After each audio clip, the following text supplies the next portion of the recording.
Welcome to Hojo Radio.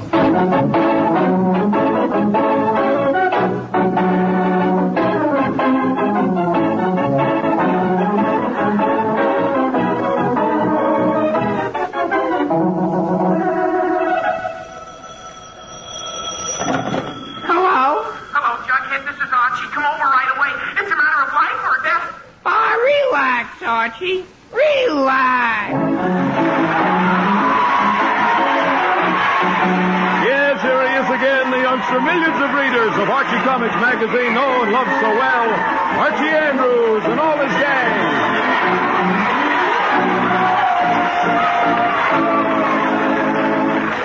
Now for our weekly visit to Riverdale. It's 10 o'clock Friday evening as we join the Andrews family, and we find Mr. and Mrs. Andrews just returning home after an evening of bridge. Well, Mary, that was quite an evening. I guess this time we showed the Hendersons who plays the best game of bridge. Yes, dear. How much did we lose? Well, if you had returned my lead in that last hand, we'd have won. Now, Fred, let's not rehash that last hand all night. The game's over, it's late, and I'm tired. So open the door and let's get to bed. All right, then. All right. Oh, good grief. What's the matter? Oh, nothing, dear, but you better let me have your keys. All right, dear. My keys? My house keys? Yes, dear. I didn't take mine when we went out. But, Fred, my keys are in my purse, and I told you I was leaving my purse home tonight. Mary, what has that got to do with opening the... left your purse? You mean to say your keys are locked inside the house, too? I'm afraid so. Oh, good grief. We're locked out. It looks that way. Well, all the time for this to happen. No keys. Mary, how can you be so absent-minded? Fred, You're always forgetting things. Fred, Never saw anyone like you for forgetting things. Fred, you forgot your keys, too, remember? Oh. That's right, I did, didn't I? Oh, well, doesn't matter, dear. Doesn't matter. I'll just ring the bell and wake Archie up, that's all. All right. For a minute, I was afraid you... Wake Archie up? Fred, you can't do that. Why not? The boy's probably just gotten to sleep. Yeah, but Mary, you wake him up now and you'll never get back to bed. Mary, Besides, it's not fair to Archie to wake him out of a sound sleep. He's a growing boy and he needs his sleep. Mary, look, I'm not a growing boy, but I need sleep, too. Fred, I know that, but do we have to wake Archie? Nope. No, we don't have to wake him. We can just curl up in the front lawn and spend the night there. Oh, dear. Well, all right, Fred. I suppose we have to wake the boy up. Ring the bell. All right. Don't know why you couldn't have said that 5 minutes ago. Stand here all night arguing about whether to get into my own house or not. Cold out here, too. What's taking that boy so long, anyway? Well, he'll be down in a minute. He has to put on his bathrobe and slippers, doesn't he? Mary, if Archie were a centipede, he could have put his slippers on by this time. I'll ring it again.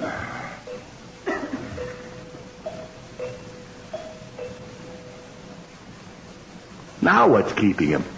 Well, he always was a sound sleeper. Mary, a dead man would have heard the bell by this time. Well, try calling him. Oh, me. All right, dear. I'll call him. Archie! Call again, dear. Archie! Call again. Archie! Call again. Mary, you sound like a telephone operator. What? Never mind, dear. Never mind. Archie! You calling me back? Yes, and it's about time you heard me. About time? Yes. Fred, Mary, I'll handle this. Yes, about time. I rang that bell for an hour. But, Dad, Now get down here and open this door. Well, Dad, And hurry up. Well, Dad, I can't stand here all night. Fred, the boy's... Mary, please. But, Fred, I'm trying to tell you, Archie is right there beside you. Mary, I know that, but what difference does it make if he is right here? Hello? Good grief. Archie, where did you come from? Jughead's house, Dad. I went over there to do some homework with him right after you and Mom left for the Hendersons. Oh, fine. And I thought you were up and you... Oh, well, it doesn't matter now. As long as you're here, Archie. As long as you're here, unlock that front door. Okay, Dad. Give me your keys. All right. I have them right here in my keys. Archie, that's the point. I don't have my keys. I left them in the house. Gee whiz, you did? Yes, I did. Now, use your own keys and open that door. Well, gee whiz, Dad, when I went to Jughead's house, I forgot you had gone out and I didn't take my keys with me. Archie, never mind the details. Just open the door and... What did you say? I said I didn't take my keys with me. Mary, did you hear what the boy said? He didn't take his... Fred, don't make a scene. Don't make a scene. Mary, After all, if we both forgot our keys, why shouldn't Archie be entitled to forget his? Because nobody with any brains ever... I mean, if he took after me, he has no right to... Good grief, I don't know what I mean. Fred, it looks like we're locked out. Let's face it. Mary, I am facing it, but I don't know what to do about it. Well, gee whiz, maybe the back door is open. No, dear, it isn't. You know that ever since the time burglars broke into Mrs. Hastings' house and took $6 and Mr. Hastings' wig, I always lock all the windows and doors before we go out so nobody can get in. Including us. Well, Fred, I didn't forget the keys on purpose, you know. Yes, Mary, What's that? Gee whiz, that's our phone. Oh, fine. Oh, dear. I wonder who it can be. Might be important. Yeah, it might even be Veronica. Oh, dear. Fred, we've got to answer the phone. And just how do you suggest I do that from out here? Gee whiz, maybe if we shouted hello real loud, they'd... Dear, don't be funny. Okay, Dad, okay. Oh, dear. Frustrating to hear it and not be able to answer it. Mary, look, if it's important, they'll call back later. Besides, it seems to have stopped now anyway. Guess so. Fred, we've got to get into that house. Yes, Mary, I know that, but how? Hey, gee whiz. What is it? An open window. An open window? Where? Where, Archie? Where? Up there in my room. Good. We'll just climb through and... Up there? In your room? Uh-huh. Oh, great. Archie, look, a lot of help that is. How are we going to get into an open window up in the second floor? Fly? Gee whiz, no, Dad. We can use our stepladder. Stepladder? Yeah. Oh, yeah, stepladder. Archie, that's a wonderful idea. Fine, Archie, quick. Go get the ladder. Okay, Dad. It's down in the basement. Give me your keys. All right, I had them right here. Don't! Archie, for the last time, I don't have my keys, so please quit asking for them. Gee whiz, I forgot. Archie, are you sure the ladder's down in the basement? Belongs in the garage. Well, I'm positive, Mom. I saw it down there just this afternoon. Well, what the dickens is it doing there? Well, you put it there. Oh.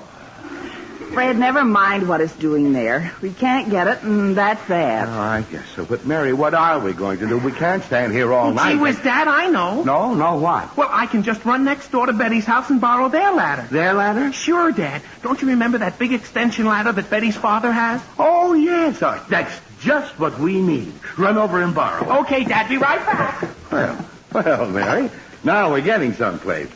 As soon as Archie gets that ladder, we'll just climb up to that open window up there and get into the house. Yes, sir, it's a good thing I thought of Betty's father's ladder. You thought of it? Fred Andrews, it was Archie who thought of it, not you. Yes, all right, dear, all right. Oh, Archie thought of it. The main thing is that as soon as he gets the ladder, we'll get into the house. Good grief. Jughead. What'd you expect? The shadow?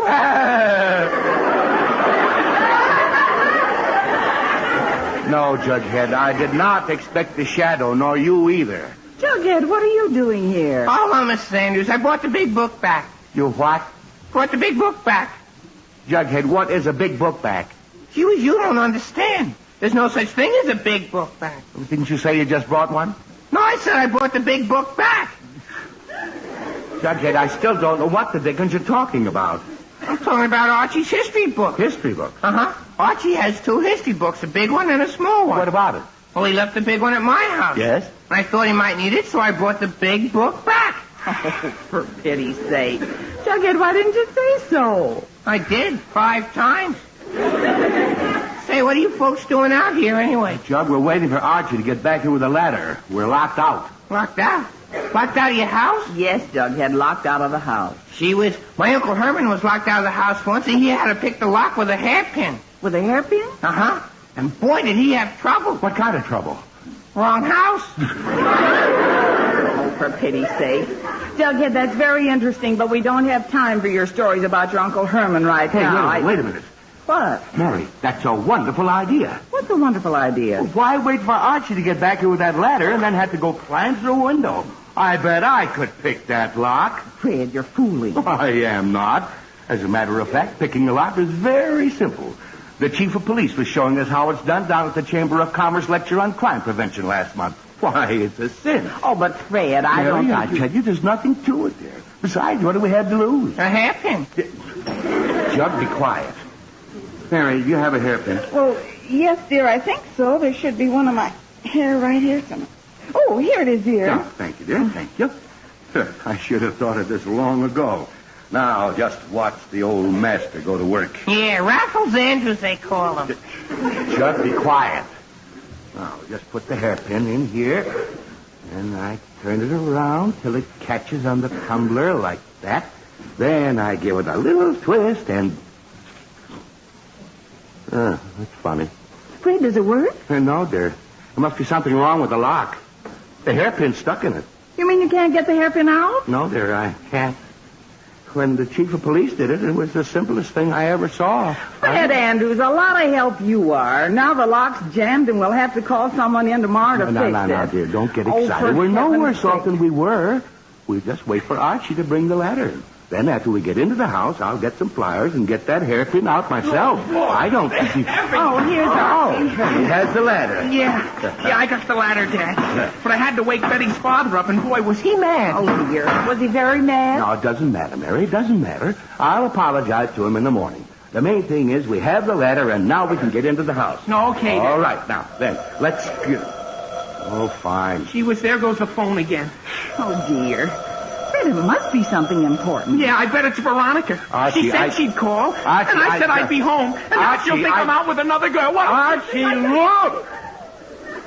There was no sense standing here moaning about that phone. We can't answer it. Now, the sooner we get that ladder set up, and the sooner we get up to where we're going, and we can answer the phone, call Veronica, and see if she's the one who's calling. Yes, Dad. Stop now, anyway. Oh, come on. Get the ladder and...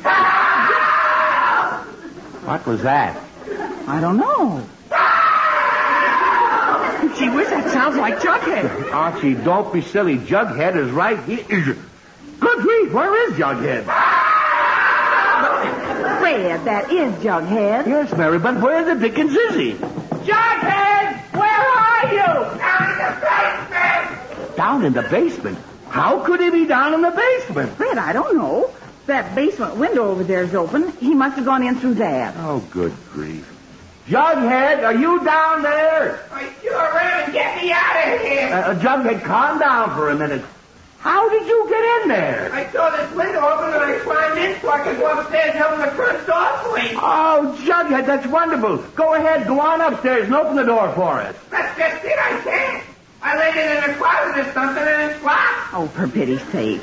Fred, that window leads into the storage closet where I keep my jams and jellies and preserves. Good grief, Mary, do you keep that closet locked? No, dear, it isn't locked, but I keep a piece of wood in the latch so the door won't swing open. As far as Jughead's concerned, it's locked. Get me out of this closet! Jughead, listen, can't you climb back out of the window? No, I had to jump down and I had nothing to stand on to get back up.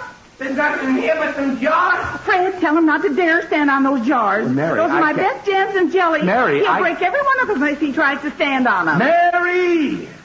I'll tell him. Now, for Pete's sake, calm down and quit worrying about your jams and jellies. Oh, Fred, I don't want him to break them. It took me Mary, I hours and said hours. I'd tell him. All right, dear. Jughead, look. I'm looking, but it's too dark to see anything. Then listen. I'm listening. It looks like you had to stay right where you are for a while. What, listen, Mr. Inside? Jughead! Okay. Now, Jughead, it'll take us just a minute to get that ladder up and get into the house. And as soon as we do, we'll come down and let you out of there. But right now, there's nothing you can do but sit there and be patient. You understand? Gee whiz, okay. Okay. Now remember, don't try to climb out. You'll only have an accident. Okay, but hurry up. The trouble's gone down here. Yes, we'll hurry as fast as we can, Jughead. Oh. Come on, Archie, let's put that ladder up. Okay, Dad. Boy, but that Jughead sure gets into things. He certainly does. We'll have him out in a minute. Now, let's just put this ladder up against the house. Okay, Dad, I have this side. Oh, good. Stand it against the house. Yep. There we are. Fred, it doesn't reach high enough. Of course it doesn't, dear, not yet. We have to raise the extension half to where we want it. Oh. Now, Archie, you hold the ladder, and I'll pull on this rope to raise the other half of the ladder. Oh, okay, Dad. Okay, pull this. Yeah, attaboy, Dad. It's going up. It's going up, all right. Just a little more, dear. How's that? Oh, yeah, that's fine, Dad. It's right under my window. Oh, all right. Now we're all set.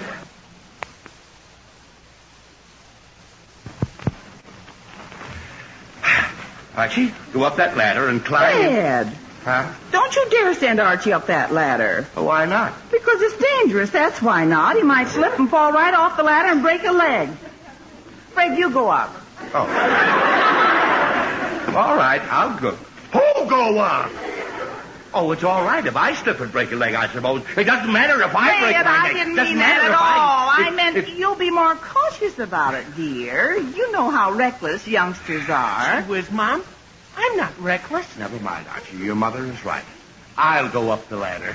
Gee whiz, okay. But I can climb a ladder just as good as anyone. There's some other time, Archie. Well, here I go. Be careful now, Fred. Yes, I am, dear, I am. Attaboy, Dad. Keep going. Yes, Archie. Careful, Dad. You're coming to the extension now. Careful. I know it, Archie, I know it. Oh, Dad, you're slipping.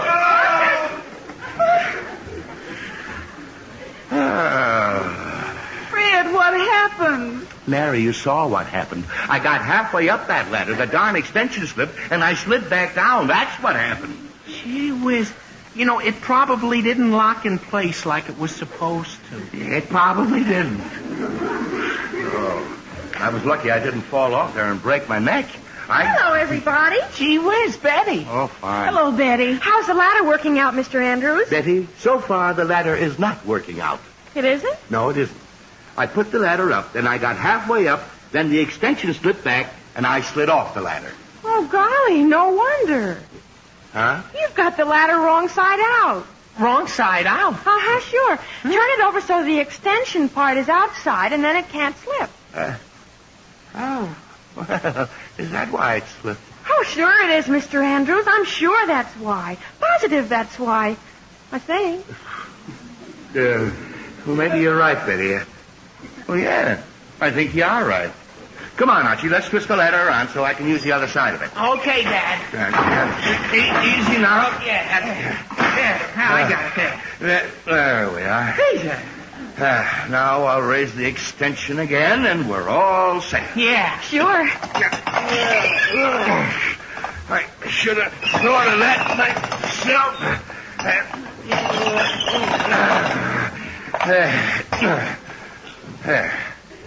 Now it's okay. Oh, Fred, be careful. Oh, don't worry, Mrs. Andrews. It'll work all right now. Yes, sir. Can't miss now. After all, a ladder is a simple thing. I'll get up there this time or my name isn't Fred Andrews.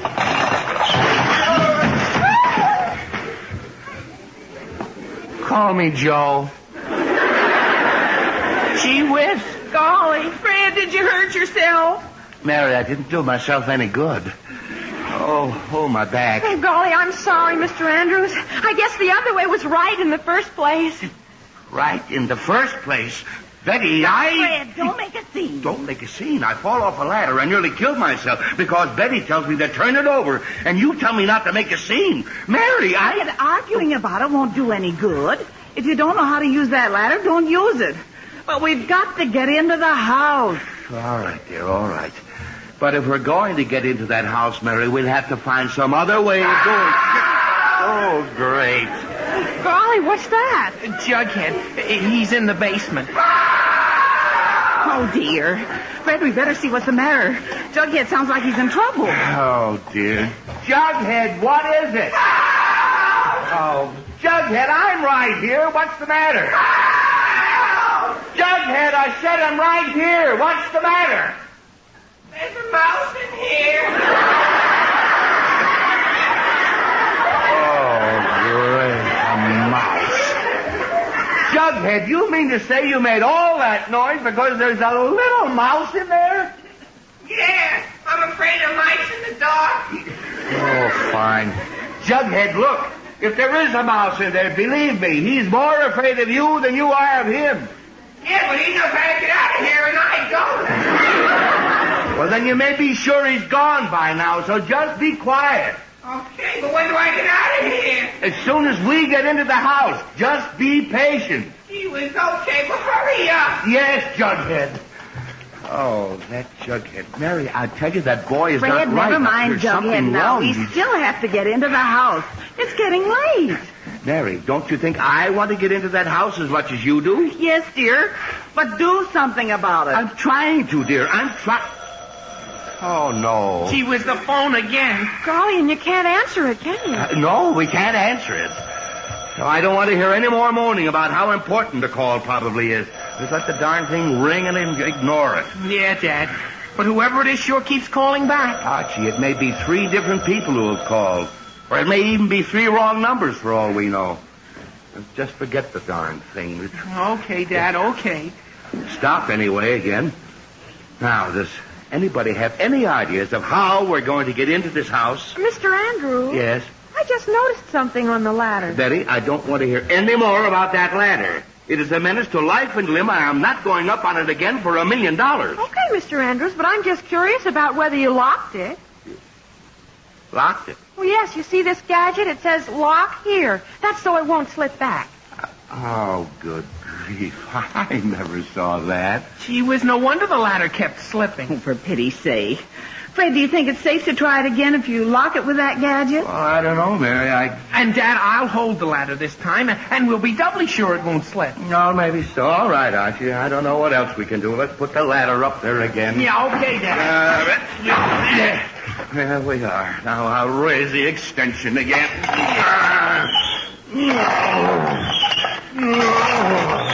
Well, that's fine, Mr. Andrews. All right. Now, Archie, lock that gadget. Okay, Dad. There. Now I bet it won't slip in 1,000,000 years. Yeah, I don't expect to be on the ladder that long. But you hold it anyway now, do you hear? Oh, yes, sirree, Dad. I'll hold it with all my strength. All right. Now maybe we can get into this house. Well, and just what's going on here? Oh, I'm just going up this ladder to see... Oh, good grief. A policeman. Oh, dear. Gee whiz. Golly. Well, Hello, officer. Yeah. A nice evening. yes. Lovely evening. But I asked you what's going on here. Well, officer, you see, my name is Fred Andrews, and this is my wife, Mary Andrews, and this is my son, Archie. Never mind the family history. What's going on here? Well, I'm getting to that, officer. I'm getting to that. You see, I live here, and we're locked. Jughead, he's in the basement, and he's afraid In the of basement? Listen, I thought you said you were locked out. Oh, we are, officer. We're locked out, and Jughead is locked in. Oh, you're locked out and he's locked in. Yes, he's in the preserve closet, officer. Look, and Mary, I don't Mary, want I'll him to handle stand this. Yeah, you see, he's really in a jam, you might say. You get it? Archie.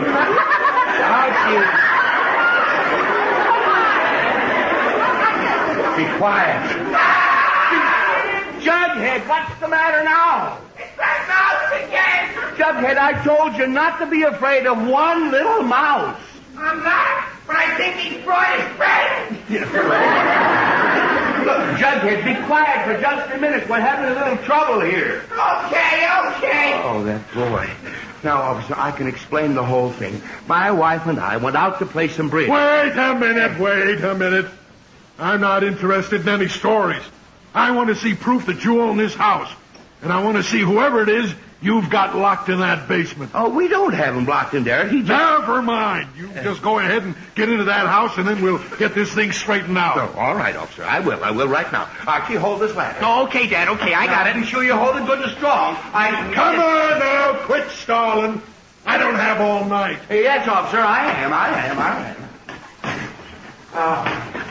Archie, hold the ladder now. Okay, Dad, I am. Get up there. Hold the ladder, Archie. My goodness, what's going on here? Veronica. Gee whiz, Veronica. Hold the ladder, Archie.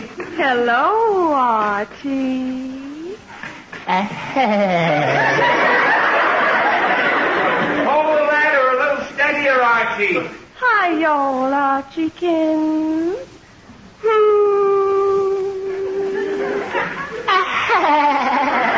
Archie, the ladder is moving a little. Hold it tight.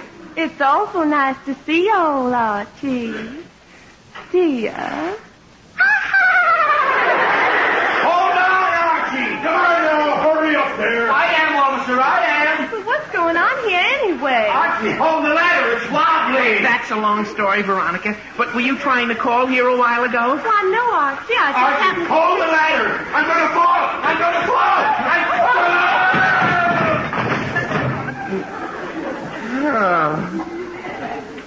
Well, that was a softer landing than I expected. Get off my chest, you... Fred, you landed right on the policeman. Well, Mary, What I could... happened? Archie, if My you... goodness, I didn't know you were on that ladder, Miss Andrews. Veronica, please. Get off my chest! Yes, officer, yes, I'm very sorry. Terribly sorry. Never mind the apologies. Just get off my chest. Yes, officer. Archie, give me a hand. Here, Dad. There. Thank you. Now, officer, What's going on? Jughead. Jughead, how'd you get out? I piled up a bunch of jars and climbed out. Jars, my precious preserved jars. Jughead, did you break any of those jars? My shoes weren't always strawberry colored. Strawberry color. My strawberry jam. Mary, My best jam ruined. Please. Where was Jughead anyway? Veronica, In the basement. Archie, Just a minute here. Officer, Oh, golly, what a Betty, mix-up. please. Why am I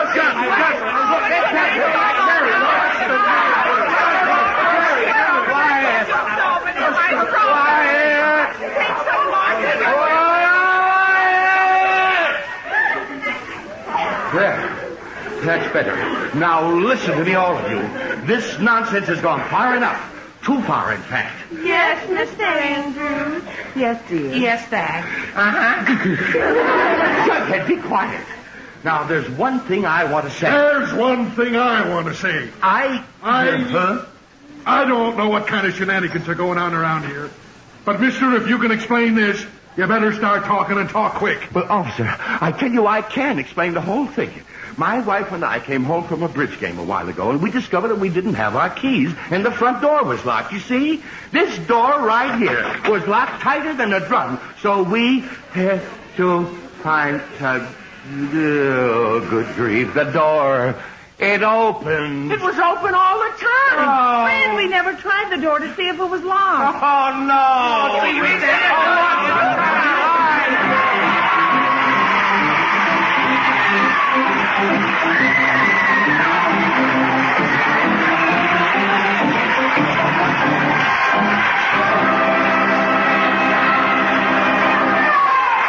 Well, Archie will be back in just a moment. But first, here's a special word for all you parents. Would you like your children to have a college education? Of course you would. But I can hear some of you saying, that takes money and lots of it. Well, here's a tip. Start saving for it now, on a systematic basis. For systematic saving is the only sure way to save these days. You can swing it easily through the payroll savings plan where you work, a completely automatic plan which sets the money aside and puts it into United States savings bonds in your name.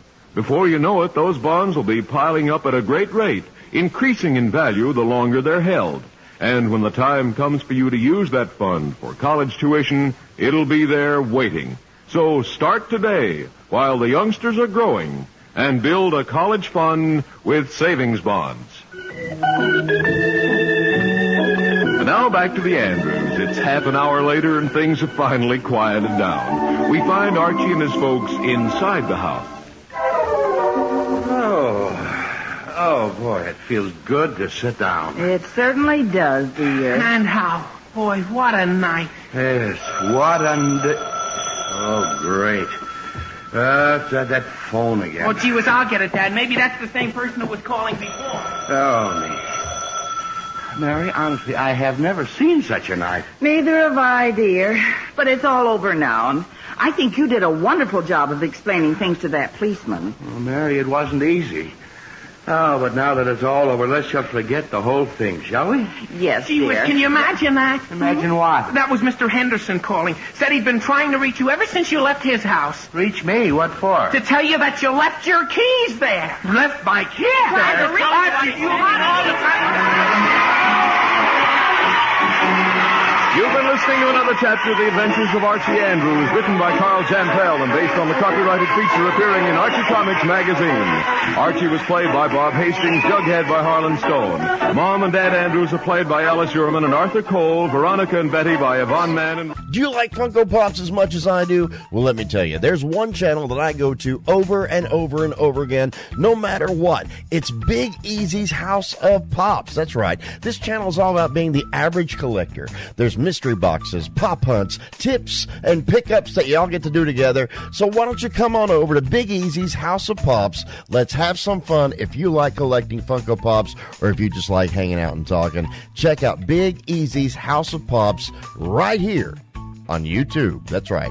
Big Easy House of Pops. Hojo Radio, where the classics come alive. The Johnson Wax Program with Fibber, McGee, and Molly.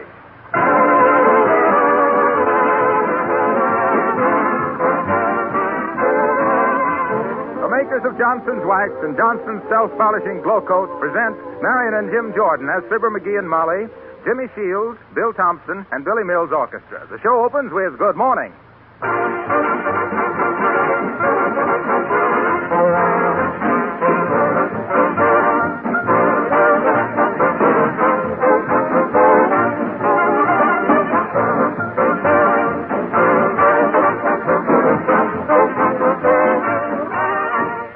When you left your kitchen a little while ago, did you happen to notice your linoleum floors? Were they something to be proud of or ashamed of? Are the colors still fresh and bright, or are they faded and gloomy? Is the floor sparkling and gleaming so you're happy to work there? Or is it the kind of floor that never seems to get clean? Those of you who already use Johnson's Self-Polishing Glow Coat know how easy it is to have beautiful kitchen floors with practically no work. Those of you who don't know Glow Coat, order a can tomorrow. Pour it onto your floors, spread it around, and let it dry. That's all there is to it. There's no rubbing or buffing with Glow Coat. In 20 minutes, it dries to a beautiful, hard, long-lasting polish that brings out the colors of your linoleum, saves you cleaning work, and makes the linoleum itself last practically forever. You really couldn't ask more than that from any polish, could you? Remember the name, Johnson's Glow Coat, spelled Glocoat.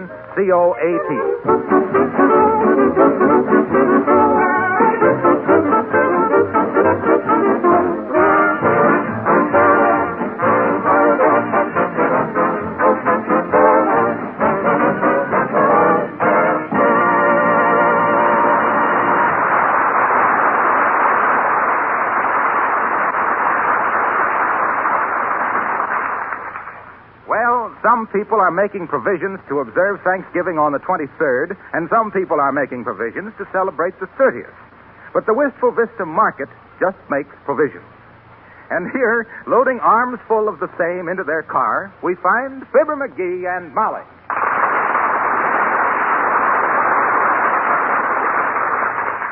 Thought we'd never get to the car with all those heavy packages you were carrying, Molly.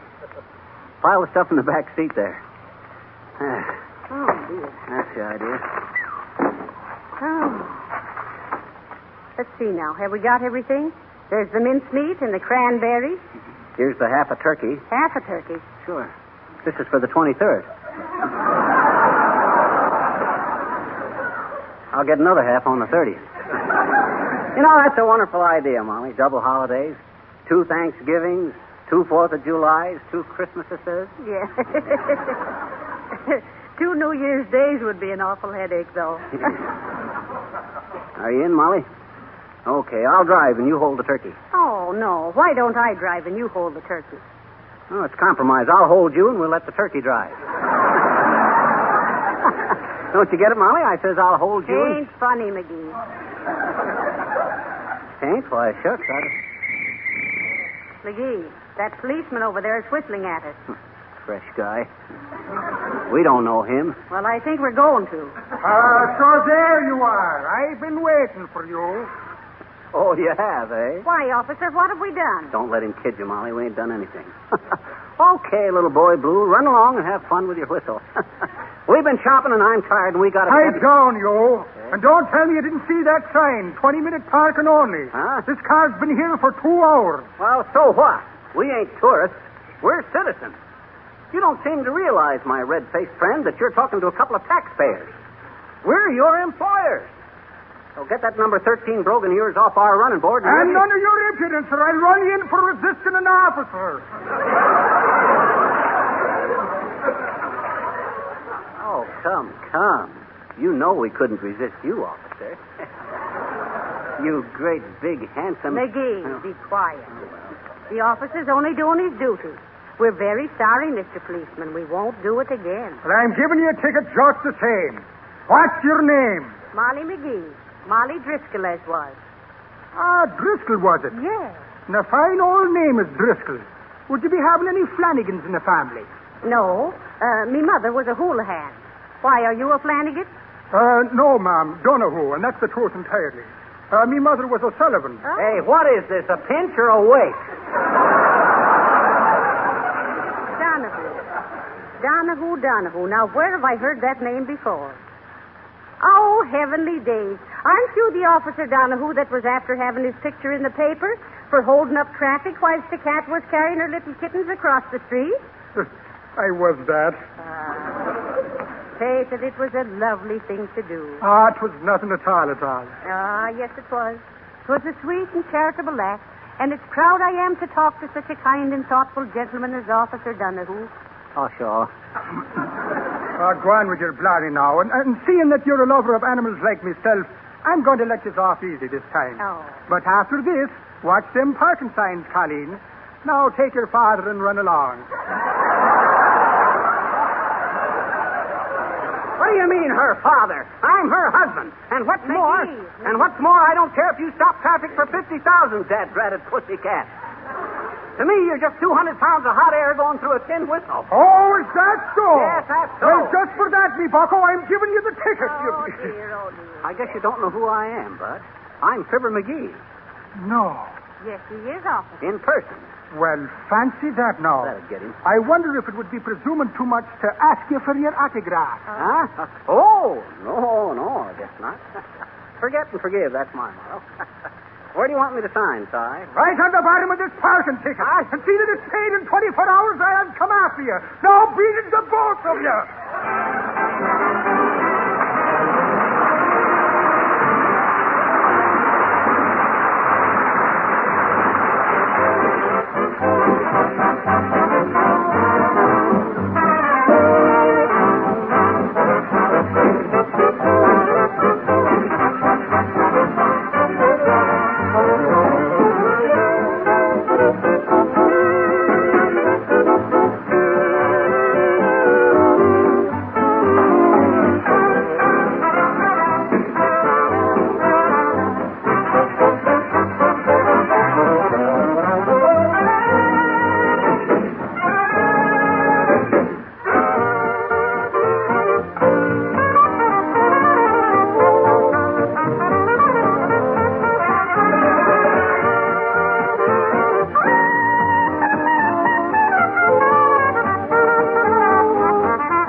address, my father. Where does he get that my father Heavenly days, stuff? McGee. Why did you have to butt in whilst I was smushing the policeman?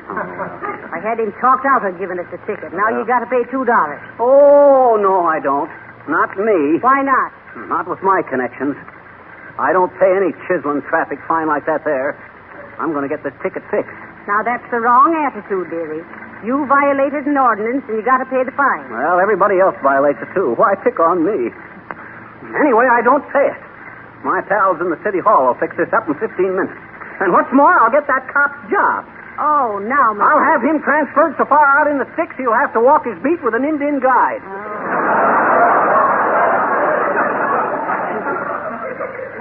Here's the city hall. Got to get them brakes fixed. Come on in and watch how I handle this, Mrs. McGee. You get a new idea of my importance in this town. Well, that's fine. I never did like the old one. Who do you know in the city hall, dearie? Why, I know everybody. From the mayor on down to the doorman here. Hi, I'm Markowitz. My name's Heppelfinger. Markowitz ain't been here for 3 years. Well, I hope the rest of your connections are more up to date, dearie. Don't worry, they are. That connection pretty near fell dead. Come on, we'll take the elevator up to the mayor's office. Hey, elevator man, which floor is the mayor's office on? Second floor. Oh, hello there, Johnny. Hello, daughter. Glad to see you. Hello, Mr. Oldtimer. My husband wants to see the mayor about fixing a traffic ticket. Well, he didn't have no right giving me this ticket. The trouble with cops is they don't realize that arresting an influential citizen is like shopping for grapefruit. You pinch them today and they spit in your eye tomorrow. That's pretty good, Johnny. But that ain't the way I heard it. The way I heard it, one lamb chop says to t'other lamb chop, say, he says, why are you wearing them paper pants? Ain't you heard, says t'other lamb chop, we always dress for dinner here. All right, folks, face the front of the car, please. Going up. Second floor, fire commissioner, health commissioner, park commissioner, school commissioner, tax commissioner, and then the mayor ran out of relatives. All out? Well, so long, kids. See you later. Now, let's see. I wonder which way the mayor's office Well, is. hello there, Fibber. Hello, Molly. Hello, Mr. Wilcox. What are you doing down here? Oh, I've been having an argument with the Power and Light Commissioner. He's blaming me because people aren't using enough electricity. Well, why on earth is he blaming you? On account of I'm a Johnson wax salesman. Well, explain yourself, Harlow. As the hook said to the eye on the fat lady's dress, I don't get the connection. Well, you see, with housewives learning about the beautiful gleaming polish that Johnson's Wax gives dining room tables, people are getting so they eat more by candlelight. Oh.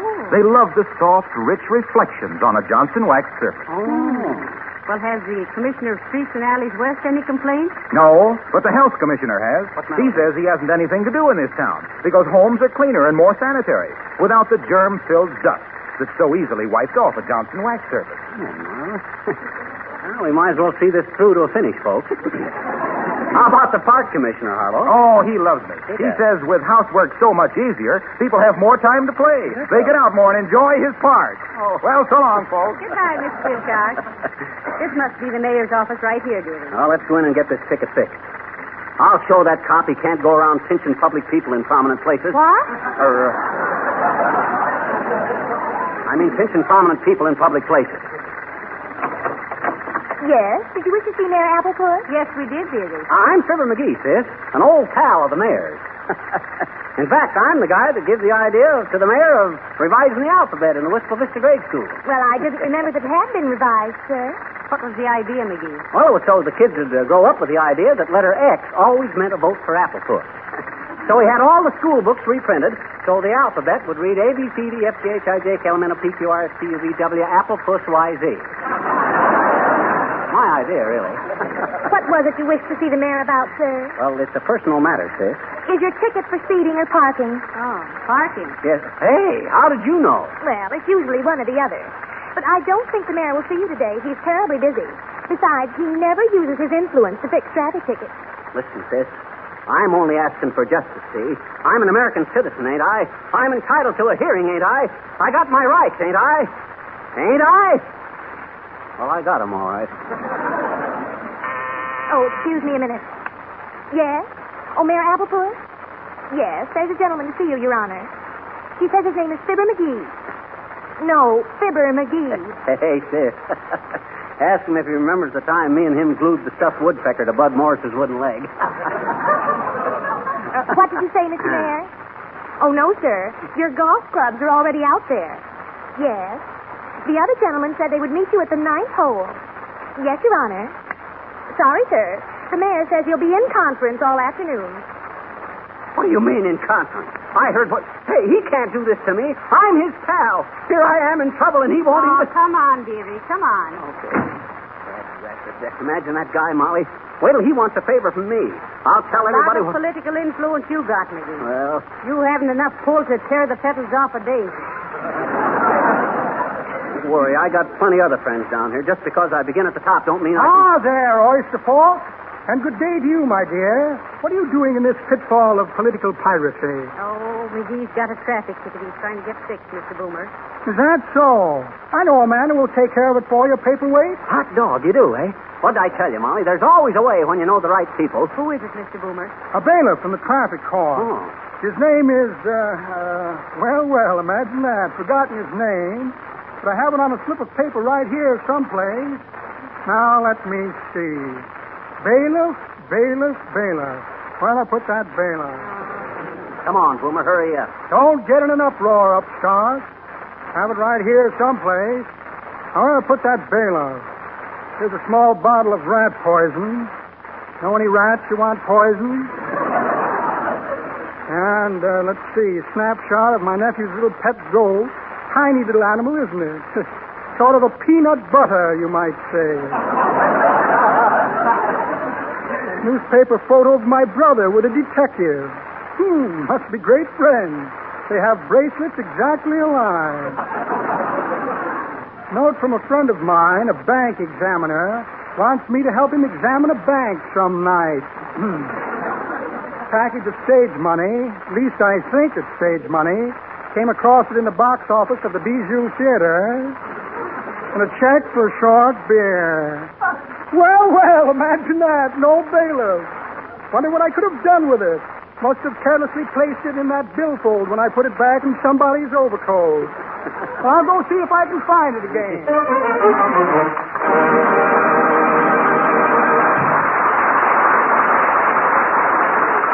Folks, we're very happy this evening to welcome our new tenor, Mr. Jimmy Shields, who will introduce himself to you with Begin the Begin. Jimmy Shields.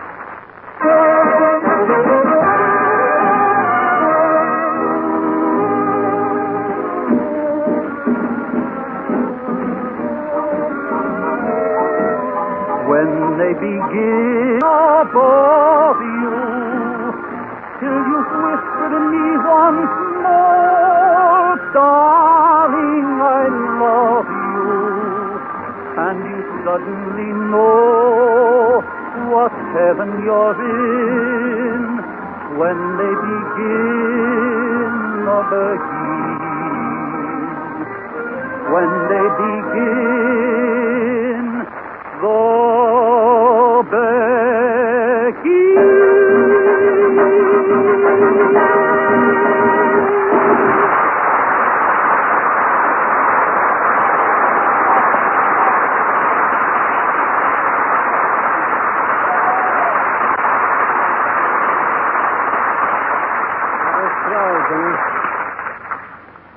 See, maybe my pal, the city clerk, can fix this ticket for me. Now, look, McGee, why don't you ask the elevator man to fix it for you? The elevator man? What could he do about it? Oh, nothing, but he lets you down easier than anybody else.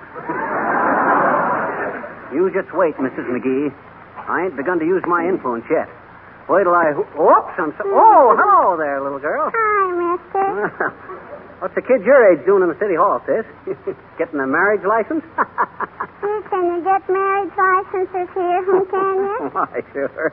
But you're a little underage, sis, to be considering matrimony. I bet I'm not, I bet you. Oh, yes, you are. Oh, no, I'm not. Oh, yes, you are. Oh, no, I'm not. Oh, yeah. Oh, McGee, stop arguing with the child. Maybe she is old enough. Maybe she's a midget. Are you, sis? I says, are you? All right, what? A midget. What's a midget? Don't you know what a midget is? No. Oh, sure you do. Mm-mm. What do you call little tiny people who act like great big people? Precocious, I betcha. Okay, sis, you win, but you didn't tell us what you're doing here. I want a puppy license for my puppy. Oh. Will a man sell me one, mister? You think? Oh, I think you will. What's his name? See, I don't know. I haven't asked him yet. Ask who? The man. Oh. I meant the puppy. I said I meant the puppy. What's his name? Margaret. Oh. He's cute, too. Oh, he is, eh? Mm-hmm. Well, I think the man will see that Margaret gets his license all right. Come on, Molly. If I don't get this traffic ticket fixed pretty soon, everybody will be leaving for the day. Oh, there, McGee. Hello, Mrs. McGee. Come down to pay your taxes? Well, goodness sakes, if it isn't Mr. Gildersleeve. Yeah, Oh, that's right. hi, Gildy. Say, I'd like to speak to I'm you. sorry I can't stop to talk, McGee.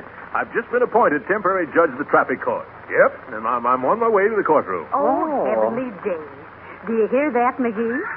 That's good news, isn't it? What'd I tell you, Molly? You think I ain't got friends in the right places, eh?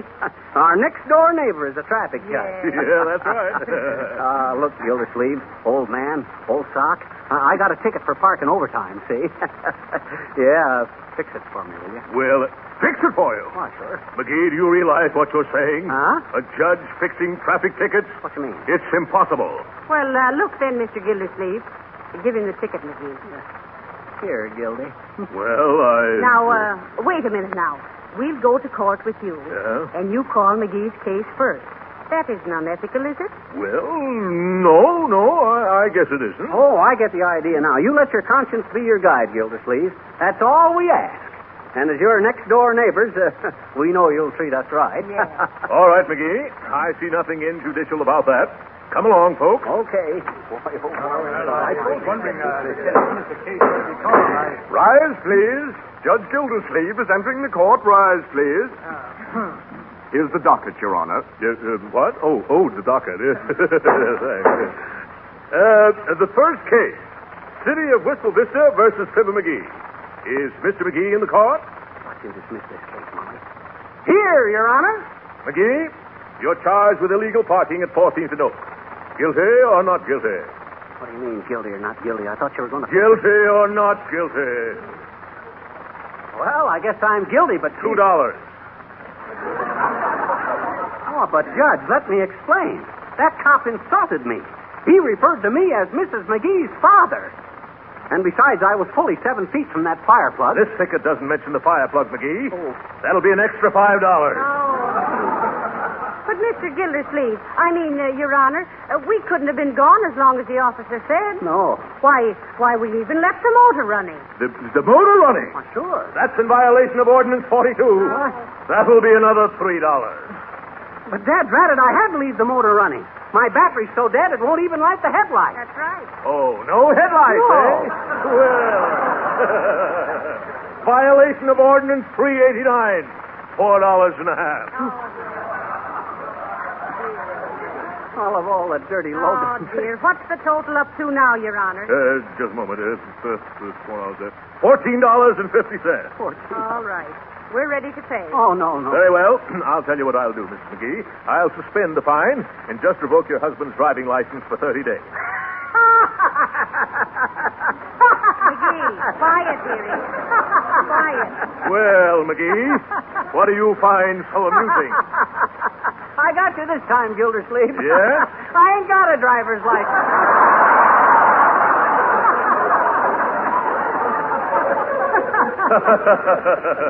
No driver's license, eh? No. Violation of Ordinance 442. $25. Oh, but listen, Judge, I tell you... McGee. Huh? Shut up and pay us. Okay. Who do I pay? Pay the clerk of the court, McGee. And after this, I hope you'll have a proper understanding of judicial integrity. Next case. Your influential friend. Oh, well, that... Your political pull. Your power in the city hall. Okay. Don't rub it in. After all, you were primarily responsible. I was. Why, sure. If you hadn't been with me, the cop wouldn't have called me your father, and I wouldn't have got sore, and I wouldn't have got the ticket. Come on, get in the car. Let's go home.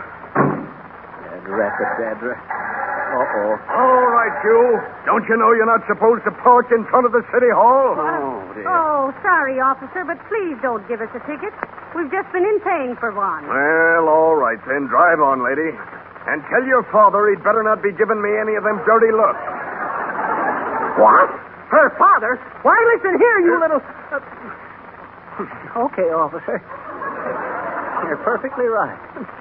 Drive on, daughter.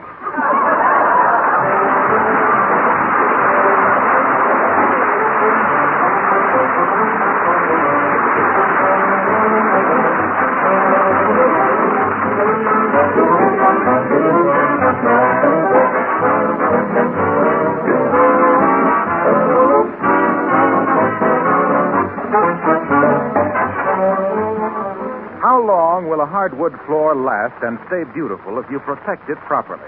Every homeowner who goes to the trouble of putting down an expensive floor wants an answer to that question. The answer is this.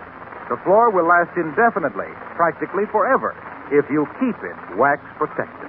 Waxed floors in famous old chateaus and homes of Europe are still in good condition long after their stone steps have worn away. Johnson's Wax shields your floors against the things that cause them to wear out. Against sharp heels, scraping shoes, children's toys, wet weather. And it doesn't matter how your floors are finished, whether with varnish, shellac, or paint, they still need Johnson Wax protection.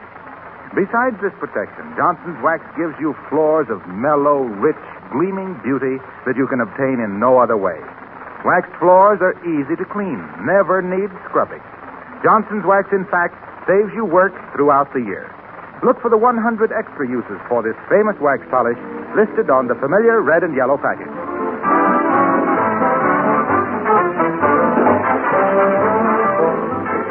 Well, thank you for listening tonight, folks, and we'd like to take this opportunity to urge all our neighbors out there in Greater Wistful Vista to give their support to the annual roll call of the Red Cross.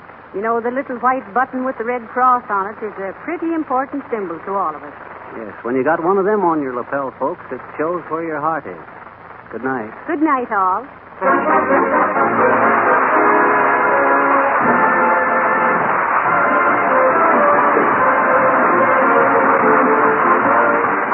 Forefathers went to trading post 3 long days' journey to get powder and shot.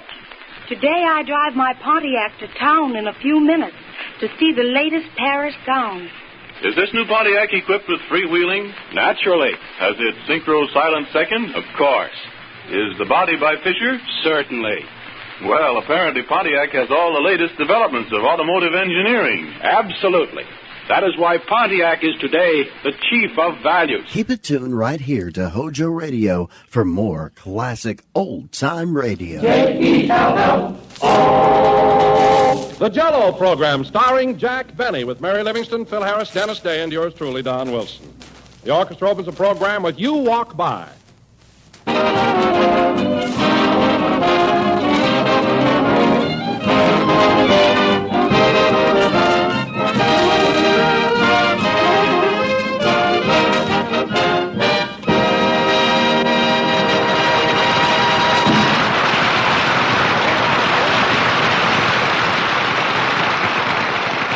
Was You Walk By, played by the orchestra. And now, ladies and gentlemen, I'd like to explain why Jack Benny is not here for his customary introduction. As you may remember, Jack has been having a lot of trouble lately with Paramount regarding the premiere of his picture that he recently made with Fred Allen. Yeah, that's right, all right. Last week, Jack spoke on the telephone to Mark Sandridge, his director, about this matter, but got absolutely no satisfaction. Yeah, he spoke on the phone. Then he got in touch with Mr. LeBaron, who is in charge of production at Paramount, and also Mr. Freeman, the head of the studio. But in neither instance was Jack successful in achieving his purpose. Oh, it was awful. Dennis, please. I'm trying to explain something. Say, Don, I thought Jackson had that premiere all set for Waukegan. What's he beefing about? Well, it's not settled yet, Phil. In fact, Jack is over at Paramount right now trying to sell Mr. Sandwich the idea. Mary is with him, and I doubt very much if they'll be back. Hello, Mr. Sandwich's office. Sorry, he's busy right now. Very well, I'll have him call you. Now, look here, Miss Wellman. I've been waiting an hour and a half to see Mr. Sandwich. Will you please do something about it? I've already told you, Mr. Benny, he'll see you just as soon as he's through with his conference. Conference.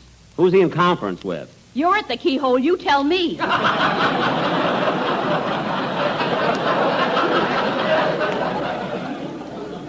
I'm not at the keyhole. I'm bending over to tie my shoe. How can you tie a shoe with buttons on it? All right, I'm buttoning my shoe. My goodness. Oh, Jack, come over here and sit down, will you? Listen, Mary, I don't like being kicked around like this. The premiere of my picture is going to be held in Waukegan, and I'm going to settle it right now. But they already promised Fred Allen that they were going to have it in his hometown, Old Orchard, Maine. Old Orchard, Maine? What a hick burg that is. Oh, it's not such a small town. It isn't.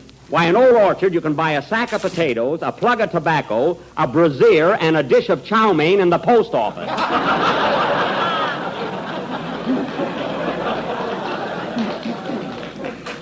Talk about a small town. I played there in vaudeville once, and there were only 8 people in the theater. That happened to you in Pittsburgh, too. It did not. And another thing, who'd go to Old Orchard, a summer resort, in the wintertime? Well, you should have heard Allen Wednesday night. He said there's more life in Old Orchard closed up than there is in Waukegan wide open. Oh, yeah? Well, he ought to be in Waukegan on a Saturday night. Talk about excitement. Well, you can hardly cross the street without getting run over. Well, naturally, what does a stoplight mean to a horse? I'm talking about automobiles. Let me tell you something, Mary. That town is pretty busy. Yes? Yes, Mr. Sandwich. Yes, any bay is ill stay ear hay.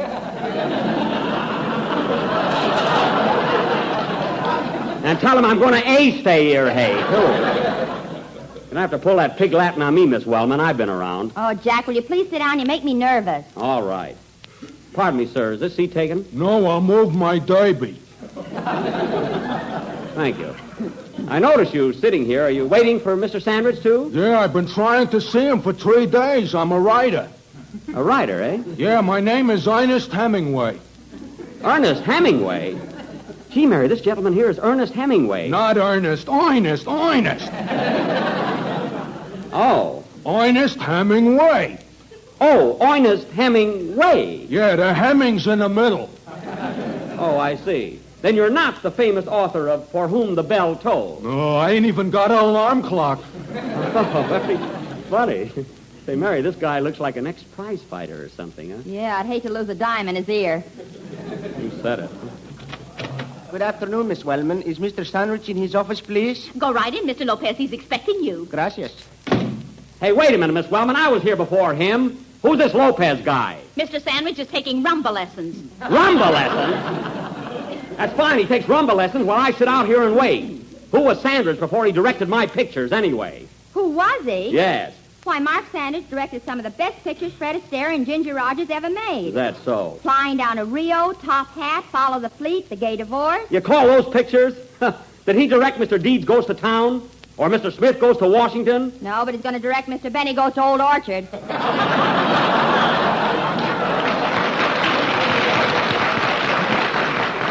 No, he's not. Anyway, Mary, I should think you'd be on my side in getting this premiere settled. Well, I don't want to go to Waukegan and get caught in all that traffic. Oh, keep still, will you? Hey, buddy, who's the dame? Oh, pardon me. Mr. Hemingway, this is Miss Livingston. Pleased to meet you. The feeling is mutual. Mary, please, he's an author. Incidentally, what have you written lately, Mr. Hemingway? Did you see Gone with the Wind? Yes. Well, I wrote a sequel to it, Back with a Breeze. Well, is it any good? It didn't intrigue me. Oh, well, you're just modest. Hello, Miss W. Is MS tied up? No, go right in, BG. Okay. Hey, who's BG? He's with RKO. Okay, MNX. What is this, anyway? For heaven's sake. Oh, Jack, here's a movie magazine. Read it and relax. Okay, give it to me. fine mood to look at a movie magazine. Hey, buddy, your face is familiar. Are you Jack Benny, the new dog catcher of Beverly Hills? That's what this badge says. I just took office last week. Oh, Jack, look at the magazine. Here's a picture of you dancing with Barbara Stanwyck at the Coconut Grove. Oh, yeah. Gee, what a blank expression on my face. You'd think I'd be smiling or something. That's a coconut. You're on the left.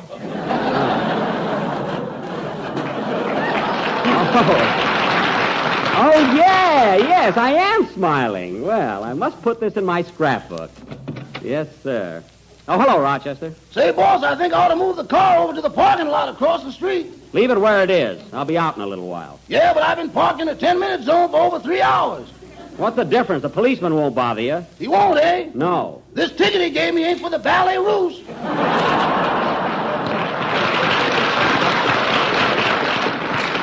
He gave you a ticket. Why didn't you talk him out of it? Why'd you tell him you just pulled in? He'd never believe that, boss. Why not? I was asleep in the back seat.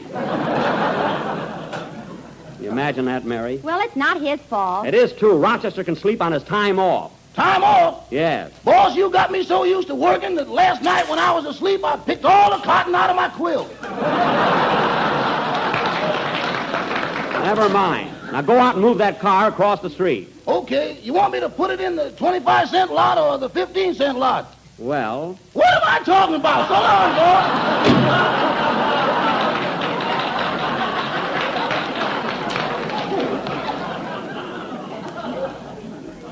Always thinks he's so smart. Wait till he pays for that quilt he pulled apart. Hey, Miss Wellman, what about Sandwich? Am I going to see him or not? I've been waiting here all... Hello, Miss Wellman. Is your boss tied up? Go right in, Mr. Welch. He's expecting you. Thanks. Hey, wait a minute. How does that guy get in so quick? That's Mr. Welch. He's a salesman. Well, it's a fine thing when a salesman can get in ahead of me. What's going on here, anyway? Oh, keep your shirt on. What did you say? Do you want me to slug it for you, buddy? No, but thanks just the same. Come on, Mary. We're going to Mr. LeBaron's office. I'll get this thing settled once and for all. All right, all right. I'll go with you, buddy. So long, Miss Wellman. Thanks for everything. Believe me, I'll tell Mr. LeBaron plenty about how Sandwich gave me the runaround. Now, let's see. Where's his office? Programs. You can't tell LeBaron from Sandwich without a program. Oh, get away from me! Come on, Mary.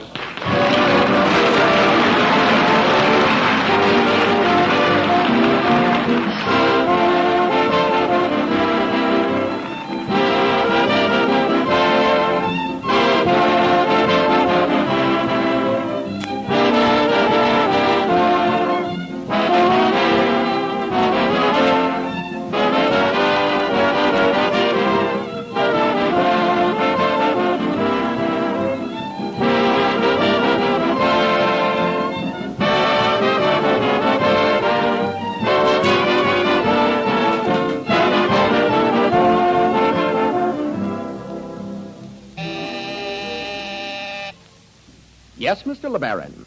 Yes, he's still here. Gonna stay here, too. I've told him that, Mr. LeBaron, but he says he wants to settle it right now. Very well. Now, what did he say? Can I go in to see him? Not yet, Mr. Benny. He's in the midst of a very important meeting. Meeting conference. That's a lot of baloney. Now, see here, Mr. Nelson, I know what's going on. You can't pull the wool over my eyes. I wouldn't pull anything over them. They're beautiful.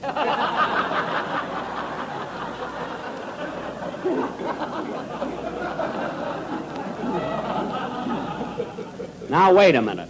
Just because my eyes happen to be one of my best features, you don't have to give me that soft soap. I know what time it is. Oh, Jack, sit down, will you? All right. Hey, look out for my derby. Oh, pardon me, Mr. Hemingway. Do you have to see Mr. LeBaron, too? Yeah, I want to show him a new story I wrote. It'll make a superb picture. Oh, what's it about? Well, it's about two people that are thrown together by fate. Then, through the intervention of circumstances, they are split up. But they still yearn for each other. Yearn? Yeah. And although there are moments of stark tragedy, there is a strong undercurrent of love and passion. Well, what's the title of your story? Desire Like Anything.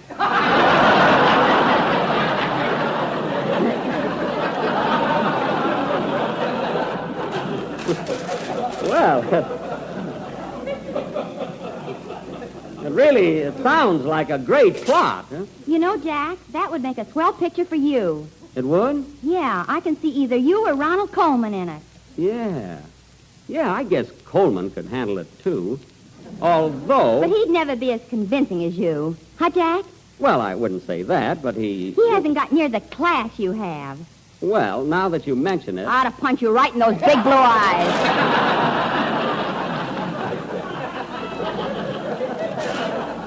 Mary. Oh, that'd be a shame. You stay out of this. Now, Mr. Hemingway. Yeah? The premise of your story is very good, but I'd like to suggest a few changes. For instance, at the beginning, when the couple are together, they... Hey, what's that marching going on out there? That's Cecil B. DeMille and his staff. Oh. Well, they keep step perfectly. What was I going to say, Mr. Hemingway? A story like yours should have more... Hello, Nelson. Is Mr. LeBaron tied up? Oh, go right in, Mr. Welch. He's waiting for you. Thanks. Hey, wait a minute. How does that guy always get in ahead of me? Well, that's Mr. Welch. I know, but who's Welch? He sells Christmas cards.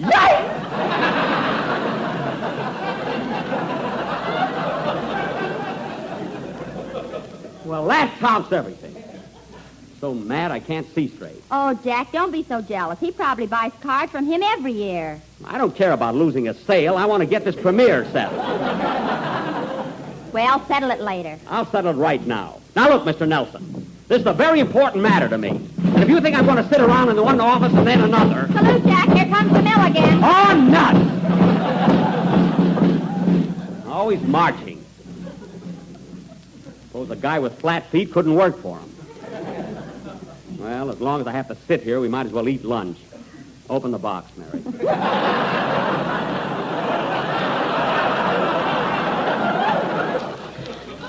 Okay.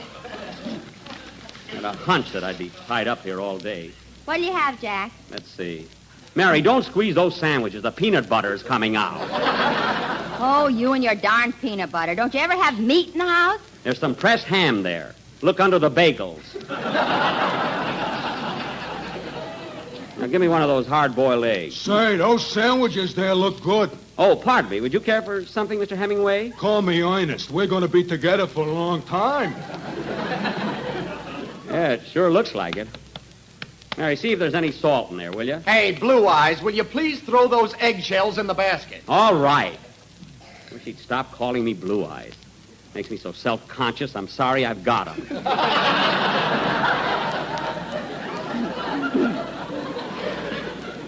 Gee, I wish we had some coffee. Hey, Ernest, do you want a hard-boiled egg?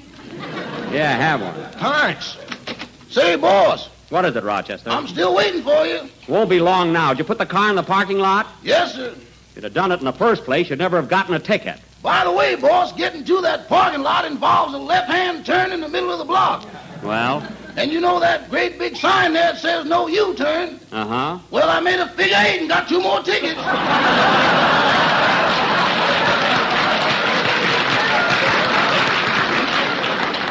That's the last straw. Rochester, you go right back and tell that policeman who you are. Tell him you're working for Jack Benny, the movie star. I told him that, and he threw his book at me. Now go sit in the car and wait for me. Okay. Guy gets into more trouble. Let's see what else is there to eat here. Hey, buddy, what you got for dessert? Here it is right here. Jell-O. Oh, yeah, that has them 6 delicious flavors. The strawberry with a raspberry, with a cherry, with a orange. With the lemon, with the lime. That's it. It's very tempting. You don't have to tell me. My mother makes it all the time. Well, I'm glad to hear it. Say, Mary, this is sort of a picnic here, isn't it? Oh, hello, Miss Martin. Hello, Frank. Is Mr. LeBaron busy? Yes, but I'll tell him you're here. Pardon me. Say, Jack, get a load of that cute kid that just came in. Huh? Hey, that's Mary Martin, the leading lady in my picture. Darn this 3-decker sandwich, I can't see a thing over it. Gosh, isn't she pretty? Oh, every girl is pretty to you. Now, Mary, don't be catty. Hello, Miss Martin. Oh, hello, Jack, dear. How are you?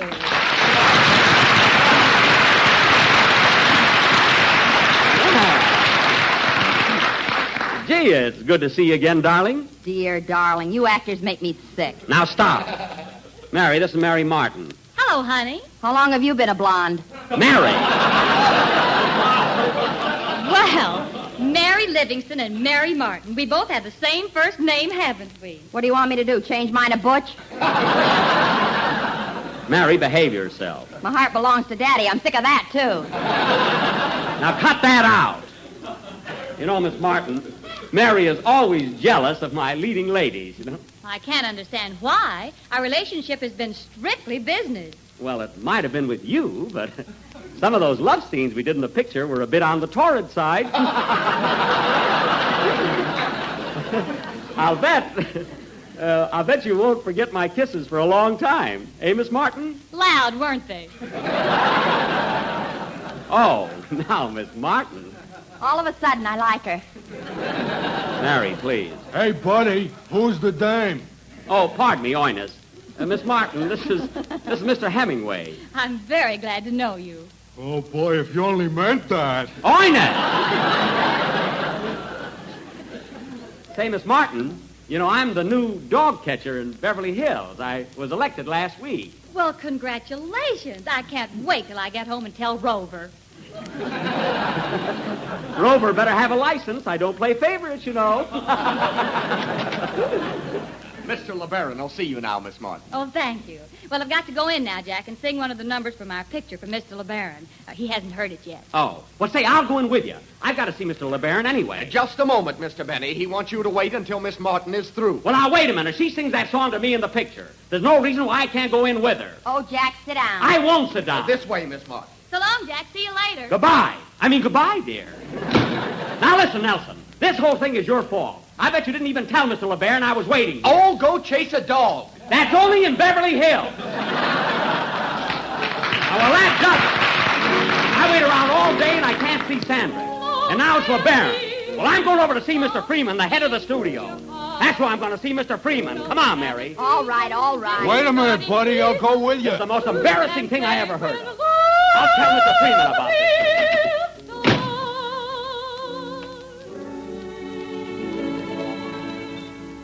Calm is the night, the wind is asleep, a drowsy old moon mopes above. Suddenly comes a jolt, crash goes a thunderbolt, isn't that just like love? Straight is your path, and firm is your step, and then at the drop of a glove, where is south, which is north, bang, it's July the 4th. Isn't that just like love? Isn't it odd to walk up to a dream and say, don't I know you? Isn't it weird to hear miracles talk and say, well, how do you do? Clear is your mind and strong is your will. A mountain is simpler to show. Then the ground falls apart, boom goes your apple cart. Isn't that just like love? Isn't it odd to walk up to a dream and say, don't I know you? Isn't it weird to hear miracles talk and say, well, how do you do? Clear is your mind and strong is your will. A mountain is simpler to show. Then the ground falls apart, boom goes your apple cart. Isn't that just like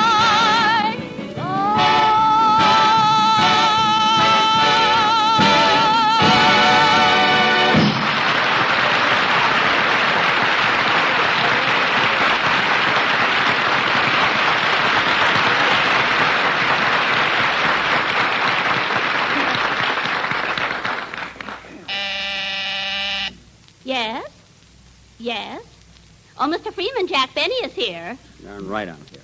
Yes, it's about the premiere. All right, I'll tell him. Well, Miss Brecker, how long will I have to wait? Just a few minutes. Sit down, kid.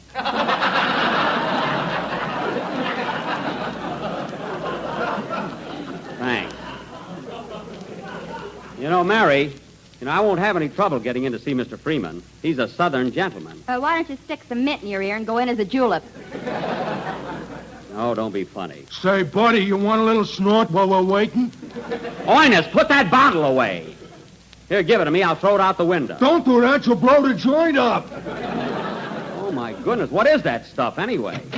Hello, Miss Brecker. Here's that film Mr. Freeman wanted. Thank you. Oh, Mary, there's the cameraman that photographed me in most of my pictures. Hello, Teddy.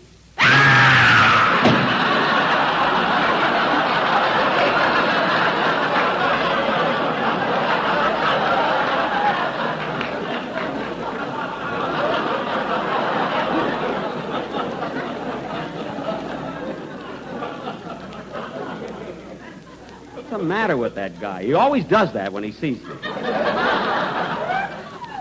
Hey, Miss Brecker, I don't want to seem impatient, but I really got to get out of here. Would you please check with Mr. Freeman again? Very well. Oh, Mr. Freeman, that Northerner is still here. Northerner? Waukegan is just over the line. What's the matter with her? Yes, Mr. Freeman, I'll tell him. Well? Mr. Freeman said he'd be with you in a few minutes. A few minutes. Don't you start pulling that stuff. Well, don't you get tough with me. I'm big enough to throw you right out of here. Oh, yeah? Yeah. All right. I wish you'd turn around. I'd like to run a home movie on your back.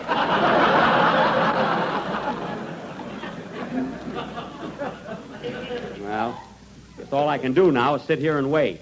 Hey, Ernest, What? what do you have to see Mr. Freeman about? It's that love story I wrote. I want to try and sell it. Oh, Did you like it, Toots? yeah, it was swell. Jack, what are you doing with that electric razor? I'm shaving. What do you think I'm doing? Mr. Benny, there'll be no shaving in this building. Oh, no? Well, my whiskers grew in this building, and I'm going to whack them off here.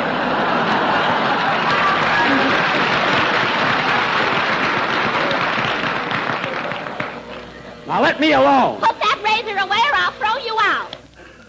Oh, all right. You think I was using up $1,000 worth of electricity? Oh, hello, Colonel Beaumont. Hello, honey child. I wonder if I could see Mr. Freeman. You sure can. Go right in, Colonel. Thank you, ma'am.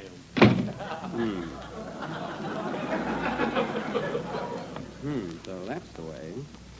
Say, honey child, I'm Papa asked to see Miss Freeman myself. Shut up!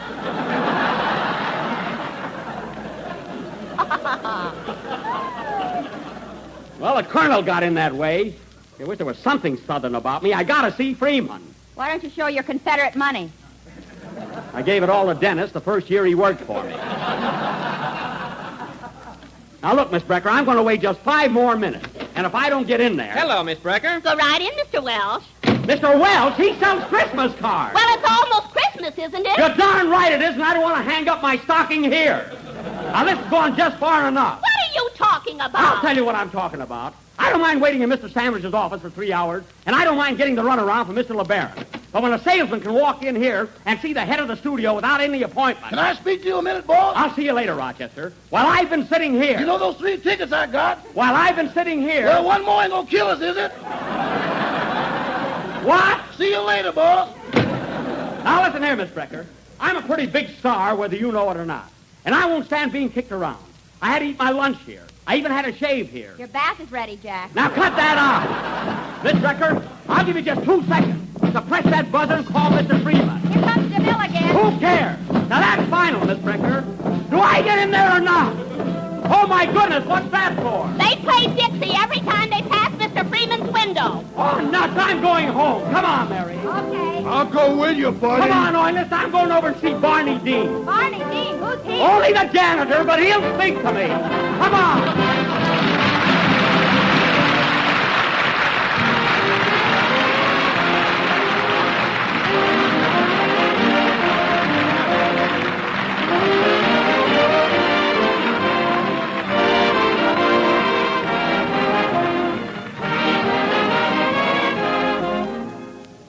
Around the football stadiums these crisp autumn afternoons... Hey, Mary, you know what? What? I should have asked Mary Martin to take my side about the premiere being held in Waukegan. Well, what good would that do? What good would it do? Can't you see? There'd be 2 of us for Waukegan, and Alan wouldn't stand a chance. Gee, I wonder where I can find her. Well, she's on the Maxwell House program Thursday night. Why don't you go over there and speak to her? Yeah, that's a good idea. I'll do that. I'll go with you, buddy. Thanks, Oinus. Good night, folks.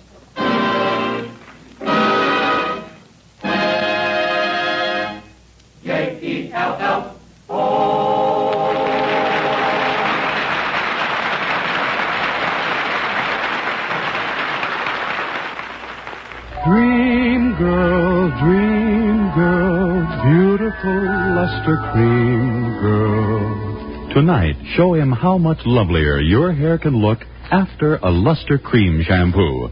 Only Luster Cream brings you Kay Dumet's magic formula blend of secret ingredients plus gentle lanolin. Gives loveliness lather even in hardest water. Glamorizes your hair as you wash it. Luster Cream, not a soap, not a liquid, but a dainty cream shampoo. leaves hair fragrantly clean, free of loose dandruff, glistening with sheen, soft, manageable, gives new beauty to all hairdos or permanents. 4-ounce jar, $1. Smaller sizes, either tubes or jars. Tonight, try Luster Cream Shampoo and be a dream girl, beautiful Luster Cream girl. You owe your crowning glory to a Luster Cream Shampoo. Stay tuned to Hojo Radio. Mother, why does Daddy insist on instant Sanka coffee? Your father says... Coming home with some news for the whole family. Immediately, speculations began flying thick and fast. Like this. Well, didn't Father even give you a hint what this big surprise was? No, Betty. He just told me he'd tell us what it was when he got home, and he should be here by now. Didn't he even give you one tiny little hint? No, you know as much about it as I do. All I know is that he sounded pretty excited over the phone. Maybe he struck oil and we're rich millionaires. Let's not get our hopes too high. He probably bought himself a new golf club. No, he said this concerned all of us. Oh, I can hardly wait. Can you, Bud? What's this stuff in the bowl, Mom? That's stewed prunes, and it's not stuff. It's good for you. Better eat some. I don't like it. How do you know? You haven't tried any yet. I can tell. I'll eat some, though. A man's got to eat. Oh, I heard him. He's home. Well, don't get excited. Just stay there. You haven't finished eating yet. I'm not hungry. Margaret, I'm home. Yes, dear. Oh, boy. Maybe he's going to take us to the movies. Some surprise that'd be. Well, we're all assembled, I see. The full membership. That's good. What is it, Daddy? What is it, huh? Now, just take it easy, kitten. I'll tell you. What's the surprise, Daddy? Well, let him tell it, Squeegee. Aw, turn blue.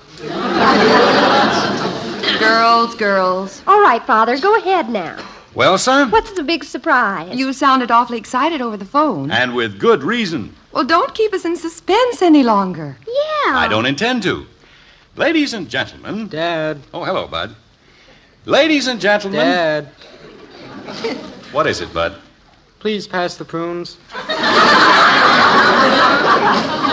For heaven's sakes, Bud, how can you think of stewed prunes at a time like this? Well, a man's got to eat. Now then, if Nature Boy has enough prunes to keep him quiet, here it is. Margaret, do you remember a few weeks ago I mentioned that the Home Office had written me about certain changes coming up? Yes? Well, it turned out better than I figured. I got the word today. They want me to take over the Chicago office. Chicago? Mm-hmm. Jim, you really mean it? Got the wire from old Ace J himself right here. Here, read it for yourself. Oh, Jim, I can hardly believe it. Chicago? Oh, Father! Can we go too, Daddy? Sure, you'll have to. We've got to pack up and move there. Wait till I tell Patty Davis. Oh, Father, this is so exciting. I mean, but really, Father. Yes, it sure is. You know, this could lead to a vice presidency someday, honey. Bud, old man, what have you got to say about all this? Pass the prunes, please. Pass the... Bud, is that all you've got to say about this world-shaking event? Huh? What were you saying? I guess I wasn't listening. I was just thinking how good these prunes taste, considering the fact I don't like them. Oh, fine. Jim, I can hardly believe it. Chicago. What's all this about Chicago? We're moving there, numbskull. Moving there? Us? Really? Daddy, can I call up Patty Davis and tell her? Sure, go ahead. Oh, wait a minute, Shrimp. I want to call Joe first and tell him. Oh, man, this is crazy. I'll get it. Gee, Chicago, we can go to the theater every night. Well, not every night, but we can see a lot of the good shows. Hello? And big league baseball every day. Who? Oh, just a minute. Betty, it's for you. Ralph.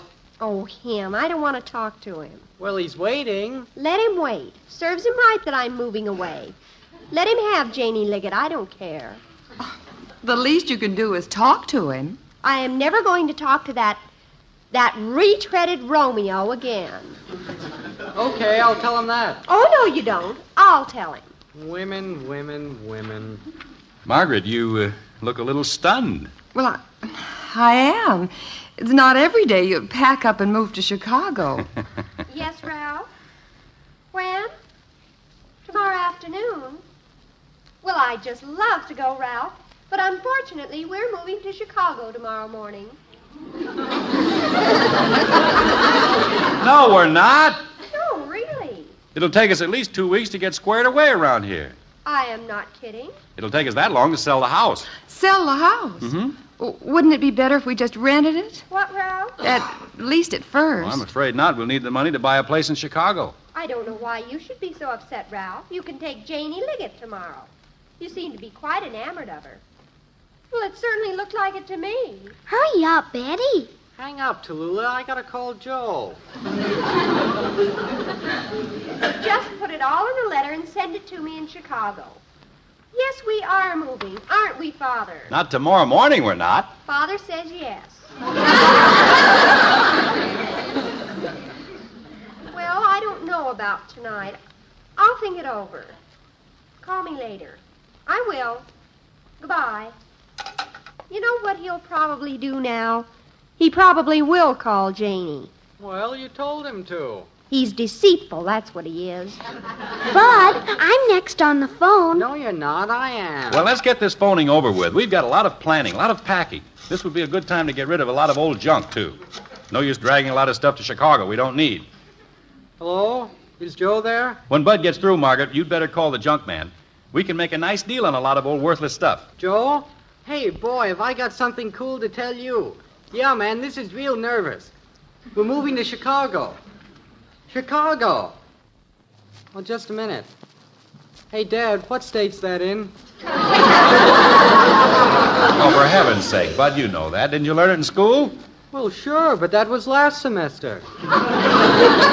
Oh, I see. Isn't Chicago a state, Daddy? No, kitten, it's a city in Illinois. Joe, it's in Illinois. Yeah. Huh? Oh, just a minute. Dad, name some big place in Chicago. Oh, Comiskey Park or... Joe, we're going to live in Comiskey Park.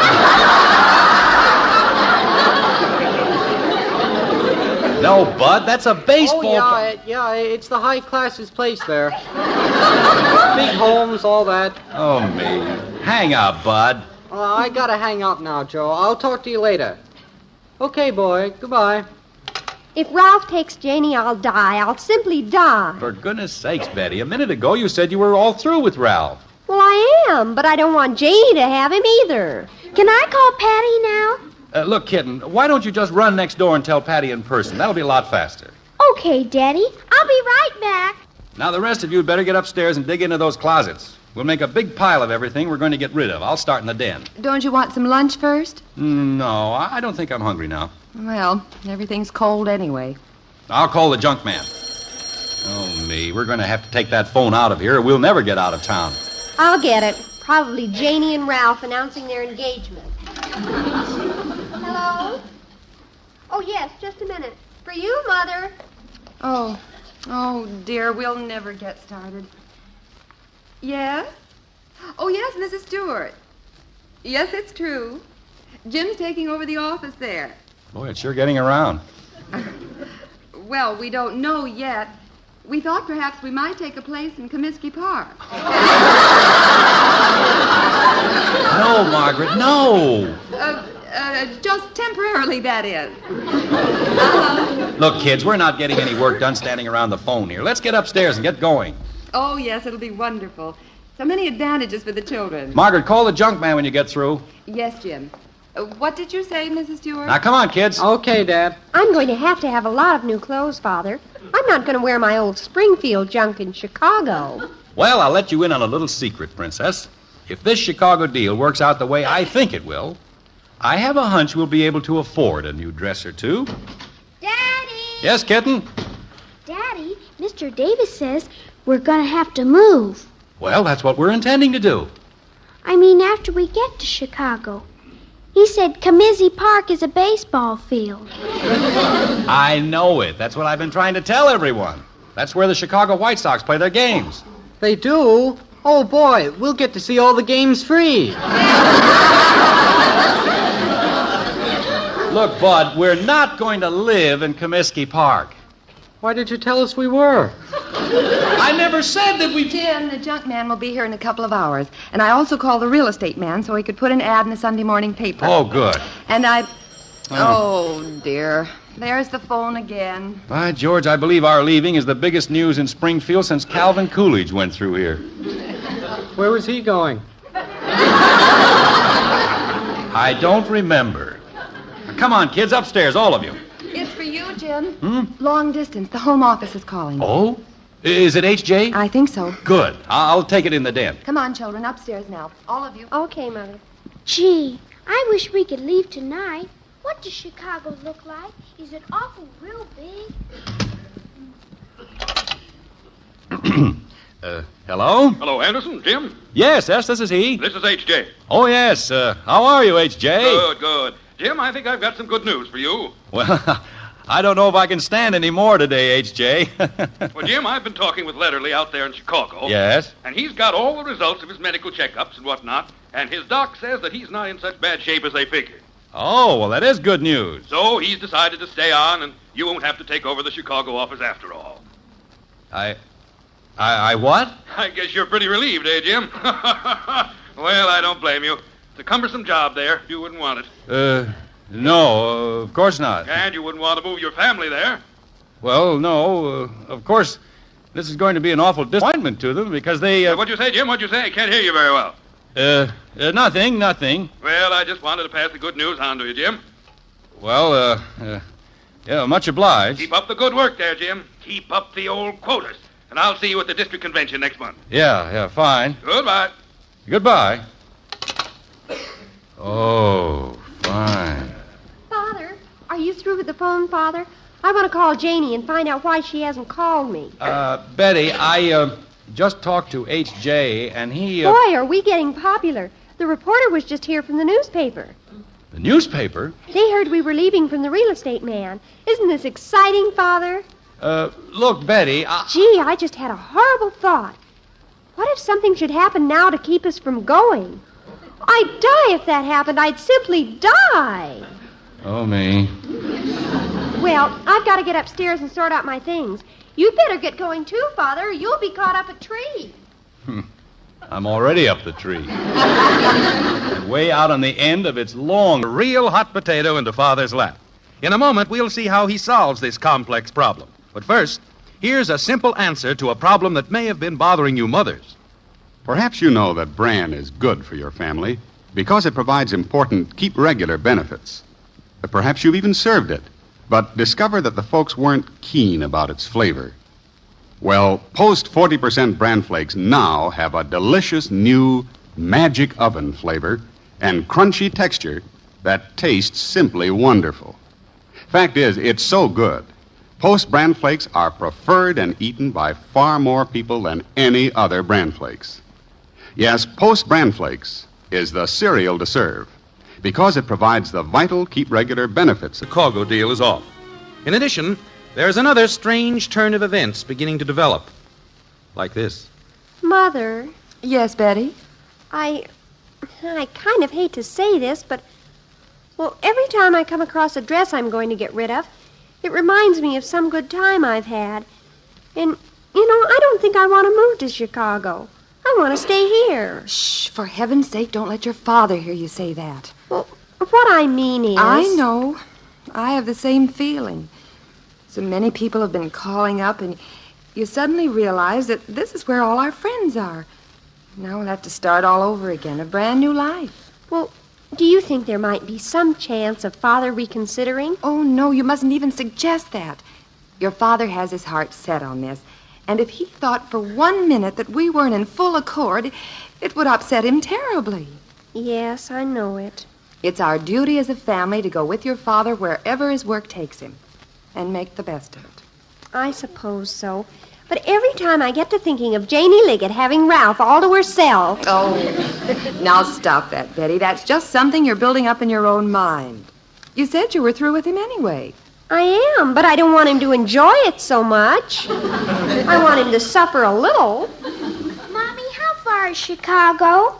Oh, pretty far. Is it too far so I couldn't come back and play with Patty on Saturdays? Oh, my, yes. Then I don't want to go. Angel, we've got to go.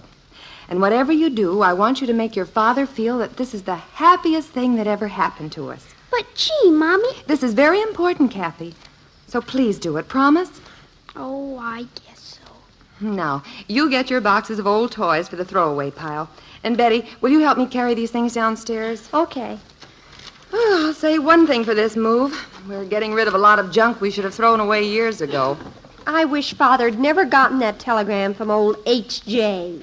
Well, there's nothing we can do about it now. Maybe I could get a job here and rent a little apartment and... Shh! There's your father at the foot of the stairs. Remember what I said now. Okay. Careful, don't trip there. You've got a lamp cord dangling mighty low. I'll watch it. Here, let me take that stuff. All right, fine. Here you are. Got it all? Yeah, I got it.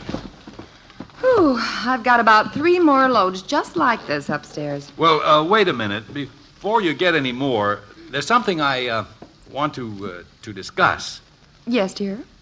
Margaret, I've been thinking, and actually there are certain disadvantages to living in a big city. Oh, but think of the advantages. We're all very, very happy we're going, dear. Yeah, well... It's the most thrilling thing I can think of, Father. It is, huh? Oh, I wouldn't miss this for anything in the world. Come on, we'd better get moving. We haven't time to stand around here. Well, wait, Margaret. Let's suppose that I turn down the Chicago job. Turn it down? Well, after all, it's a big, cumbersome office. I wouldn't actually have much time to myself. Oh, now you hush that kind of talk. Well, really, I'm not too keen about it. And... Jim Anderson, you listen to me. If you do anything to keep us from moving to Chicago, we'll never speak to you again. So, let's not have any more of that kind of talk. Yeah. Well, look, Margaret. Oh, there's the door, dear. See who it is. Yeah, okay. Mother. Shh. Mother, he sort of sounds like he doesn't actually want to go. Well, certainly. But can't you see what he's doing? He's noticed that our enthusiasm for the trip is wearing off, and he's trying to give us an out. An out? He's pretending that he doesn't want to go, so we'll have the courage to tell him we don't want to go. He's so considerate. Well, maybe we should tell him. Oh, heavens, no. We've got to work all the harder to convince him that we do want to go. It's the junk man, Margaret. Shall I tell him to go? Oh, of course not. We don't want to drag the stuff to Chicago with us. Well, I was just thinking, in case we decided not to go... Have him come in. Well, okay. Ought to get rid of it anyway. Tell him to give us an estimate on that pile of stuff in the living room. Kathy, hurry up with those boxes of toys. The junk man's here. I'm coming. Betty, after you dump that stuff, there's more things up in our room. Maybe you can get Bud to help you. He's down in the basement picking things over. Right in here, sir. Oh, yeah. That's fine. Nice place you got here, Mr. Anderson. Yeah, well, we like it. No, it's a shame you're going to leave it. Well, to tell the truth... To tell the truth, we're glad to be getting out of here. But, Margaret... We need a change. It couldn't have come at a better time. Moving clean to Chicago, huh? That's right. And we're all thrilled about it. What do you think all this stuff is worth here? Well, I don't know. I'd have to look her over, see what we got here. That lamp is broke. That's not worth anything. It can be fixed. Hey, wait a minute. What are these slacks doing in here? I still wear those. Around the yard and... Well, you're certainly not going to wear them in Chicago. Margaret, there's something I've got to tell you. Later, dear. Let's get this settled first. Yes, but... Hey, that's my fishing jacket in there. Well, it's all worn out. Oh, it's just getting nicely broken in. Take that out of there. You folks better make up your mind what's in and what ain't. It's all in. No, it ain't. Toys, Mommy. Oh, good. Put it on the pile. I took out a few things I want to keep. I see. Well, wait a minute. The box is empty. Just one broken doll dish in there. Kathy, I'll bet you hate to leave Patty Davis and all your little friends here, don't you? This is the happiest thing that ever happened to us. Dad! Do you want me to figure a price on this stuff or not? Certainly. Go right ahead. Dad! Where's Bud calling from? In the basement. Better see what he wants. He's supposed to have some more things for the throwaway pile. Coming, Bud. Most of this stuff's in such bad shape, I really shouldn't buy any of it. But Dad, can you help me get this up the stairs? It's too heavy for me. What in the world is it, anyway? A log cabin? No, it's that raft Joe and I started building last summer. Do you think it'll fit in the van all right? Oh, Bud, don't drag that thing up here. Well, I don't want to leave it in the basement. There's a lake at Chicago, isn't there? Well, yes, but... Well, do you think Joe could come up and spend a couple of months with us so we could finish the raft? Bud, in the first place, Lake Michigan is no place for a raft. And in the second place... Dad, do I have to go? What? I mean, could I maybe stay here, live over at the Phillipses or something? I don't want to leave Springfield, Dad.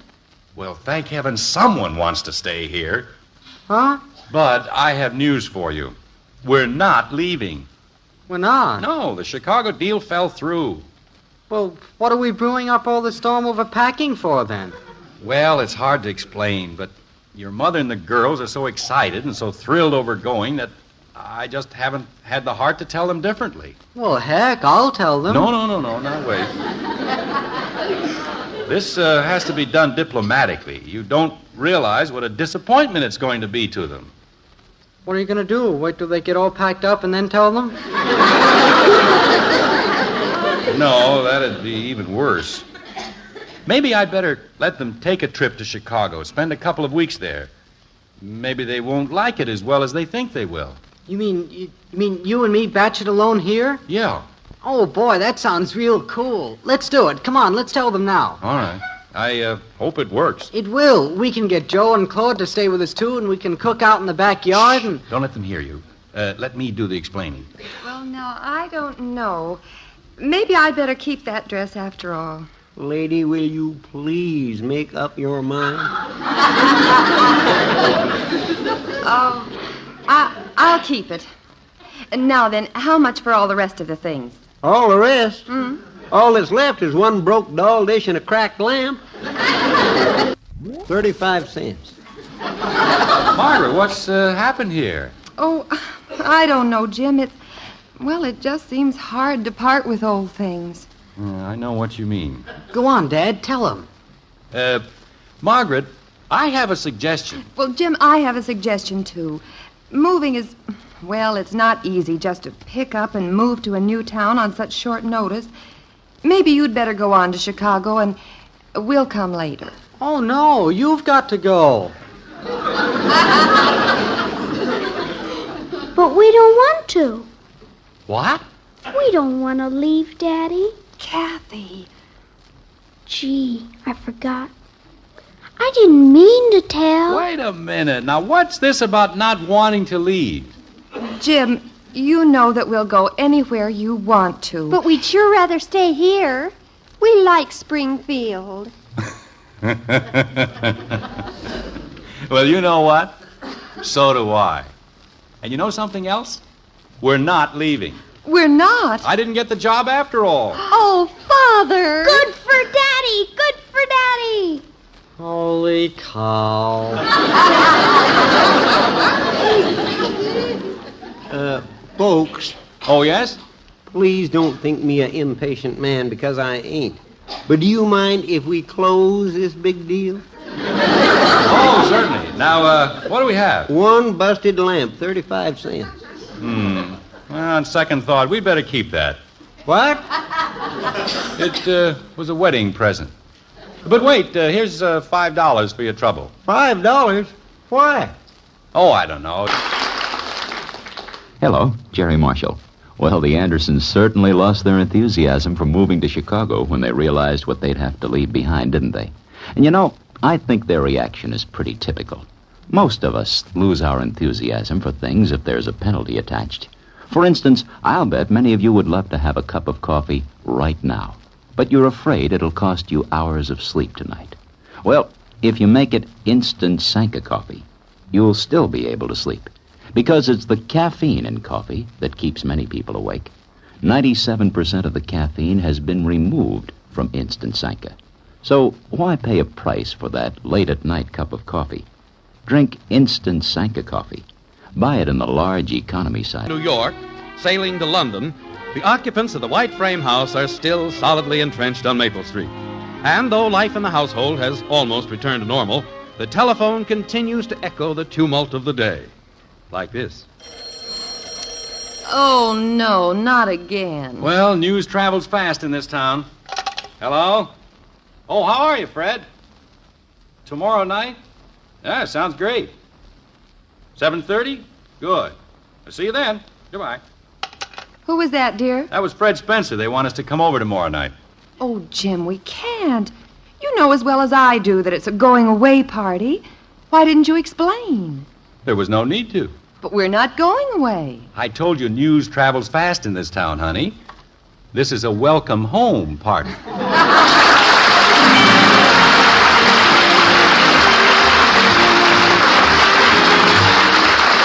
Join us again next week when we'll be back with Father Knows Best, starring Robert Young as Jim Anderson. Until then, good night and good luck from the makers of Post 40% Bran Flakes, the cereal preferred and eaten by far more people than any other Bran Flakes, and Instant Sanka, the delicious coffee that lets you sleep. In our cast were Gene Vanderpyle as Margaret, Rhoda Williams, Ted Donaldson, Helen Strome, and Parley Bear. Calcium helps grown-ups to a more vigorous life. And now there's calcium in Heart Wheat Meal. Calcium helps your body run smoothly. And now there is calcium in Heart Wheat Meal. Calcium helps you to enjoy a more active life. And now there's calcium in Heart Wheat Meal. Yes, a 1-ounce serving contains 1/3 of your daily calcium needs, and wheat meal is a whole wheat cereal, smooth and creamy rich. Cooks instantly without lumping. Just follow new directions. Get new Post Wheat Meal with more calcium than any other cereal, hot or cold. Father Knows Best, based on characters created by Ed James, was transcribed in Hollywood and written by Paul West and Roswell Rogers. This is Bill Foreman speaking.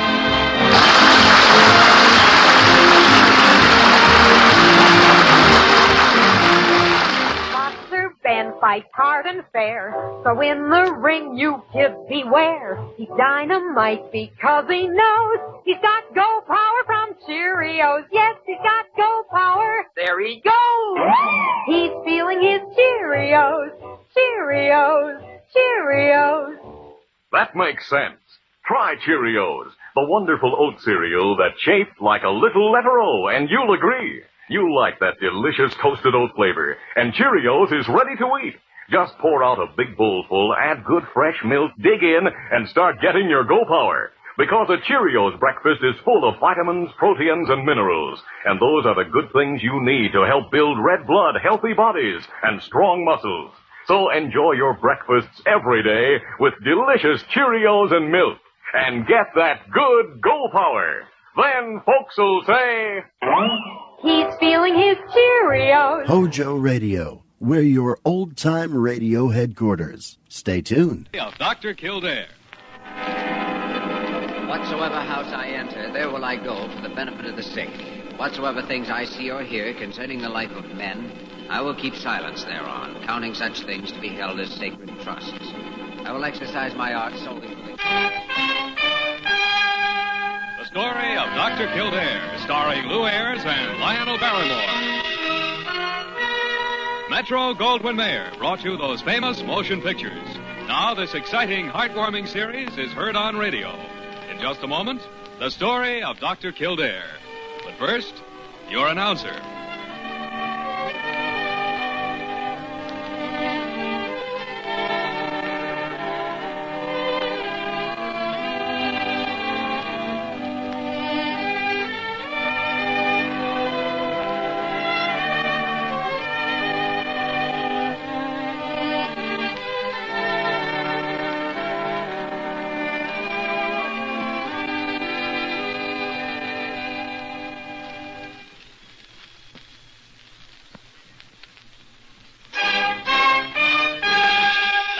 The story of Dr. Kildare, starring Lou Ayres as Dr. Kildare and Lionel Barrymore as Dr. Gillespie.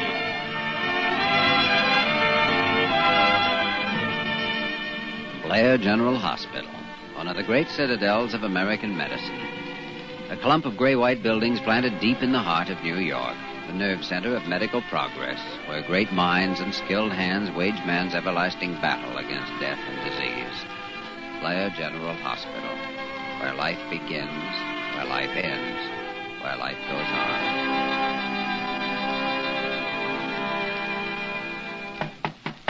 Come in. Outrageous, ridiculous.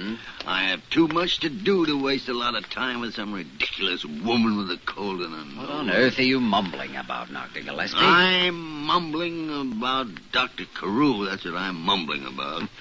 Well, I grant you he's an old auntie about some things, but he can hardly be called a woman with a cold in her nose. Well, who said he could? You did. Oh, you're crazy, Kildare. You ought to know. You've been a diagnostician for a good many more years than I have. Now, look here. I'm not in any mood for bantering. I'm busy, and that fool Carew's gone out of town, and he left a letter for me asking me to see this fool woman with the sniffles. Now, do you know she's a fool woman with the sniffles? Have you seen her yet? No, I haven't, but I can tell from the tone of Carew's letter. He says she's a new member of the Board of Trustees, and he wants me to be very nice to her. Dr. Leonard Gillespie, boy diplomat. Ah, go to blazes. I should have known better than to come to you for help. Well, how can I help you in a case like this? Well, I thought you could see the old crow with me and kind of help me out. I'd do it for you, Kildare. Ha! I have never refused a fellow man in need. What is it? Are you afraid of this what's her name? Millicent Forbes, that's her name. You're doggone right I'm afraid of her. I'm afraid of any woman that Carew wants me to be nice to. I had a hunch this was where you were. Okay, you were right. Now that you found me, go away and forget that you did. My, what a bright, sunshiny face we have this morning. Dr. Gillespie is not in one of his better moods. There's a lady in your office asking to see you. Oh, sprout. Send the lady down to my office, will you, Molly? She says she's a friend of Dr. Carew's and a member of the board of... All right, Molly, all right. I'm not interested in her biography. Just send her down. Yes, Dr. Gillespie. Immediately, Dr. Gillespie. Goodbye. Whatever you say, Dr. Gillespie. I'm sure I don't know why you should be afraid of this woman. You should see some of the women Dr. Carew sent to see me. They came in on broomsticks. I see. Well, we'll examine this one. Give her some cold capsules or something and the quick heave-ho. Nicely, of course, in the best Carew manner. Yeah. Come in. Well, hello. Oh, hello. Mrs. Forbes? Why, yes. That is, it's Miss Forbes. Oh, well, I'm Dr. Kildare. This is Dr. Gillespie. How do you do, Dr. Gillespie? Well, I was told you were the most handsome doctor in New York, and I can certainly see why. Yes, Dr. Gillespie is definitely the Clark Gable of Blair General Hospital. Yes, I can see that. Well, won't you sit down, Mr. Forbes? Oh, I wish you'd call me Millicent. I've never heard Dr. Carew call you anything but Leonard, and I do hope you won't mind if I call you that. You see, I feel as though I know you already. Of course. Millicent. There, you see, we're friends already. Dr. Kildare, I don't think we'll need you. Oh, Dr. Gillespie, you forget that I was called in as a consultant on this case. Well, I think I can hand it alone, all right. Dr. Carew insisted that Miss Forbes have every attention possible. Oh, isn't that charming? He's such a sweet man, sweet. Let's see, you're suffering from a cold, Miss Forbes? Yes, it's just a nasty old case of the sniffles, really. But Dr. Carew said that since I was on the board of trustees and all that, I shouldn't take any chances. Well, I should think not. Well, if you'll just open your mouth and say, Miss Forbes, I'd like to look at your throat. Why, of course. I'd be happy to. A slight inflammation. Let me see. You have such strong hands, Dr. Gillespie. Gesundheit. Thank you. I'll take your temperature, Miss Forbes. Just slip this under your tongue, please. That's right. You must not talk for 3 minutes. I understand. Shh. Now, don't you worry, Millicent. Don't you worry. We'll have you all fixed up in no time. We can't have a lovely woman like you ill for one single moment. Do you think we should hospitalize Miss Forbes, Dr. Gillespie? Well, we'll have to see what her temperature is. It's a long-distance call for you, Dr. Kildare. Oh, thanks, Molly. Hello. Oh, hello, Dr. Carew. Yes, I'll be glad to help you in any way I can. What is it? Miss Forbes. Why, she's in my office right now. Dr. Gillespie called me in for a consultation himself. Yes, her condition seems to be very favorable. Yes, we are giving her every possible attention. Goodbye. That was Dr. Carew phoning from Albany, Miss Forbes. He wanted to be sure that we were doing everything possible for you. Isn't that right? Here. I'll take out that thermometer. Oh, how sweet of Dr. Carew. Your temperature is normal, Miss Millicent. Oh, thank you, Leonard. Oh, suffering microbes. Oh, my goodness, what's the matter with her? Oh, of course, she's jealous. My, you see the effect you have on women, Dr. Gillespie? I don't think that Now, don't be modest, Leonard. Yes, he is modest. Why, anyone can look at him and see that he's just a big, shy schoolboy at heart. Don't you agree, Dr. Kildare? Well, perhaps I don't have your insight, Miss Forbes. Now, I'll tell you how I'm going to prescribe for you, if it meets with Dr. Gillespie's approval, of course. Yes. I'd like you to take one Coracetin pill every 3 hours. Your cold is in the very early stages, and I think we can get rid of it for you before it gets too uncomfortable. Yes, you want to eat a light dinner tonight. Oh, why don't you come along and have dinner at my home, Dr. Gillespie? Or are you too busy? Well, now, let's see. I was on duty tonight, but Dr. Kildare could look after my cases. Well, I'll... Yeah, you will, Kildare. Yes, to be sure. Well, Miss Forbes, Millicent, I think that's a very nice suggestion. But I insist on taking you out to dinner. Oh, how exciting. Well, I'll run along home and dress. Oh, what time will you pick me up? Oh, about 7. I'll be waiting. You have my address on my card. Well. Goodbye. Oh, thank you, Dr. Kildare. You've been so charming. Don't mention it. I'll see you at 7, Yes. Leonard. Well, we certainly gave her some cold capsules and a quick heave-ho, didn't we? Attractive woman, isn't she? Maybe I should go along with you. Oh, no, you don't. No, you don't. You're staying right here at Blair General. Yes, sir. Yes, a very attractive woman.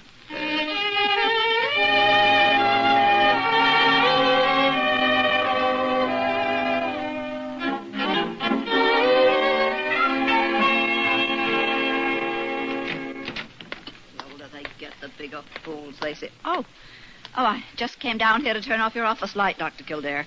What are you doing up? Oh, I just thought I'd sit up and keep a candle burning in the window. They had dinner at the Club Antime. How do you know? One of the ambulance drivers saw them going in. Then they went dancing at the Waldorf roof. How do you know that? One of the trained nurses over there phoned me. She rode up in the elevator with them. I suppose he had lobster Newburg for dinner again. He did. Well, I'd better get out the bicarbonate of soda. Dr. Kildare, do you think she's so attractive? She's not nearly as attractive as you, Molly. Oh, you. Men never fall for women that act intelligent. And I never had time to learn to act dumb. That can get very tiresome. Yeah, but by the time a man finds it out, he's usually been married a few years. Now, don't you worry about Millicent Forbes. She hasn't got a brain in her head. Listen to me. The smarter they are, the dumber they act. Don't you kid yourself. I've been a woman long enough to know that. He'll probably marry her. Oh, I doubt if she's asked him yet. I always knew somebody'd get their hooks into him someday. Now, Molly, don't give up the ship. She'll probably make him very happy. She's probably just the sort of wife he should have. Look, they only went out to dinner. Just because they went out to dinner doesn't mean... That's the way these things start. Two people go out to dinner, and the next thing you know, they're getting married. Now, Molly, you have too much common sense to think that. I have plenty of common sense, but he hasn't any. No, it's all right. Let him marry her. I can take it.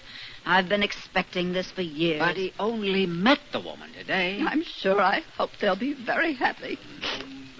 I think I hear Casanova's footsteps. Now, mop your eyes, Molly. You don't want him to see you crying, do you? Crying? My goodness, who's crying? Well, what's everybody doing up? Nothing. And if you think we're waiting up for you, you're crazy. Absolutely. Why, I never thought for a moment that you two... And I'm sure I hope you and Miss Forbes will be very happy. Good night. What's the matter with her? Have a nice evening? Very quiet. What did you do? Oh, we had a little dinner, quiet little dinner, you know, in a neighborhood restaurant. That was all. Mm-hmm. Where's the bicarbonate of soda? Right there on my desk. Ah. How's Miss Forbes? Oh, fine. I think I'll have her come into the hospital, though, for a few days tomorrow. What for, if she's fine? Well, a little checkup never does any harm, you know. Carew wanted us to be nice to her. Well, I'll be doggone. Yeah? Well, what's the matter with you? Evidently, Molly was right. Molly was right about what? Look here. You don't want to be taken in by this woman. Taken in? What are you talking about? Well, now, a woman like this may seem dumb, but they're smarter than they seem. Seem dumb? Millicent is an extremely intelligent woman. That's my whole point.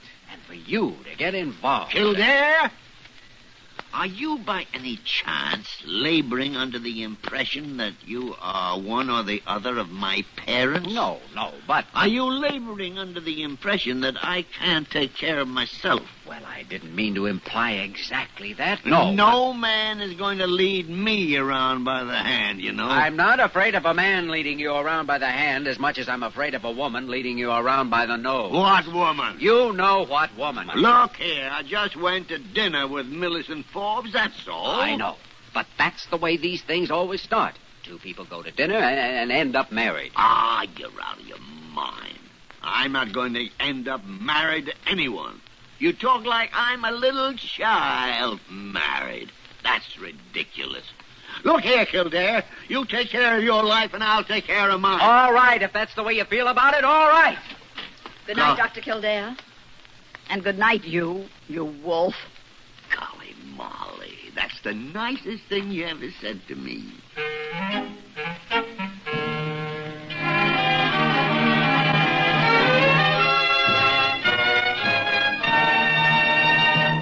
We return to the story of Dr. Kildare in just a moment.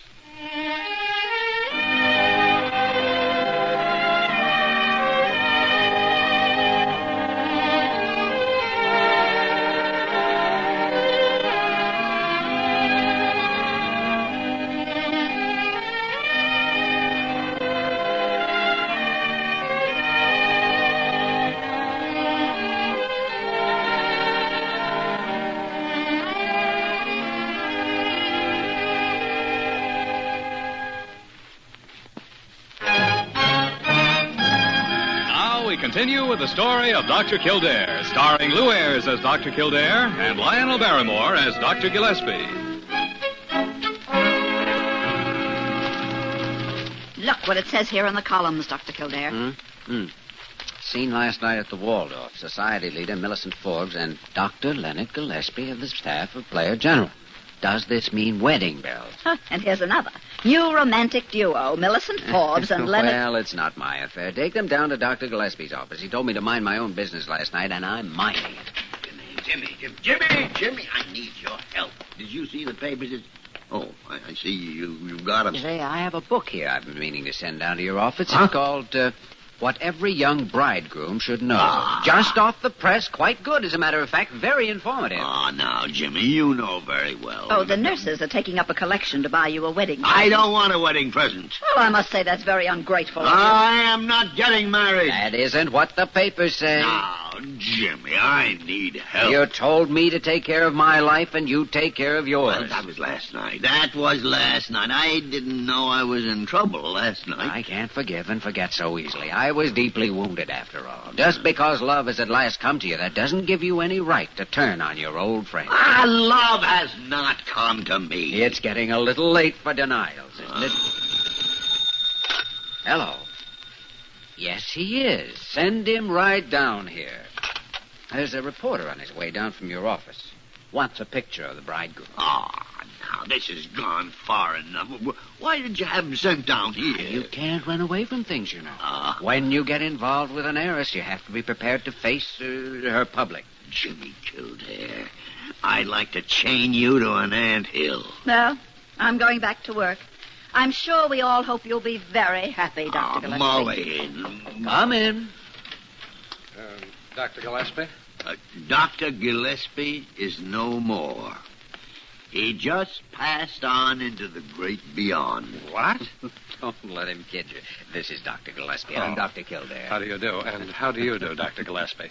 I'm from the New York Globe. I wanted to get a statement from you about your marriage plan. I'm not getting... Oh, my goodness, here you all are. My gracious, I've been hunting all over the hospital for you. Good morning, Leonard, dear. Dr. Kildare. How nice to see you. Hello, Millicent. Good morning, Miss Forbes. May I present Mr. Gordon Arkley of the Globe. Oh, how do you do, Mr. Arkley? I'm so happy to meet you. How do you do? I just came over to see if I could get a statement from Dr. Gillespie on your wedding plans, Miss Forbes. Wedding plans, dear me. Dr. Gillespie and I are just good friends. Why, we haven't even discussed wedding plans. No. Yet. Oh. You seem to have stumbled on something rather prematurely, Mr. Arkley. Kildare. My goodness, yes. Well, I'm all checked into the hospital, Lenny. You are? Oh, are you entering the hospital, Miss Forbes? Oh, it's just for a routine checkup. I see. How's your cold? Why, it seems to be all gone. Lenny cured it. Well, I'll see you in a little while. May I walk down the hall with you, Miss Forbes? Why, yes, of course. You're a lucky man, Dr. Gillespie. Now, see here, Jimmy Kildare. Stop that laughing now. This is serious. I feel like I'm up to my chin in a barrel of molasses. Yes, tell me more, Lenny. Lenny? No. I'm not going to marry that woman. Oh, don't tell me. Tell her. Tell the newspapers. Tell Dr. Carew. Hey, did you ever hear of a breach of promise suit? How can I breach what I never promised? Are you sure you made no promise? Ah, Jimmy, now. I am in trouble. Trouble. I need help. Not you. You're the man that can take care of himself. No man can take care of himself, Jimmy. No man on earth when a woman's around. What am I going to do? I can think of just one way, but why should I bore you with the details? I'm sure you've figured a way out by now yourself. I'm sorry. I said I could take care of myself. Mm-hmm. I'm sorry I told you to mind your own business. I'm sorry. I am sorry. What do you want? My arm or my head? My leg? Name it. You can have anything you want. It's yours. Only get me out of this. All right. As long as you're sorry, I'll try, Lenny. No. I'll try.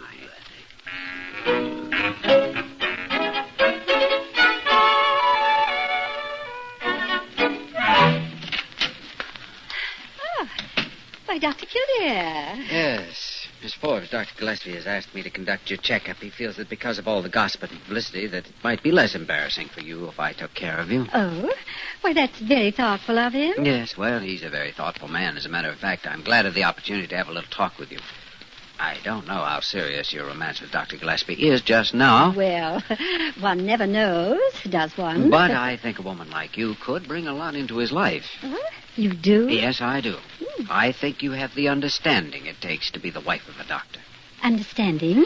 Yes, I'm sure that night after night, while you sit alone, waiting for him to come home, you will understand. You'll be patient and silent in the face of loneliness. Well, I try to be. And when he does come in, tired and cross, without the strength to speak even one civil word to you, I'm sure you'll understand and be even kinder to him. Well, And if, heaven forbid, in the heat of exasperation, and a doctor experiences many exasperations and frustrations during the course of a day, if, as I say, the result of these, he should even strike you, I know you're the kind of a woman who will understand even that and turn the other cheek. Did you say strike me, Dr. Kildare? Well, he has been known to be quite violent around the hospital, but he's always very sorry about it the next day.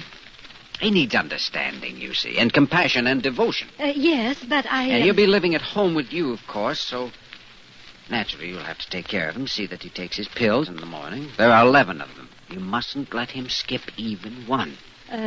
11 pills? Yes, 2 for his liver, 2 for his heart, 2 for his blood pressure, and 2 are vitamins. What are the other 3? Well, I think he had better explain the other 3 to you. Then he must have a rub-down before you let him get out of bed. A rub-down? For his circulation. And also he has to wear red flannels and a nightcap until May 15th, unless the weather turns hot earlier. And in June he can go without his vest. And yes, one other thing. Dr. Kildare, would you mind? I'd like very much to talk to Dr. Gillespie. You won't tell him what I told you? He becomes quite violent if he thinks people are discussing it. Oh, I'm sure that I'll be able to find protection from his violence if he should become violent in this great hospital. But you may remain present if you care to, Dr. Kildare. Will you send for him, please? Well, yes, Miss Forbes, of course I will, if you insist. Oh, I'm afraid it is quite necessary.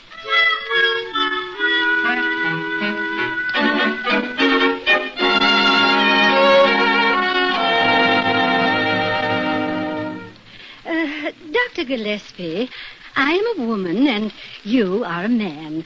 Now, we can be frank with one another. Oh, yes, of course, Millicent. Well, there seems to have been some sort of misunderstanding afloat about us. People seem to have the ridiculous idea that we're engaged. Yes, there does seem to be some such idea around.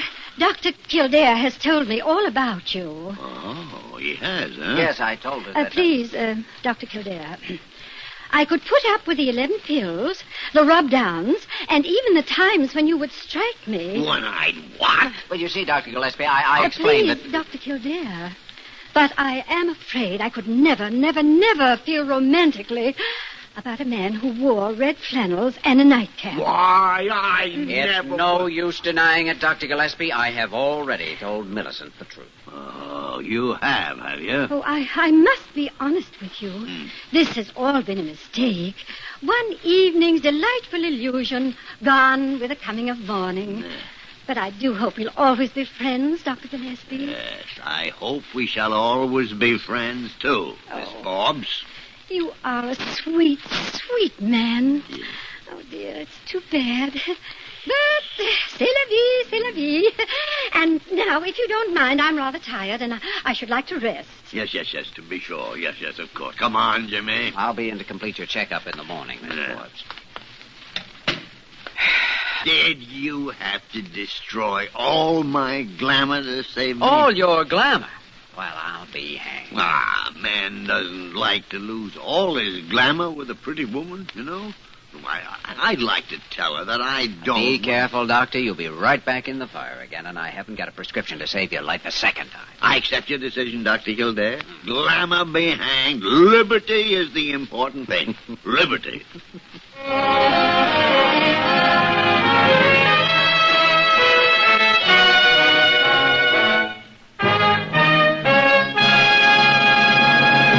In just a moment, we will return to the story of Dr. Kildare.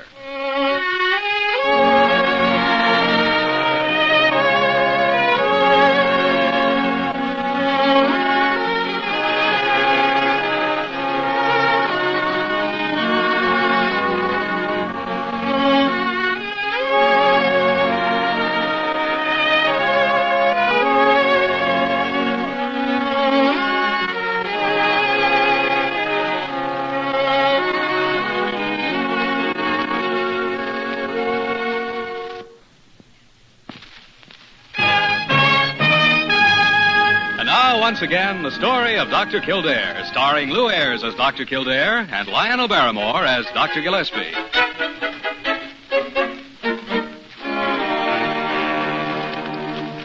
Well, it says here in the paper that Millicent Forbes has a new flame. Anyone we know? No. Molly, did you actually think I'd marry Millicent Forbes? Well, I knew she was going to marry you if you didn't step awfully fast. Were you jealous? Not a bit.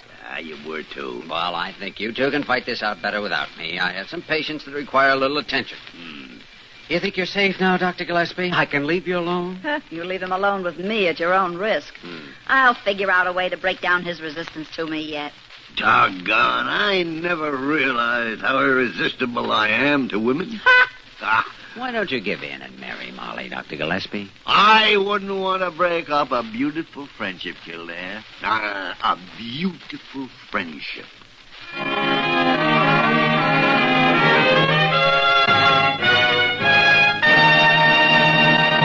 You have just heard the story of Dr. Kildare, starring Lou Ayres and Lionel Barrymore. This program was written by Gene Holloway and directed by William P. Russo. Original music was composed and conducted by Walter Schumann. Supporting cast included Eleanor Audley, Isabel Randolph, and Eddie Fields. Dick Joy speaking.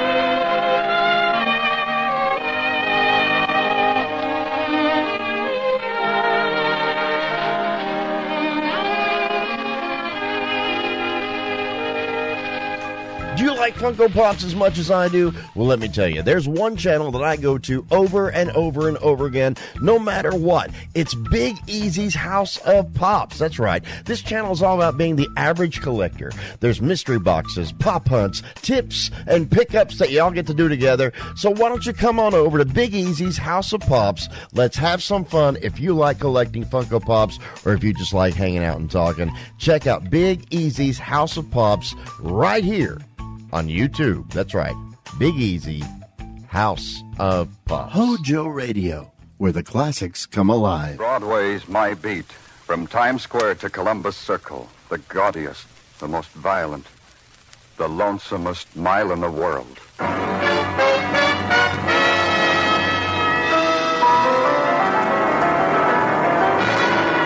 Broadway's My Beat, with Larry Thor as Detective Danny Clover.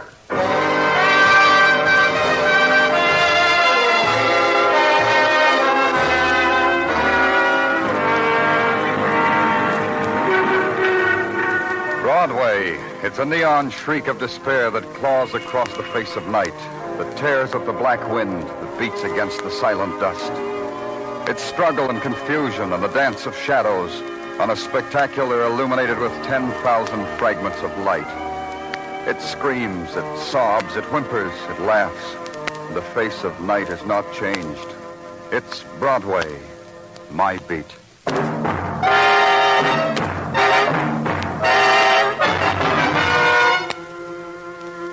They were waiting, the harbor police, their launch dancing against the shadows of the curious, waiting and bound in the veil of mist rising above the river. They were waiting for me. Hiya, Danny. You got here first. Up aboard the launch. Yeah. Okay, Skipper, let her go. All right, Florio, fill me in. Well, Danny, it goes something like this. The city engineers were dredging the river for some social purposes. No philosophy, Florio. I'm not up to it. Yeah, okay, Danny. Like I was going to tell you, they was dredging the river and they come upon a car at the bottom of St. Huh? They call the derrick department. The mobile department sends out a barge with a derrick. The derrick wraps a chain around the car, gives a mighty heave and a pull, and there it is, Danny, hanging there in the floodlights. How did the car get in the river? Well, the engineers figured that the only place it could have come from was off that bridge up there. Where on the bridge? Well, that's what's funny. There ain't a mark on the bridge, not even a blemish. Guardrail ain't touched.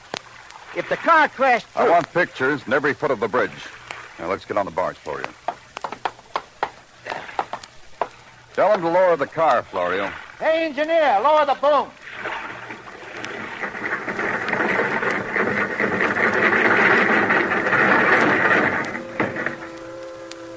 Boy and girl in the car, Danny. It's a long time in the river. How long? The engineer says from the amount of rust on the car, 2 or 3 days. Here, help me open the car door, Florio. Yeah, Danny. It's stuck. Oh, all that river water rusted the lock. Well, we keep trying. For a bad man, you got muscles, Danny. Danny. Why did you have to call me, Florio? Why me? But this makes it all the more down your alley, Danny. The bullet holes plugged neatly in the heart region. 1 each to each. They weren't not only drowned, were they? No. Florio, come here. Yeah? Yeah, Danny. What do you want? What does this look like to you? It looks like the front end of the car was smashed, like it hit something. Yeah, that's what it looked like to me. You think that's something, Danny? Come around here to the back. Now, you see that, Danny? And you tell me I shouldn't be philosophical. No. Yeah. Yeah, Danny. A sign. A sign that says just married.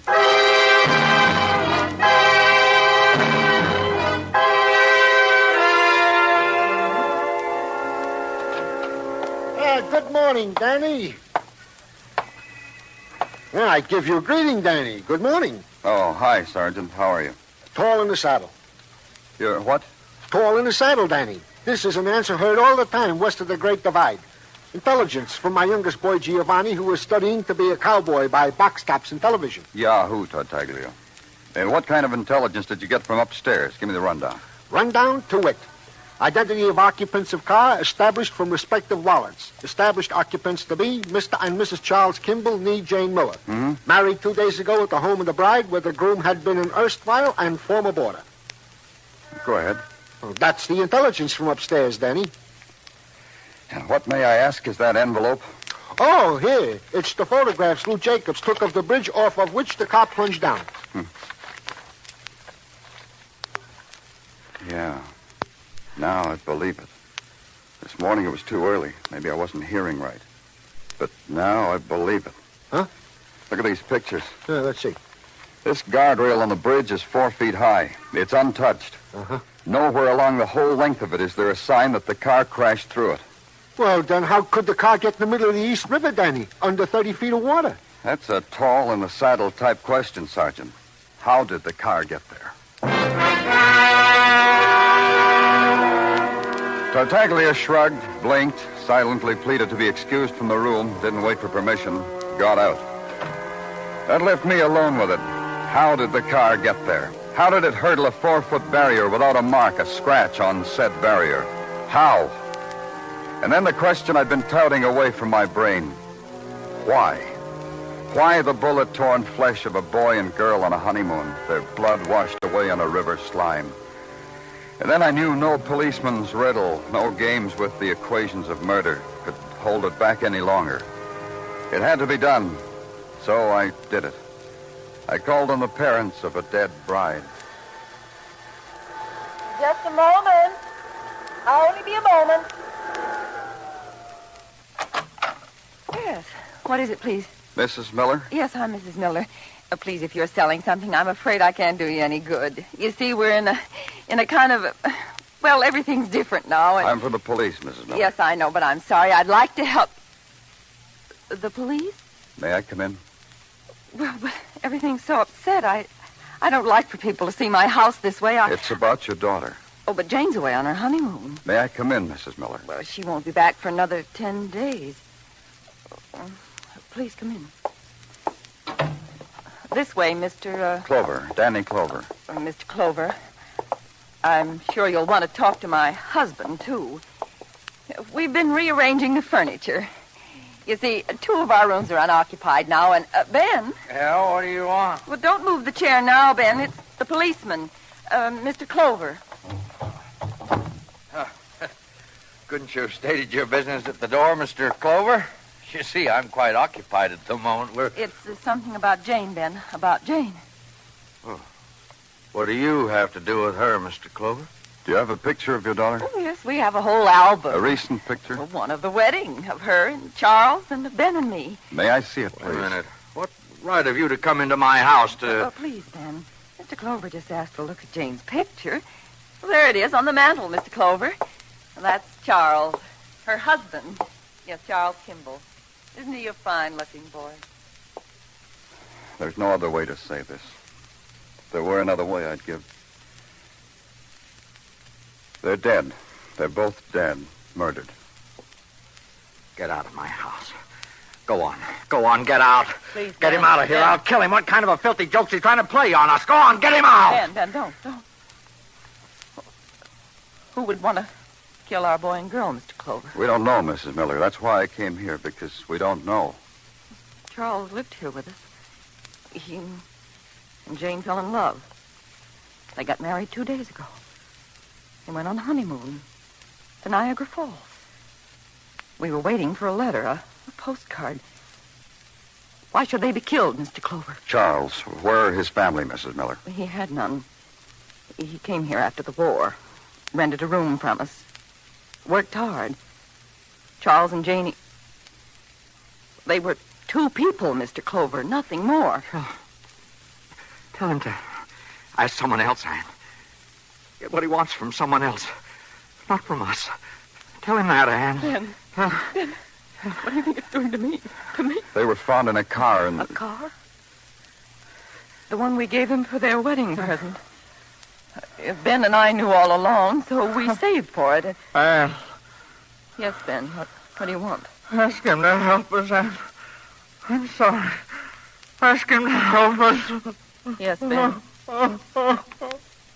Will you Help us, Mr. Clover.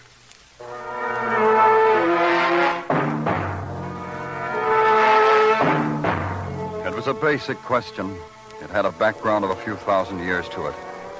A man's child had been killed. A man's child needed avenging. As simple as that.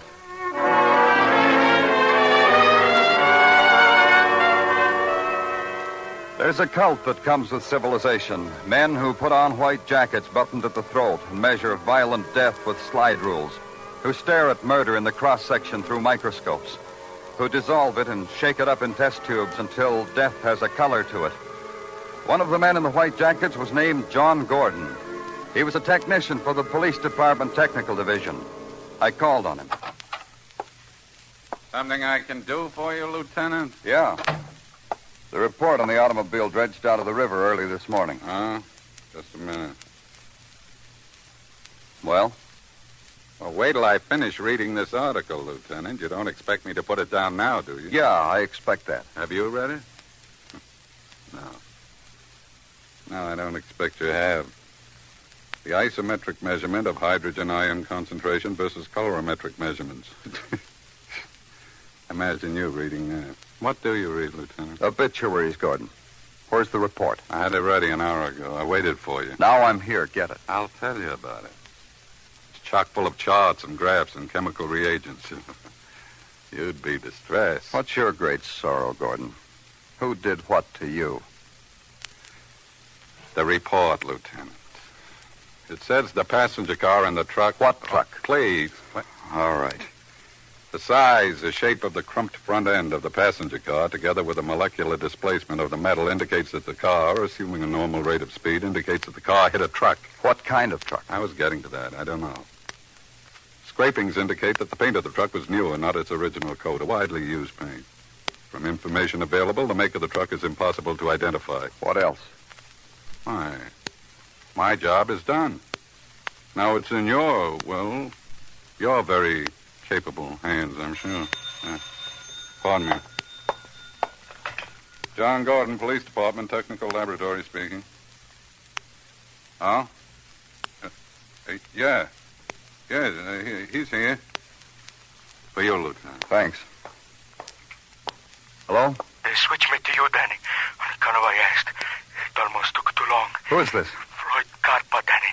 Come get me, kid. I got news for you. Well, tell me now, Carpa. What kind? Charles and Jane Kimball. The couple who took a honeymoon in the river. Come get me, kid. Yeah, where? Bowery. 320 Front Street. Walk back, hurry, kid. Carpa. Come get me, Danny. Please, listen. I never said it to a cop before. Listen. Come get me. Please. It was a name to launch a minor nightmare. Floyd Carpa. A man who dressed too well, perhaps to spite the memory of the years of wearing cast-off clothes. A little man with hate perched on his shoulder like a sharp-beaked creature. Vocation, hoodlum. Majoring in bank holdups. 3 of them, 2 convictions. Floyd Carpa in the Bowery. He didn't belong there. Carpa saying he knew about the Kimball murders. It didn't fit. Carpa saying please to the police. It didn't make sense. 320 Front Street, he'd said. I went there. Walked back, he said. I did that. I'm Danny Clover here.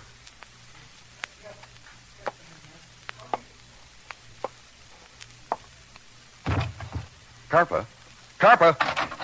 Hey, what? I'm coming in.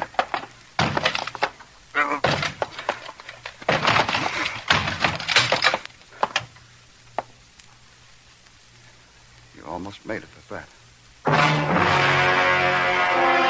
It was Carpa, all right.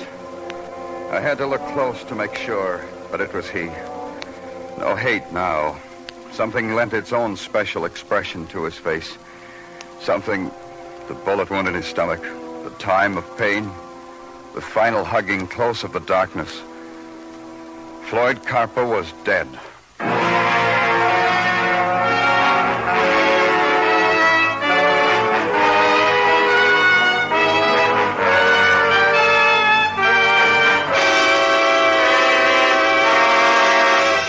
You are listening to Broadway's My Beat, written by Morton Fine and David Friedkin, and starring Larry Thor as Detective Danny Clover.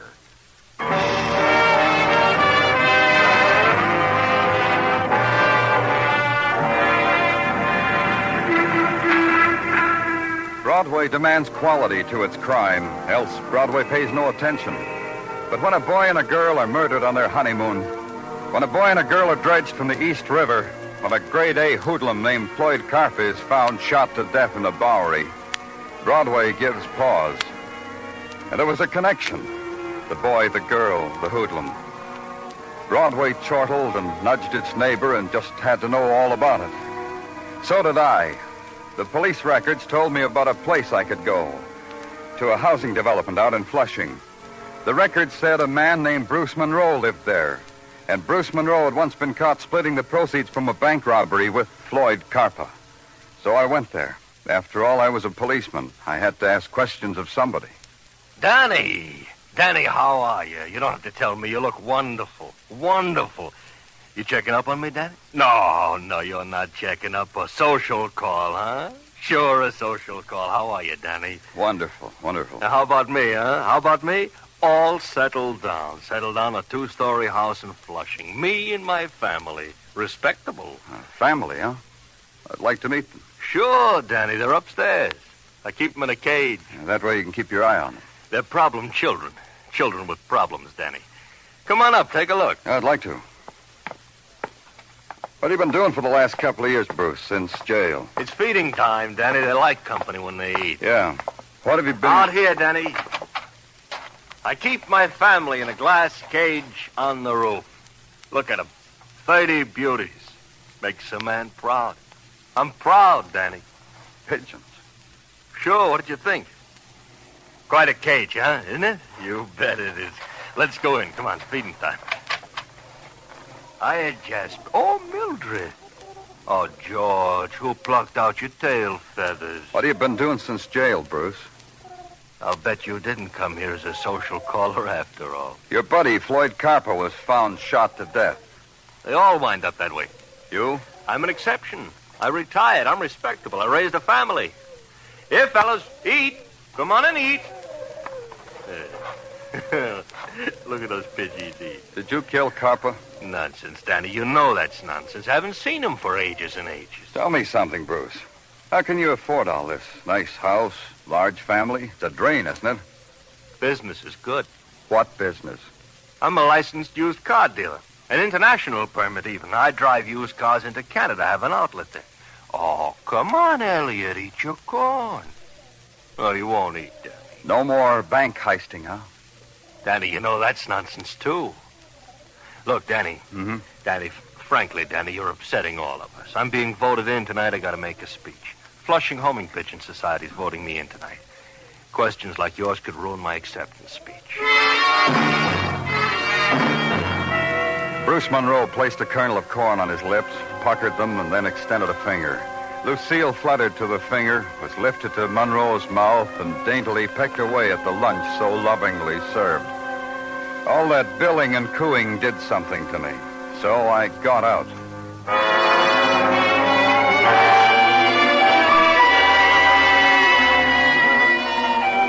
The ride back to headquarters didn't clear up a thing. The same nagging questions rode alongside me. Why was the hoodlum Floyd Carpa dead? What had the hoodlum Floyd Carpa to do with the life and death of a boy and a girl whose lives had been ordinary, whose death spectacular and grotesque?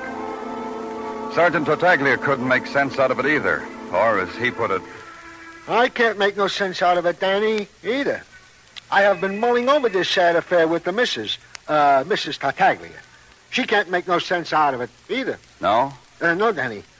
The scene of our mulling it over, I remember like it was a picture on a calendar. Mrs. Tartaglia was hovering over her mixmaster, hustling up some pizza dough. I was reading to her from the paper in my stocking feet. We was very domestic last night, Mrs. Tartaglia and Tartaglia, what have you found out about Charles Kimball, the dead boy? Oh, sure, Danny, sure.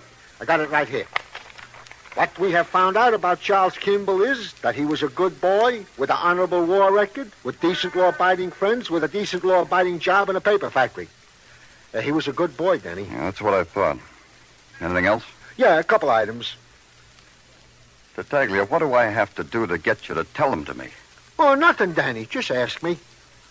Don't look that way, Danny. I'll tell you. Tracing down the truck with which the Kimball car collided is still in the process of being traced down. This means they haven't found it. Well, tell them to find it. Yeah, I'll do that, Danny. Now, here is the piece de resistance, a teletype writer from the Poughkeepsie Police Department. Well, what makes it so resistant? It wants Floyd Carper. Huh? Yeah, Floyd Carper. They want him on suspicion of a bank robbery that took place recently in Poughkeepsie. They want to know, do we got him, this Floyd Carper? It's so the bank teller can identify him. Do we got him, Tartaglia? Yeah, in a manner of speaking. So tell them that, Tartaglia. Put it on the teletype. We don't want to keep Poughkeepsie in suspense, do we?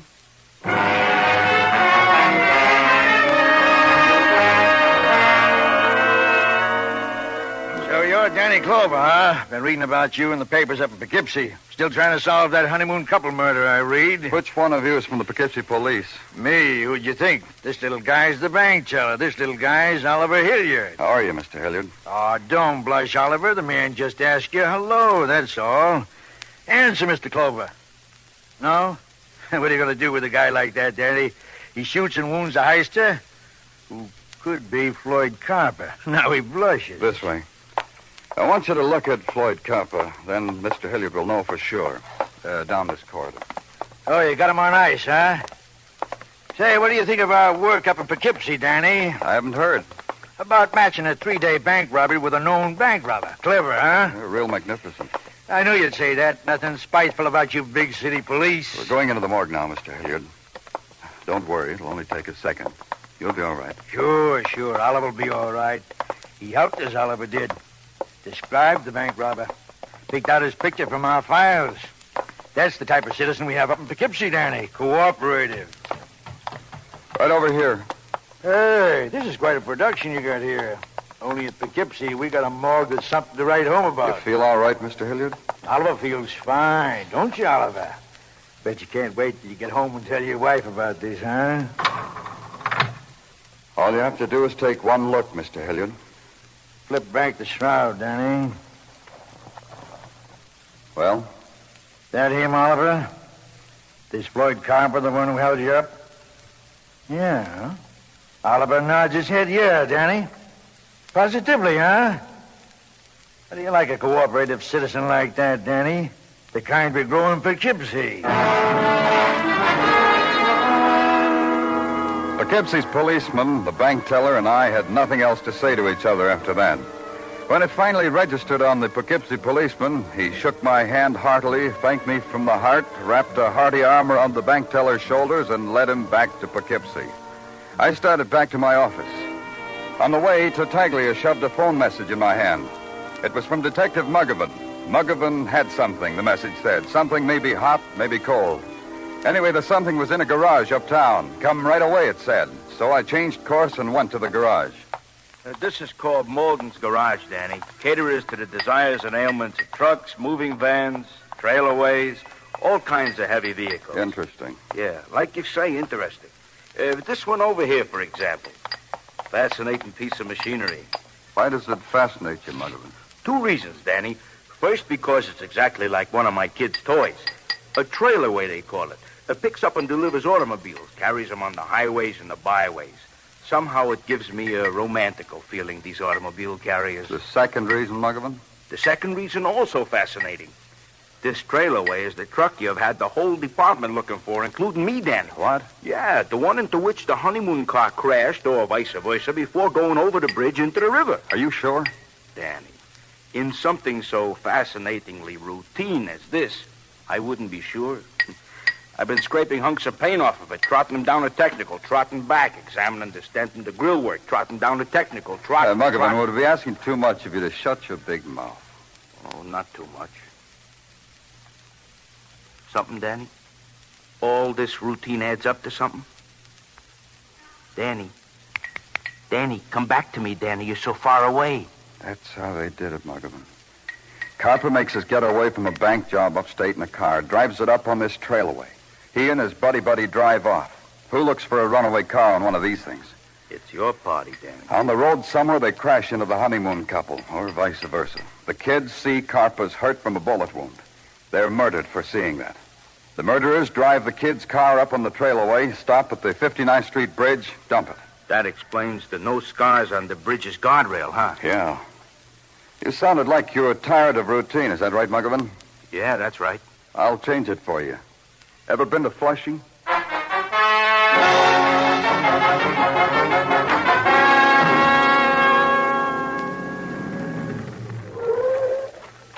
Let's go, Muggavan. This house. Oh, such a serene and peaceful habitat, Danny. Hey, look, yellow shutters and chintz drapes. Tasteful. Ring the bell.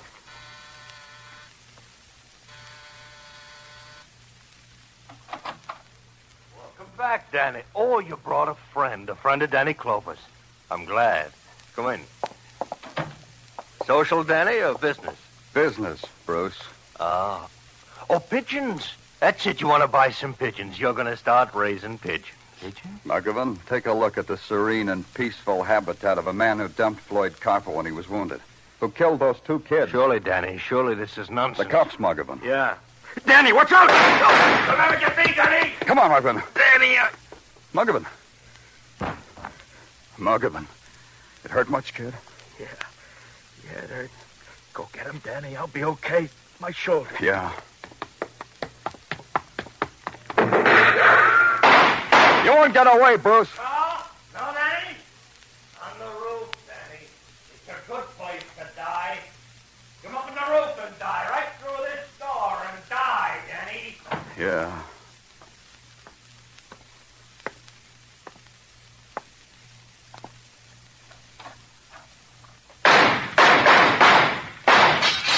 Me, Danny, shooting me! One of my pigeons is hurt! Throw away your gun, Bruce. Throw it away. That's me nice, Danny. Must be real nice. I got news for you, Danny. No more bullets in my gun. Throw it here. Yeah? See how I do what you tell me when you ask me nice? Put your hands behind your head and walk toward me. Yeah. Don't look like you hurt any of my pigeons, Danny.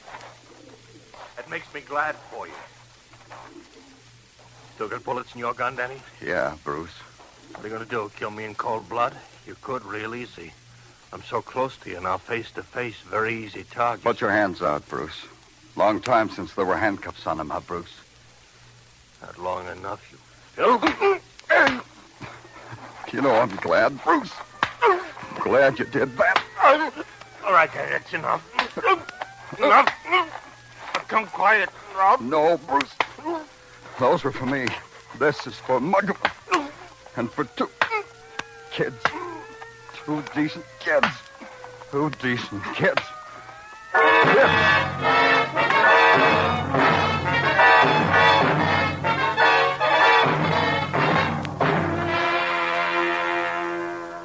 What tried to stop me was something gentle. A gentle, easy Irish voice telling me I didn't have to hit him anymore. But I might as well be hitting a rag doll. That's enough, Danny, it said. Enough. Then they pulled me away. That was good because I would have killed him. Then I asked a question.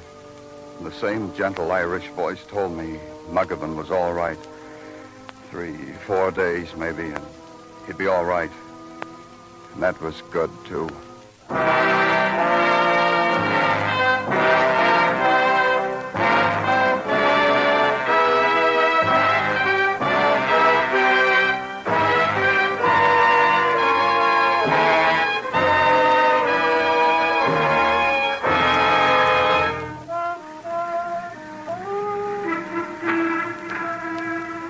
Broadway's quiet now.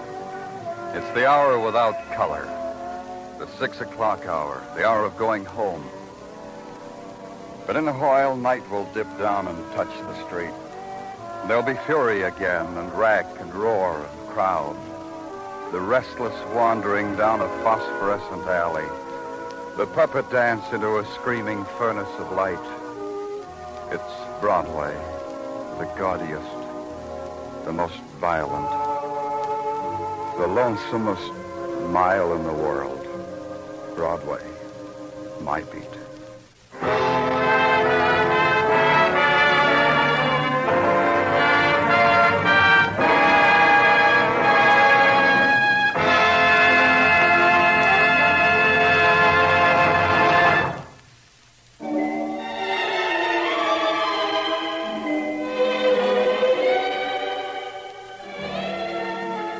This is Sandy Becker saying, keep cooking with Crisco. It's all vegetable. It's digestible. Keep it tuned right here to Hojo Radio for more classic old-time radio.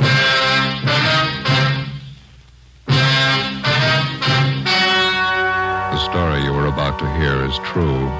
Only the names have been changed to protect the innocent. Fatima Cigarettes, best of all long cigarettes, brings you Dragnet.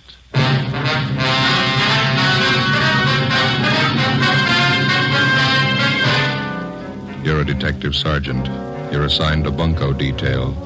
A gang of petty swindlers has set up operations in your city. They're experienced, cunning. They work fast.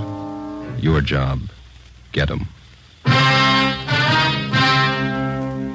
You'll be amazed when you compare Fatima with other long cigarettes. You'll find they now cost the same. But in Fatima, the difference is quality. You see, Fatima is the quality king-size cigarette because it contains the finest Turkish and domestic tobaccos superbly blended. And Fatima is extra mild with a much different, much better flavor and aroma than any other long cigarette. Because of its quality, its extra mildness, its better flavor and aroma, Fatima has more than doubled its smokers coast to coast. So try comparing Fatima yourself. Fatimas now cost the same as other long cigarettes, but your first puff will tell you. Ah, that's different. Yes, in Fatima, the difference is quality. Ask your dealer for Fatima, the quality king-size cigarette. Best of all long cigarettes. Start enjoying Fatima tomorrow.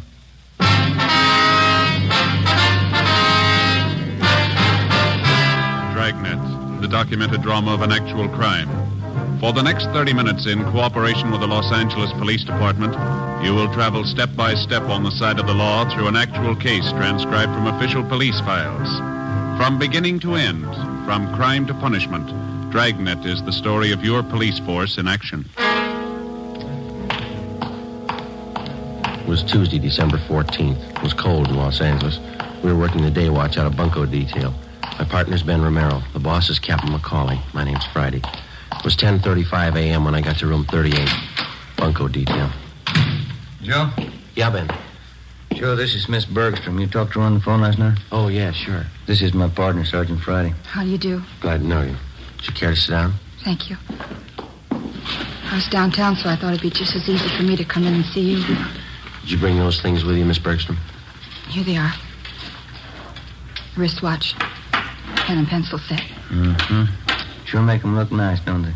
On the outside, yeah. Let me take the back off the watch for you. There. You can see for yourself, Sergeant. It's junk, not worth 15 cents. Charged me $48 for that watch.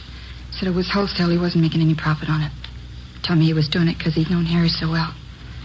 Watch only ran for a day, then it stopped. How about the pen and pencil set, miss? This is bad. Pen's just a shell, won't even write. Same with a pencil.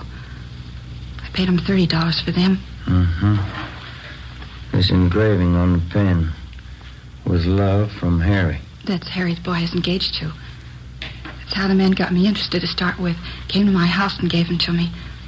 The watch and the pen and pencil. Said Harry had ordered them as presents for me. See? I just had to cry when he brought them. Poor Harry. When did this man come to your home, Miss Bergstrom? Yesterday morning. Guess I should have been more careful, but I didn't think anybody would do a thing like that. What kind of a story did he give you? Well, he came to the door and told me his name was Spencer. He said Harry had ordered these things as presents for me, and Harry told him to deliver them to my house. Watch looked beautiful in the case. I didn't know anything was wrong. I see. Would you go on, please? He told me it was a special order. Said Harry had written him from overseas a week before. Harry was in the Marine Corps, you know. Mm-hmm. Well, he said he hoped the engraving was all right. The way Harry wrote he wanted it in his letter. I just couldn't take it. I cried. This man, he pretended to be a close friend of Harry? Yeah. That's why I showed him the letter. One from the Marine Corps about Harry being killed overseas. When did you receive that letter, Miss Bergstrom? 2 days before, on Saturday. Harry's name was on the casualty list on Monday. Yes, we understand. What did the man do when you showed him the letter? He sympathized with me. Or he pretended to. I didn't think there was any trick. I didn't think anybody was that low. Pen and pencil set looked a little cheap, but I wanted them no matter how cheap they were. Harry's last present to me, that's what I thought. How did he broach the idea of money? Well, when he was ready to leave, he told me Harry'd ordered the things on credit. He said he didn't want to mention it, but he wondered how he could get payment for the watch and the pen and pencil. Well, he didn't show you a bill, did he? An invoice listing the price of the watch or the engraving that was done? No. And I didn't want him bothering Harry's mother or father at a time like this. I borrowed some money from my dad and paid him. Let's see, it's $48 for the watch, $30 for the pen and pencil set. Yeah. He gave me a phone number to call if the watch needed adjustment. And when I found the watch was a fake, I called the number. It was a Chinese laundry. They didn't know anything about it. You haven't seen or heard from this man since he left your house yesterday morning? No. Could you describe this man for us, Miss Bergstrom? What he looked like? Clothes he was wearing? It's right here on this slip of paper, Sergeant. I wrote it all out for you. Thank you. Well, you're not alone, if that's any consolation. There's an army widow out in Hollywood who was cheated on the same kind of deal last Friday. It's so cruel using a dead person's name to cheat you. Yes, ma'am. How can anybody get lower than that? They keep trying. Ben and I took Miss Bergstrom's crime report. The phony watch and pen and pencil set were booked as evidence. In the past 2 weeks, we'd received a half a dozen identical complaints from relatives or friends of lately deceased persons. The swindler, or con man, as he likes to be called in his trade, gets the names of lately deceased persons from the obituary column or the military casualty list in the newspapers. And then he fixes up some cheap article of merchandise with appropriate engraving and calls on the friends and relatives of the deceased. He pretends to know nothing about the death of the person whom he claims placed the order for the merchandise. In almost every case, the friend or relative agrees to pay for the articles at some exorbitant price. For the con man, it's a lucrative racket. For the public, a vicious one. Wednesday, December 15th, Ben and I looked up an informant, a former con man. What do you think of it, fellas? Been in business for 2 months, doing fine. What do you think of it? Looks great, Judge. Nice setup. Finest baby laundry in South Los Angeles. That's why I advertise. Hey, you don't think that's too broad, do you? No, I don't think so, Judd. You got some nice equipment here. Baby laundry. How'd you ever get started? Father-in-law set me up with a loan. Says he got tired of me trying to sell him bum watches. Well, that's a good break for you, Judd. Say, you got a couple of minutes? We'd like to talk to you. Sure thing. Come on back here. Okay. Fine, thanks. Yeah, I've squared away, living a solid life. Not bad at all, you know. It surprised me. You ever see any of the old gang, Judge? Not much, no. Some of the old grifters look me up now and then, try to touch me, and I'll go. Hey, here you are.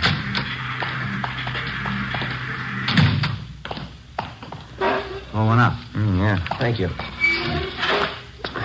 Okay, fellas, what can I do for you? Well, we'd like to know how close you got your ear to the ground, Judd. There's a gang of bunks in town. They're working hard. What pitch they using? They're working the obits, the casualty lists. Thought maybe you might be able to help us. I don't know. How long you been going? Last couple of weeks. Had half a dozen reports on them. That's one thing they never could tap me for. Obituary racket. Lousiest racket there is. Can you do anything for us? I heard one little rumble about it. 4 or 5 guys in the con mob. That right? We know that, Judd. Where can we look for them? Now, you know my position. When I quit the game, I quit. The only contacts I make are when some of the old boys come around for a touch. Well, how much have you heard about the gang? What I said, there's 4 or 5 of them out of the Middle West, I think. You got any idea at all where we could start looking? Well, I can start checking for you. You nailed any of them yet? We've got to find them before we can arrest them, Judd. Yeah, well, as I say, when I quit the game, I quit. But maybe I can take a few soundings for you. Can't promise you anything. I'm strictly on the up and up. Okay, Judd. You know where to get in touch with us. We'll appreciate anything you can do. Yeah, well, you've helped me plenty of times, fellas. Wouldn't hurt a bit to tab that bunch. I'll walk out with you. I see you got all the machines going. Baby laundry business must be pretty good, huh? It's a staple commodity, fellas. Kids always need a fresh change. Just a minute. Yeah, look at this. Just look at the size of it. Yeah. You ever see anything so small in your life? It's cute, huh? Yeah, what is it? New kind of soakers, I think. Let's see the label here. Yeah, Mother Greg Super Soakers. Kids things. They sure give me a wallet, you know. Hey, we might as well check the office while we're here, Ben. Can I use your phone, Judd? Yeah, right over there on the wall. You got change? Yeah, thank you. I have.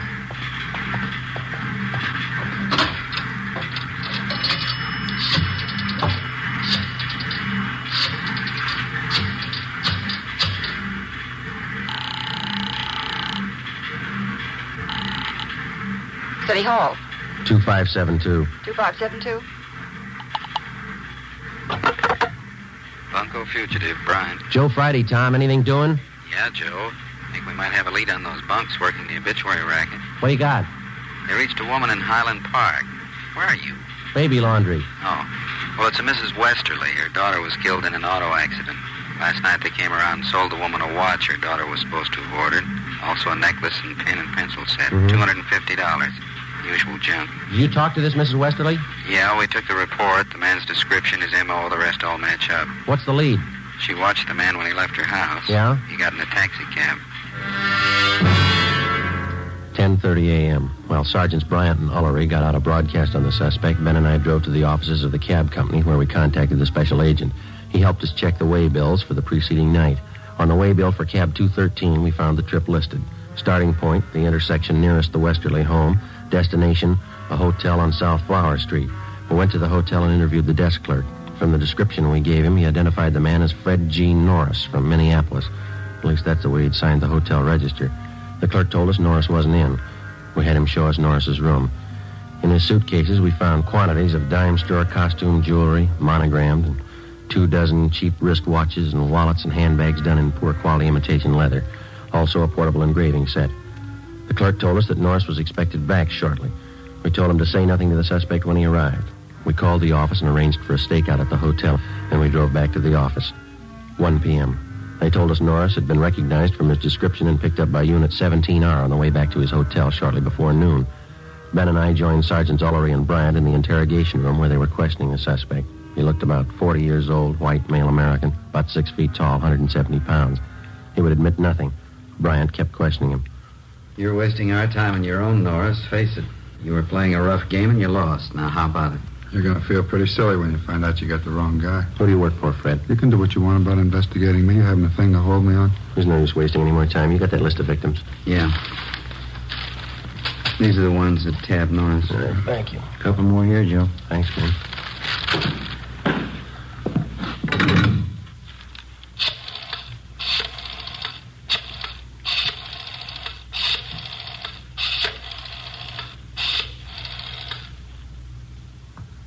Hello, Miss Bergstrom there, please? Oh, this is Sergeant Friday, Miss Bergstrom, Bunko Detail. Yeah, we picked up a suspect. We'd like to see if you can identify him. Would it be all right if we sent a car out for you right now? All right, fine. Thank you very much. Bye.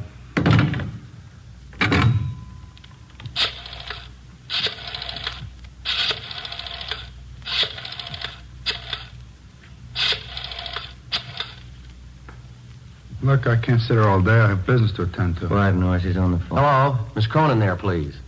This is Sergeant Friday calling, Miss Cronin. Bunko Detail? Yes, ma'am, that's right. I'm sorry to disturb you, but we have a suspect in custody down here. Yes, ma'am? Hey, Sergeant. Could you come down to City Hall right away? Sergeant. Would you hold on just a minute, please? Thank you. Yeah, Norris? You got me. 2:58 p.m. We informed the victims that the special show-up had been canceled. And we called in a stenographer and had her take Fred Norris's statement. In addition to listing the crimes he committed, he also told us that there were 6 men in the Bunko gang besides himself. He gave us the names and descriptions of each one of them. He stated that they'd been operating in Los Angeles for the past 4 months. Nora said that none of them had ever met the leader of their Bunko gang. The only contact they had with the leader was through one of the older gang members, a man by the name of Wesley Fisher. Before Norris was taken to Central Jail for booking, he gave us the address of the house where he had been living with the other gang members. Norris's information on the suspects was checked through R&I. We got one mate, Wesley Fisher. He had one prior arrest 2 years before on a grand theft charge, but he'd been released for lack of evidence. 3:15 p.m., together with Sergeants Ullery and Bryant and 2 men from Metro Squad, we drove out to the address given us by Fred Norris. It turned out to be a neat-looking bungalow in the West Hollywood area. Let's go.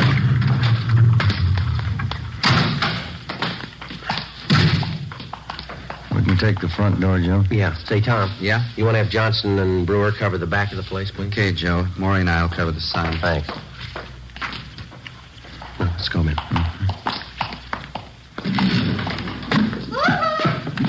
you want to see the people who live there? Yes, ma'am. Do you want to check for the termites now? I'm Mrs. Callahan, the owner. No, ma'am. We want to see the tenants. Oh, I'm afraid you're a little late. Is that so? They just moved out, bagging baggage.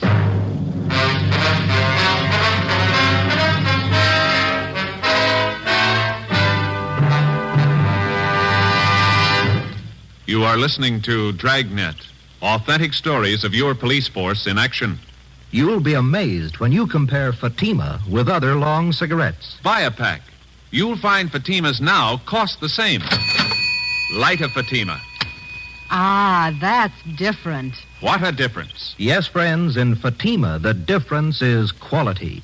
Quality of tobaccos, the finest Turkish and domestic varieties, extra mild and superbly blended to give you a much different, much better flavor and aroma than any other long cigarette. Quality of manufacture. Smooth, plump cigarettes, rolled in the finest paper money can buy. Quality, even to the appearance of the bright, clean yellow package, carefully wrapped and sealed to bring you Fatima's rich, fresh, extra mild flavor. Try comparing Fatima yourself. Fatimas now cost the same as other long cigarettes, but your first puff will tell you... Ah, that's different. Yes, in Fatima, the difference is quality. Ask your dealer for Fatima, the quality king-size cigarette. Best of all long cigarettes. Start enjoying Fatima tomorrow.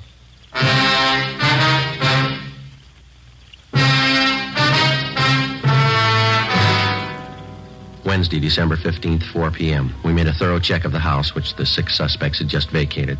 We found nothing that would help us. We talked to the owner of the house where the suspects had been living. She told us that she'd rented the place, furnished, to them about 3 months before. She identified Wesley Fisher's mugshot, but she told us that he'd used the name of Charles Wilder. She also recognized each of the other gang members from the descriptions that Fred Norris had given us. She told us that while they were living there, the men seemed to keep odd hours and that they had a car. She told us that she'd taken the license number of the car the day the men moved in. The number was checked with DMV. It was registered in the name of Wesley Fisher, 1008 California Street. It's a transient hotel. The manager told us Fisher had moved about 9 months ago. There was no forwarding address. We got out an all-points bulletin on Wesley Fisher requesting that all occupants in his car be held for investigation of grand theft. Thursday, December 16th, 8 a.m. Oliver Ray Bryant, Ben, and I met with Captain McCauley. Where are they getting all this junk they're palming off? Where's their source of supply? The guy we picked up, Norris, told us they brought a good supply of it out with him from the Middle West. That hotel room Norris had downtown, they were using that for a warehouse. They didn't want to keep the stuff at the house they were living in. How are they hitting? Any possibility of stakeouts? No, not unless we cover every name in the columns. You might have to try it. Something's got to be done. Look at these. 2 more this morning, straight out of the obituary column. Took one family for $90. Another one for $60. How about that last run through the stats office? Help you any? He pulled some more mugs for us. Going to show them to the victims this morning. How about this Norris? You think he's come up with everything? We were up talking to him again at county jail yesterday. Didn't have anything new, Skipper. We dropped in at the sheriff's bunco detail. They've got one new case, same M.O. Description comes close to one of the guys. The victim was the father of a Navy flyer lost overseas. They sold him a gold watch chain that his son was supposed to have bought him for a present. Solid brass. The sheriff's men got anything new? We've been working pretty close with him. Nothing new. Excuse me. Bunko fugitive, Captain McCauley. I talked to Joe Friday. Oh, yeah, hold on. You, Friday. Oh, thank you. Yeah. Joe, this is Judd. Can you meet me out at my place? What do you got? Name Wesley Fisher mean anything to you? 8:30 a.m. Ben and I drove out and met with Judd at his home. He was still in his bathrobe when he met us at the door. He told us he had an important appointment downtown at 9 o'clock and he was in a hurry. We talked to him while he shaved. Hope you fellas don't mind. Can't miss this date, lining up some new business, you know. It's all right, Judd. Go right ahead. Yeah, I gotta move fast on these things before they cool, you know. Well, works the same with us, Judd. What's the story? Well, I don't know what's worse. Brother Max called me this morning. You remember my brother Max, don't you? No, I don't think so. He works the Pink Parrot Bar in South Main. When you were in to see me the other day about those grifters you want, I gave my brother a tumble on it. Told him keep an eye open. hand me that towel, will you? Oh, yeah. Here you go. Thanks. They're all steamed up.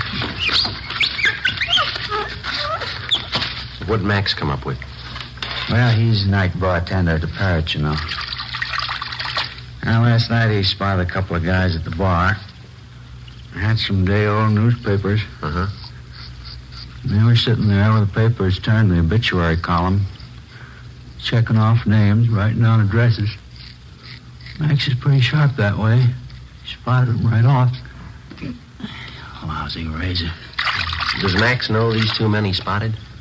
No, not by name, but he knew that one of them lived in the hotel next door to the bar.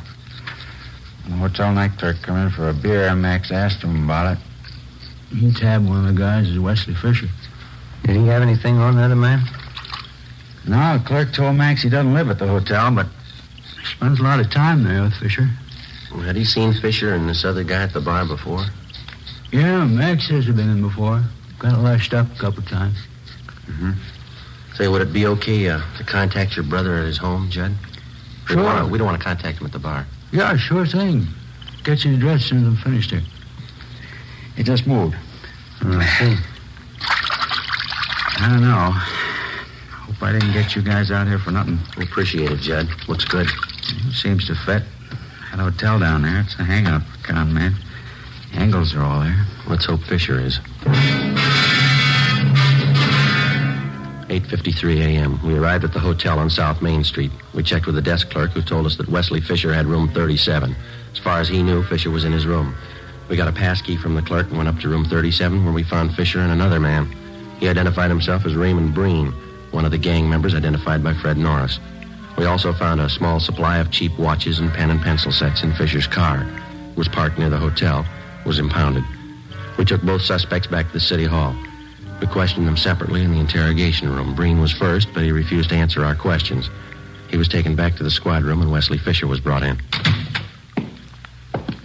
Sit down, Fisher. Thank you. Guess you know why you're here. No, I haven't the least idea. All right, then we'll show you. Do you know Fred Norris? Fred Norris. Name sounds a little familiar. Can't quite place it. He places you pretty well. He says he worked with you and Breen up till a couple of days ago. That's so? Yeah. Says he lived with you in that bungalow out in West Hollywood. That's so. Norris, West Hollywood. When was that? 2 days ago, Fisher. Your landlady identified your mug. She even had the license number of your car. What's it prove, gentlemen? Proves you're lying.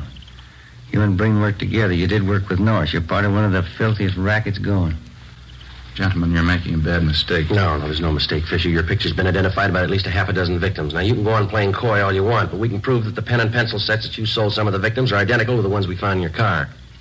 I haven't any idea what you're talking about. Believe me, that's the truth. You wouldn't know the truth if it followed you, mister. Now, look, maybe you're great at conning old men and young girls, but don't try to pass any of it here. Now, just a moment, please. No, you listen, you two-bit thief.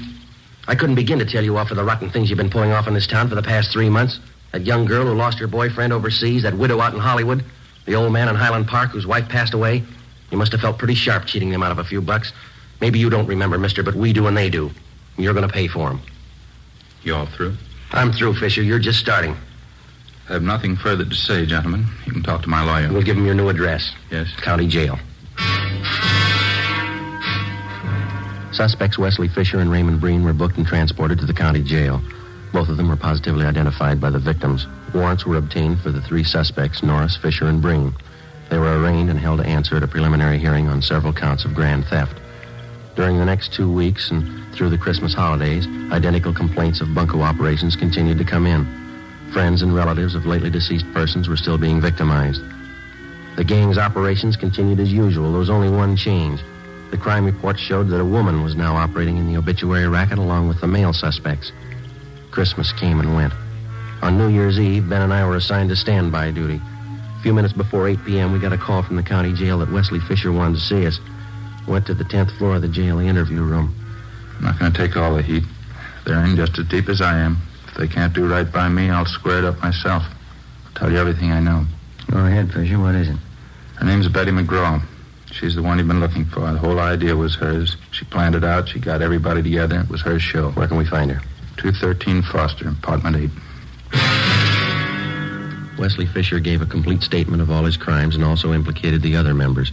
He told us Betty McGraw was his girlfriend. She'd come up with the idea for the obituary racket. She gathered the men together for the job, and it had been planned that she was to stay in the background. In case of trouble, she would furnish aid to the gang members in the form of bail bond money and lawyers. She received a percentage of the take from each of the gang members. We checked her through R&I. She had a criminal history dating back 11 years. We obtained her mugshot. 10:30 p.m. We went out to the address Fisher gave us. A maid answered the door. She told us that the McGraw woman was not there, that she'd gone to a New Year's Eve celebration at a downtown hotel. It was 11:15 when we got there. We identified ourselves to the special officer at the hotel and showed him the mugshot of Betty McGraw. He thought he'd seen her at the main bar. We started looking. Sure do pack 'em in. Yeah. Say, excuse me, please. Can I get through here? Thank you. Sorry, excuse me. Hey, Joe, over this way. I think we can get through. Okay, do you see her yet? No, they're jammed in there. I can't see a thing, but... Hey, wait a minute. Yeah. Can you see down at the end of the bar there? Where? In the black dress? Oh, yeah. That's her. Would you let us through here, please? Excuse me. Sorry. Joe? Right behind you. Is your name Betty McGraw? Is your name Betty McGraw? Sure, I'm Betty McGraw. I don't know you. Who are you anyway? Police officer. We'd like to see you outside. Outside? I'm staying in here. This is where the party is, right here. Let's go, lady, outside. Is there a bar outside? I didn't know there was a bar outside. Okay, Ben. Come on, lady. I don't know you at all. I'm not going. I'm not going with you. There it is. Happy New Year! Happy New Year! No use trying to get through this. We'll have to wait. Yeah. Well, Happy New Year, Joe. Yeah, same to you. Maybe next year we'll have it off. I don't know why. I always cry when I hear that song. No reason, I just cry. Yeah? Every year, they play it and I cry. No reason at all. You got one this year, lady. Come on.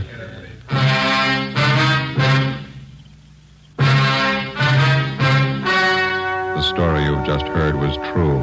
Only the names were changed to protect the innocent. On March 28th, trial was held in Superior Court, Department 93, City and County of Los Angeles, State of California. In a moment, the results of that trial. Now, here is our star, Jack Webb. Thank you. In the past few weeks, I've asked you to send me the names of cigarette dealers who are out of Fatimas. You see, the demand for Fatimas is so great that I want to make sure that all of you can buy them. So keep your letters coming. If you find a dealer fresh out of Fatimas, let me know and we'll have something done about it. Write your dealer's name and address on a card and mail it to me, Jack Webb, Post Office Box 951, Hollywood 28. That's Jack Webb, Post Office Box 951, Hollywood 28. Now for you, Mr. Dealer. The coming holiday season will find new thousands insisting on Fatima quality. So step up your order for Fatimas tomorrow. Get in on the increasing demand for the quality long cigarettes.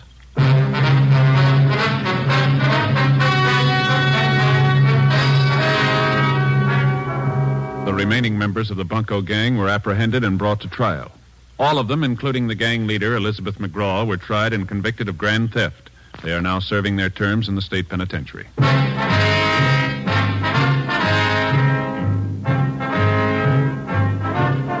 You have just heard Dragnet, a series of authentic cases from official files. Technical advice comes from the Office of Chief of Police W.H. Parker, Los Angeles Police Department. Where there's life, there's fun. At a concert or a show, in your own backyard, wherever you go. Budweiser beer is for folks who know where there's life, there's Budweiser.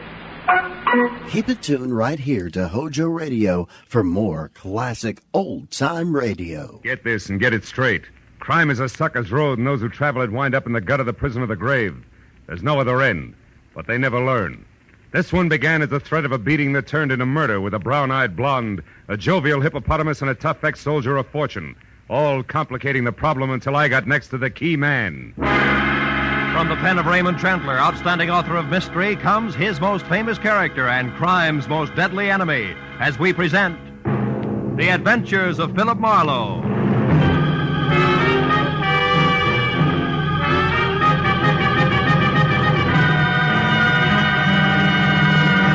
Now, with Gerald Moore, starred as Philip Marlowe, we bring you tonight's exciting story, The Key Man.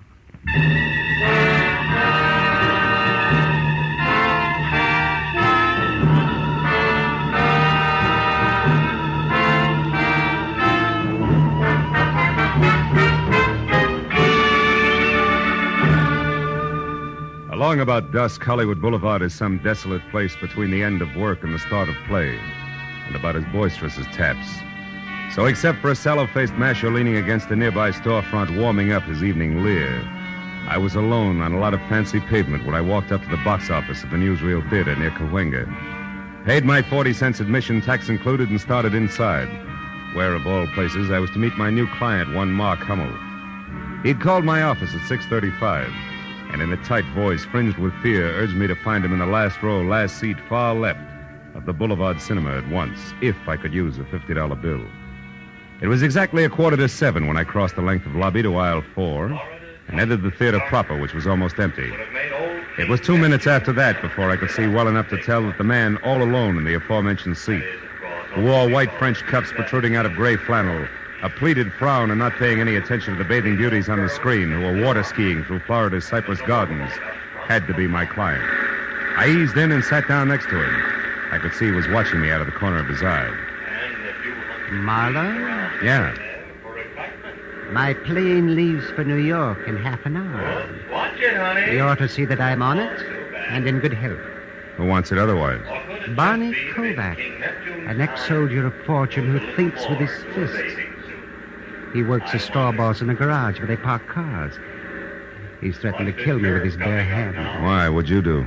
Nothing. It was perfectly legitimate. Mm-hmm. He had a chance to get out of Hippo Link's place. Get out of whose place? Hippo Link. Oh. Kovac had a chance to buy a location of his own. But you got there first. Look, Mr. Hummel, why don't we continue this in the lounge? It's quieter out there. Yes, with a few things. Yeah, come on.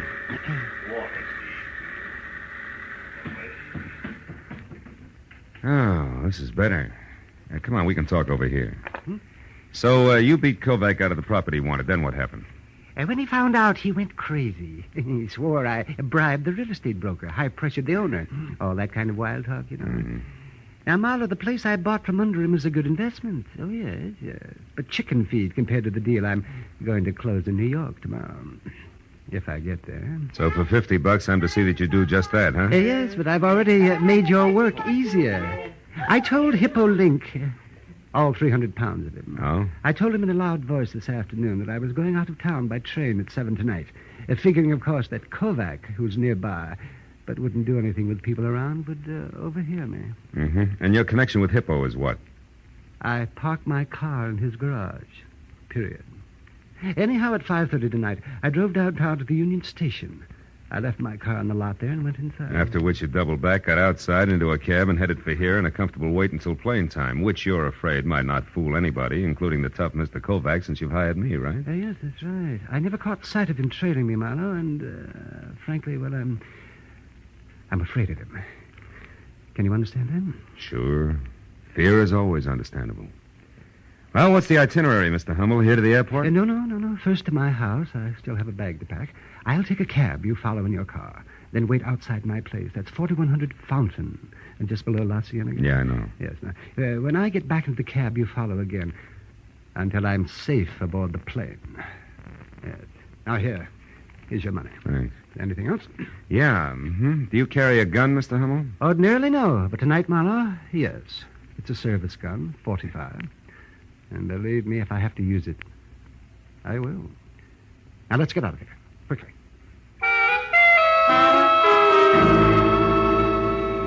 I was 20 minutes playing follow the leader up through Hollywood to Fountain Avenue as far as the neat cube of stucco that was number 4100, where I parked behind the taxi, lights out, and waited. Until I heard a frightened scream from what had to be Mark Hummel.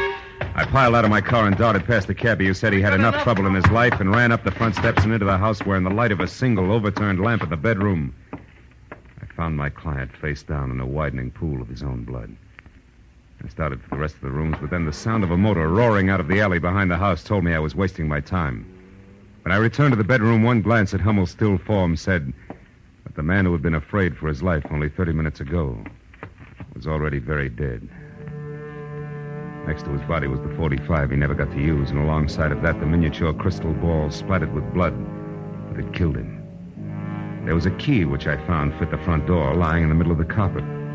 The drawers and closets were all open, as well as his half-packed suitcase. It was a good time to call the police.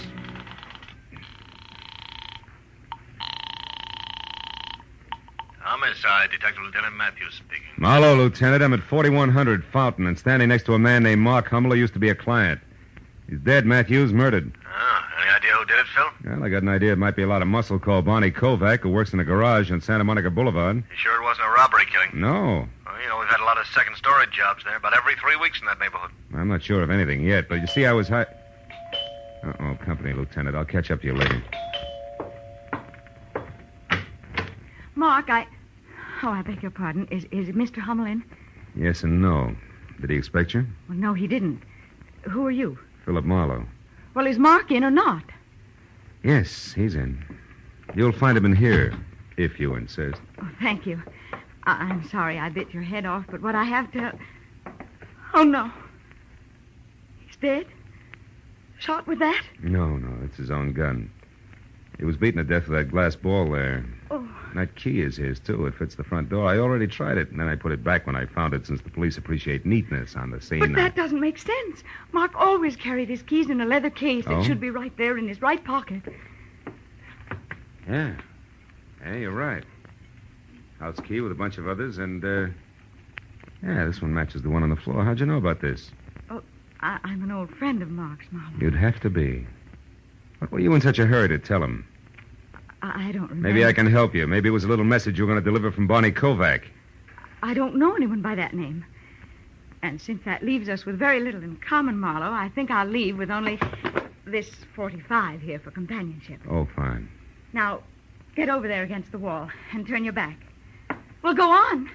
Now what? And don't move until you hear me drive away, or your health will suddenly be very, very poor. Good night. When Little Red Riding Hood slammed out of the place, I knew I could either follow her or wait for Matthews to siren up to the front door and then tell all. One last look around the room, including the key in the middle of the carpet, made me change my mind again. If the key could be traced, it might be a definite link to Kovac, so I headed for Hippo Link's garage on Santa Monica Boulevard in the hope of further information about a hot-tempered man who worked there. Less than 5 minutes later, I was walking down a cement ramp that dropped from the street level into an acre of underground parking space filled with a crowd of heavy with chromium cars that belonged to the fashionable neighborhood nearby. Hippo himself was a perspiring oval, approximately 5'8", measured in any direction, with tiny eyes, tiny nose, and a dozen chins that danced when he laughed, which seemed to be always. He was standing next to a pickup truck marked Ace Battery Shop, talking to the driver. Hard to get, huh? And because of that, you want more money for him, huh? That, I suppose, is easy to get. Now, look, Hippo. Listen, Plume, I won't pay any more. My overhead's too high already. So if you can't get them for me at the same price, forget the whole deal. Besides, I don't like the way you do business anyhow. Meaning what, Hippo? Meaning that when I give you an order, Plume, I want it delivered to me in person, not to just any flunky that's standing around. Okay. That was a slip. It won't happen again. Yeah, not twice it won't. Goodbye, Plume. I got customers. Can I help you, mister? Maybe. I'm looking for Barney Kovac. Is he around? No. Why? What do you want him for? Maybe murder. What? Barney, he killed someone? Wait a minute. Plume, I said goodbye. Go on, beat it. Okay, Hippo. I'll see you around. Let's go in the office here, mister. A little quieter. Sit down. Thanks. You a cop? No, private detective. Name's Marlowe, Hippo. Marlowe, huh? Mm-hmm. Never heard of you. But then I never heard of a lot of people, huh? That's right, Hippo. People like, for instance, Mark Hummel. Why him, Marlowe? He was the one Kovac killed. Well. What do you know? Doesn't seem to break you up. Why should it? Hummel was a louse, Marlowe. Everybody said so. Of course, I didn't know him personally, except to joke with him when he brought his car in. You know, a little laugh goes a long way with some guys. Tell me, Hippo, did you know that Hummel was going out of town? Yeah, he told me this afternoon. Should have gone yesterday, huh? Shut up. Okay, so you don't like jokes. I No. can play it straight. What do you want? For an opener, this. A tall blonde with brown eyes and a pretty face who knows how to handle a 45 as well as conversation walked in here. Would you know her? I might. Could be Rhonda Beaumont, Barney's girl. She lives in a plush apartment over at 38 Sweetser Drive, just above the Strip. How does she figure? Probably great in a Catalina swimsuit, but in this deal, I'm not sure. She might have put me on the right track by setting me straight about a key to Hummel's apartment that I found next to his body. Wasn't his. A key? Yeah, the design on it near the top, the round part, was like a fancy figure 8. Mean anything to you? Not being a locksmith, no. Anything else? Yeah. Where can I find Barney Kovac? How would I know? He quit at 5 today, just like he does every day. And I quit at 9, Marlowe, which happens to be right now. So, goodbye, mister. Just like that? Yeah, just like that. You see, if I work late, Marlowe, I got to pay myself overtime.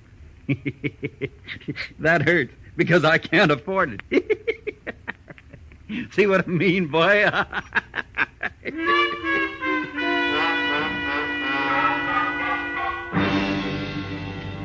I was out on the street and behind the wheel of my car before I saw the man in the back seat who had a snub-nosed .38 leveled at my hairline. He looked rugged enough to be no one else but Barney Kovac. Drive, Marlowe. Straight to the corner of Melrose and Orange Drive. I live over a store there, and it's quiet, so we can talk without being disturbed. Come on, drive.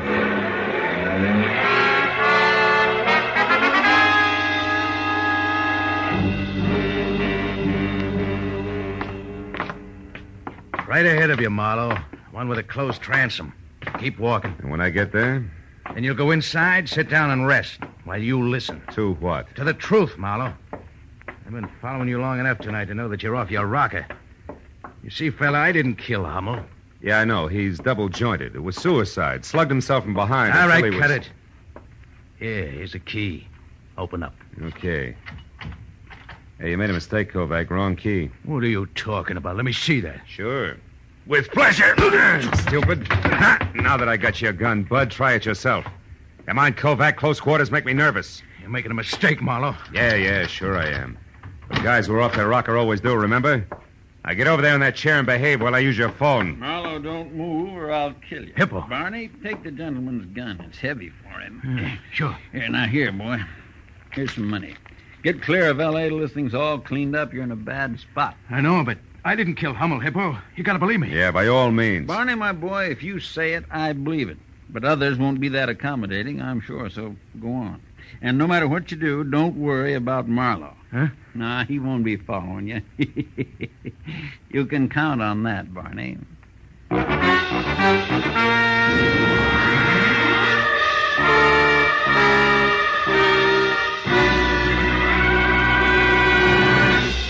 In just a moment, the second act of Philip Marlowe. But first, programs on a summer Sunday afternoon come to you at home, in your cars, on the beaches, and 101 other places where you are at ease.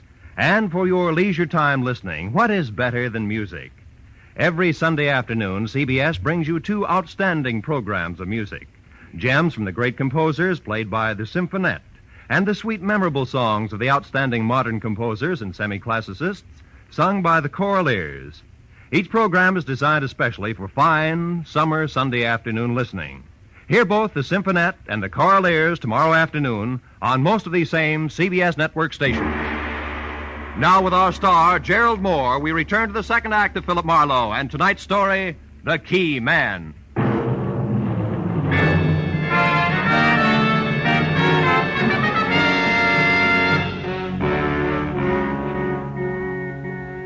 The gun wrapped in the thick, fat fists of Hippo looked like a toy as he leveled it at my chest while Kovac got away.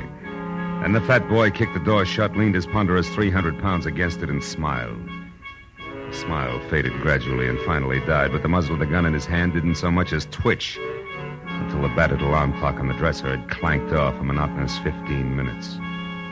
At that point, Hippo Link leaved his face up into another smile, waddled across the room, and laid the gun down on the table in front of me. Okay, Marlowe. You behaved yourself real nice. Barney's got all the head start he'll need, so you can leave now. You know something, Link? You're not only fat between the sleeves, you're overweight between the ears, too. Helping a suspect escape doesn't sit well at headquarters. Now, just a minute, boy. You're kind of jumping to conclusions, aren't you? You were putting the muscle on a friend of mine, and I helped him out. That's all that happened so far, so you look a little silly running me in on that. But if you still want to try, boy, the gun's right there on the table. Okay, Hippo, you win for now.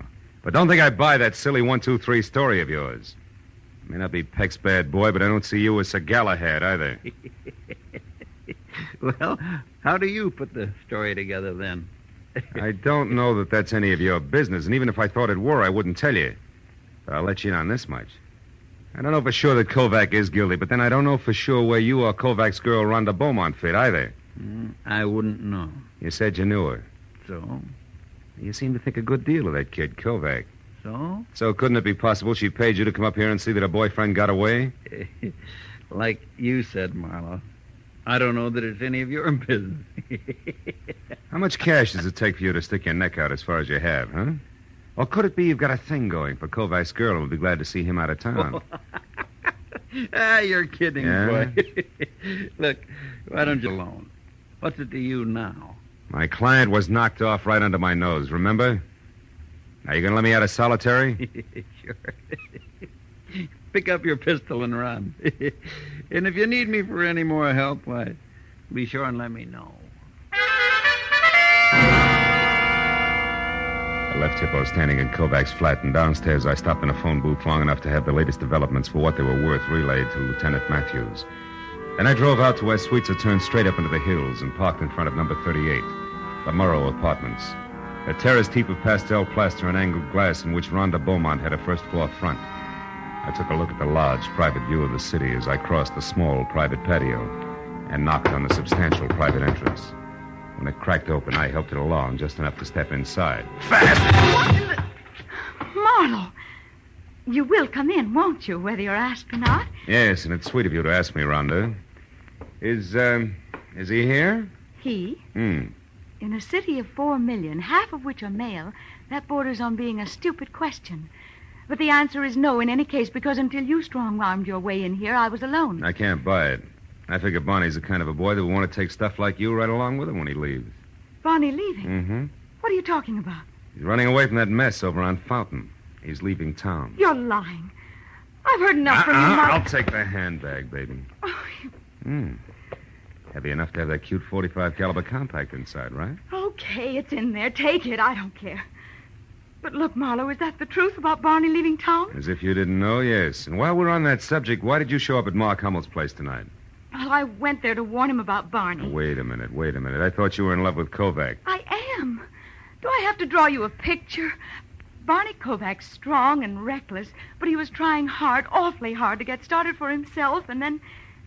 Well, I used to go with Mark before I met Barney, and because of that, Mark deliberately beat him out of the best deal he'd ever had, the louse. Just to spite me. Well, Barney was furious, and I knew something terrible would happen if they ever got together, so I went to tell Mark to stay out of his way, that's all. You got there a little too late, is that it? I don't know. Well, at least give me a handkerchief out of my bag, Marlowe, darn it. Yeah, sure. Here, Hey, these keys. Rhonda, this one, the one with the figure 8 design. Where'd you get it? Oh, it's my new door key. Yeah, I know, but where'd you get it? I don't know. Barney had it made for me one day while we were having lunch. Who's the guy who made it? I don't know. Where were you eating that day? A Hungarian place on Fairfax near Santa Monica. Where are you going, Marlowe? Fairfax, near Santa Monica. Here's your bag, Rhonda, and if you got any sense, stay put and try real hard not to shoot anybody. At least until I call. Okay. So long, baby. Bye.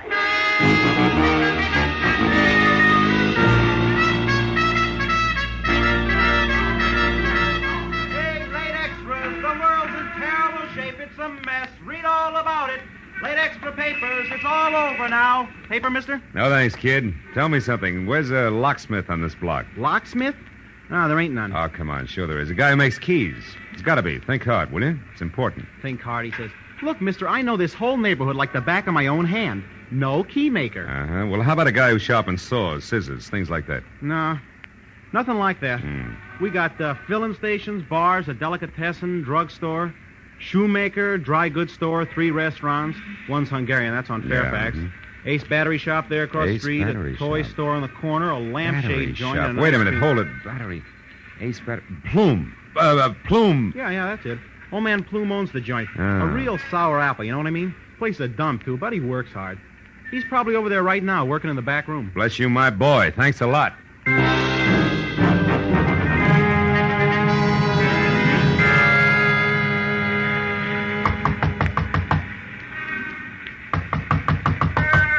Yeah, who is it? Customer, my battery's dead. You gotta help me.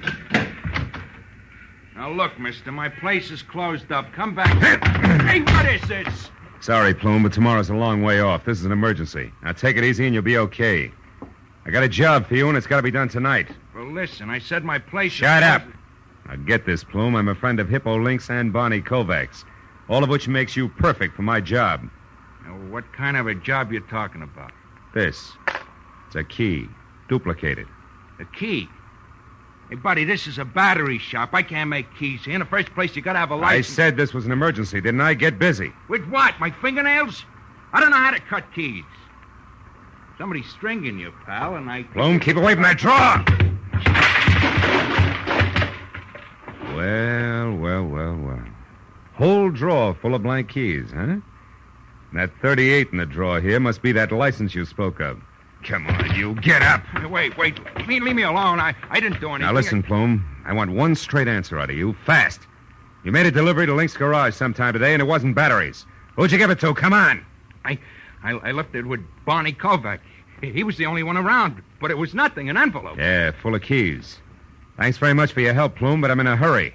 And just so I'll be sure to see you later, good night! I ran out to my car, piled in, and headed straight out Santa Monica for La Cienega. And when I got within sight of the dark, cavernous entrance to Hippo Link's underground storage garage, I slowed down and looked for a phone that I could use to call Matthews and still keep an eye on the garage because the way things stood now, I couldn't afford to miss a lick. But then I got a break. I decided to try a mobile gas station on the corner when the scream of a siren shoved me up against the curb, and a squad car swerved out from a side street, ground to a rubber-burning stop in front of the garage and disgorged Matthews himself and the driver on the double. I slammed out of my coupe and belted across the street after him. Matthews! Hey, Matthews! Marlowe, get back! Over this way. We get Kovac cornered down inside there. You're just... Now, wait a minute. Matthews, you got this deal all wrong. Oh, no, we haven't. I got 2 men out and back. He's trapped. We'll get him No. Hold everything, Matthews. Listen to me. I'm going down there and talk to him. I'll be back in a minute. Come back here, you fool! Kovac, this is Marlowe. Come on out. I got all the answers now, Barney. I just had a talk with Plume, and I got a lot of truth out of him. Come on, Barney. You're not helping anything. Marlowe! Phil, you all right? It's my shoulder, Matthews. Oh, I knew this had happened sometime. No. This Kovac over there. No, listen to me. Don't shoot. Don't! Look at my arm. Listen, Matthews, Kovac didn't do it. What? The shot that got me came from back there on the other side. Yeah, that's it, Pete. Further back. There he is, Matthews. That's the boy. That's the fat guy who runs this That's joint. right. Yeah, Hippo Link. Sick him, Lieutenant. He's your killer. Stop, Link! Stop! I got him, Phil. He's down. Yeah. Yeah, that's one nice thing about Hippo. You can't miss him. Oh, thanks. I think I better sit down a minute.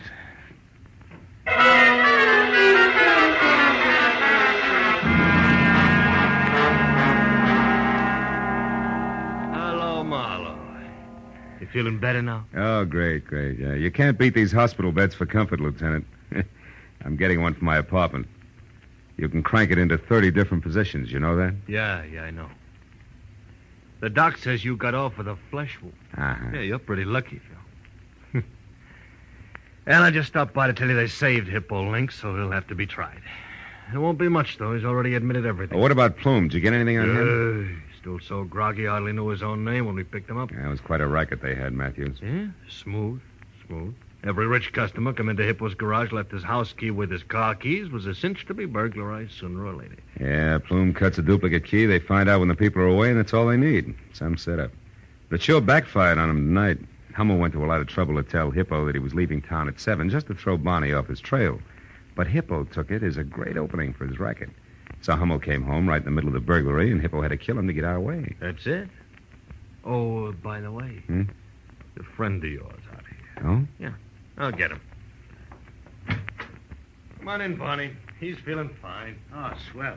Hi, Mr. Marlowe. Hi. I guess Rhonda and I owe you quite a vote of thanks. You owe me nothing but an explanation, Kovac. Why'd you run? Oh, I don't know. After the way I shot my mouth off about Hummel, I figured I was hooked for sure when he turned up dead. Once I started running, I couldn't stop. Kept getting worse. Yeah, it's exactly what Hippo figured. That's one I don't get, Marlowe. Why'd he help me in the first place? He had to, brother. Hippo knew that my best clue was an extra door key. He also knew that Plume had left a bunch of keys with you to give to him. He was sure that if we ever got together and talked about keys, he'd be stuck. But as it turned out, I got the same lead anyway from the key Plume made for Rhonda. Hey, Matthews. Yeah? Crank me up in the middle, will you? What, like this, Phil? Oh, yeah, that's perfect. Barney, turn off that reading lamp, will you, please? Sure. Yeah. Anything else, Marlowe? Yeah. You see that no visitor sign there? Yeah? Well, just hang it on the door on your way out. I'm here for 3 days, fellas. I'm going to make the best of them. Good night, all.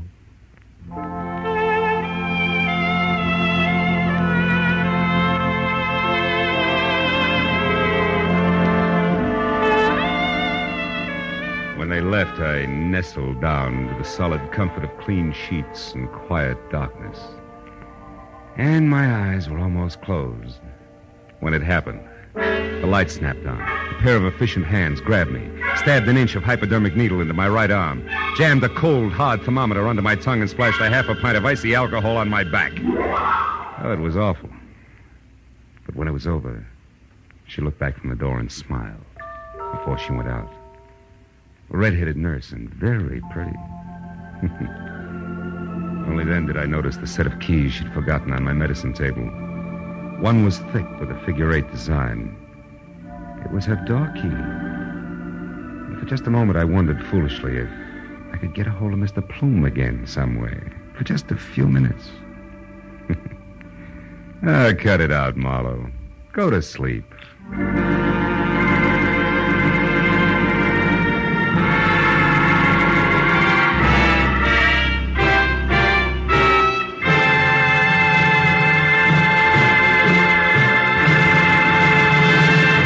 The Adventures of Philip Marlowe, bringing you Raymond Chandler's most famous character and crime's most deadly enemy, star Gerald Moore, and are produced and directed by Norman MacDonald. Script is by Mel Donnelly, Robert Mitchell, and Gene Levitt. Featured in the cast were Vivi Janis, Parley Bear, Jack Moyles, Howard McNear, Shep Menken, and Don Orick. Detective Lieutenant Matthews is played by Larry Dobkin. The special music is written by Richard O'Runt. Be sure and be with us again next week when Philip Marlowe says... It was going to be a vacation in the wide open spaces, but a black stallion, a tiny emerald, and a battered horseshoe meant a 24-hour delay. It could have been worse, because to the dude from Manhattan, they meant death.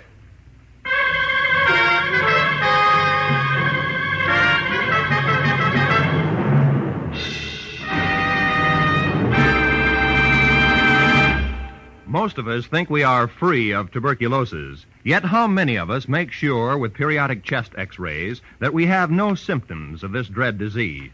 Anyone can have TB without being aware of it. In the early stages, there are often no signs, and yet it is in this early stage when it is most important for the disease to be detected. So remember, TB can be cured if you catch it in time. Make an appointment for that chest x-ray immediately. This is Roy Rowan speaking. Stay tuned now for Gangbusters, which follows immediately over most of the same CBS network stations. This is CBS, the Columbia Broadcasting System.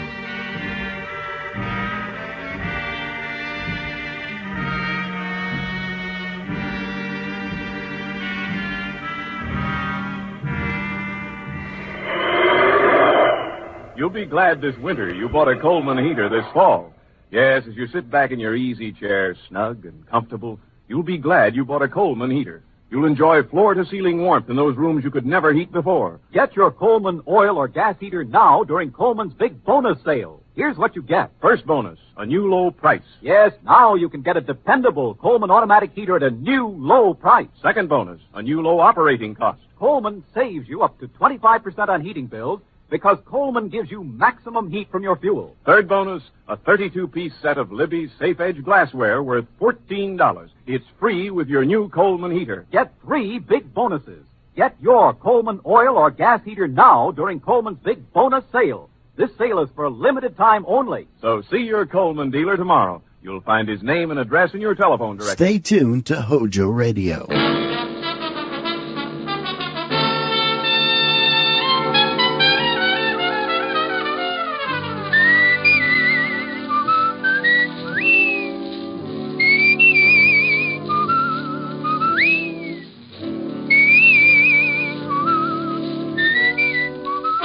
National Broadcasting Company presents Dick Powell as Richard Diamond, private detective.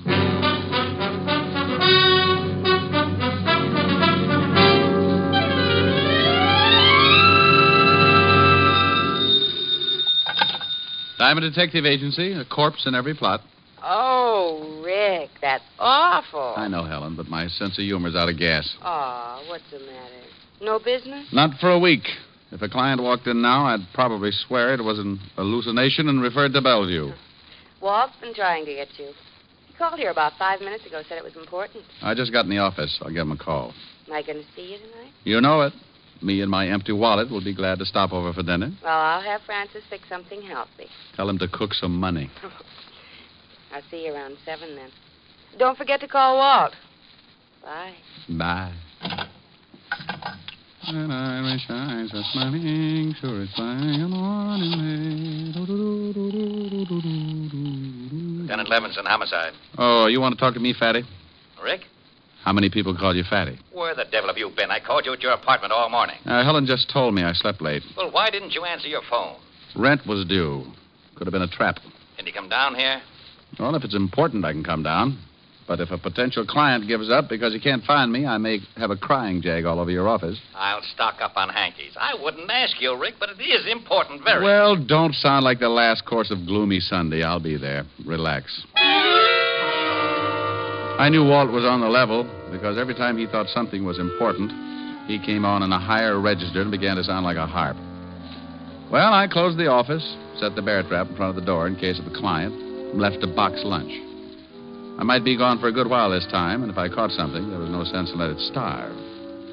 The 5th Precinct was 20 blocks away, so being a practical man who always regards that lonely feeling in his pocket as the sure makings of a pedestrian, I insulted a few well-meaning cab drivers, and 30 minutes later, I limped into the squad room of the 5th Precinct Police Station. Yes? Is there something I can do for you? In my business, you have to be conditioned to anything. Nothing should surprise you. But in my business, like any other, there's always a first time for everything. And it looked like this was it.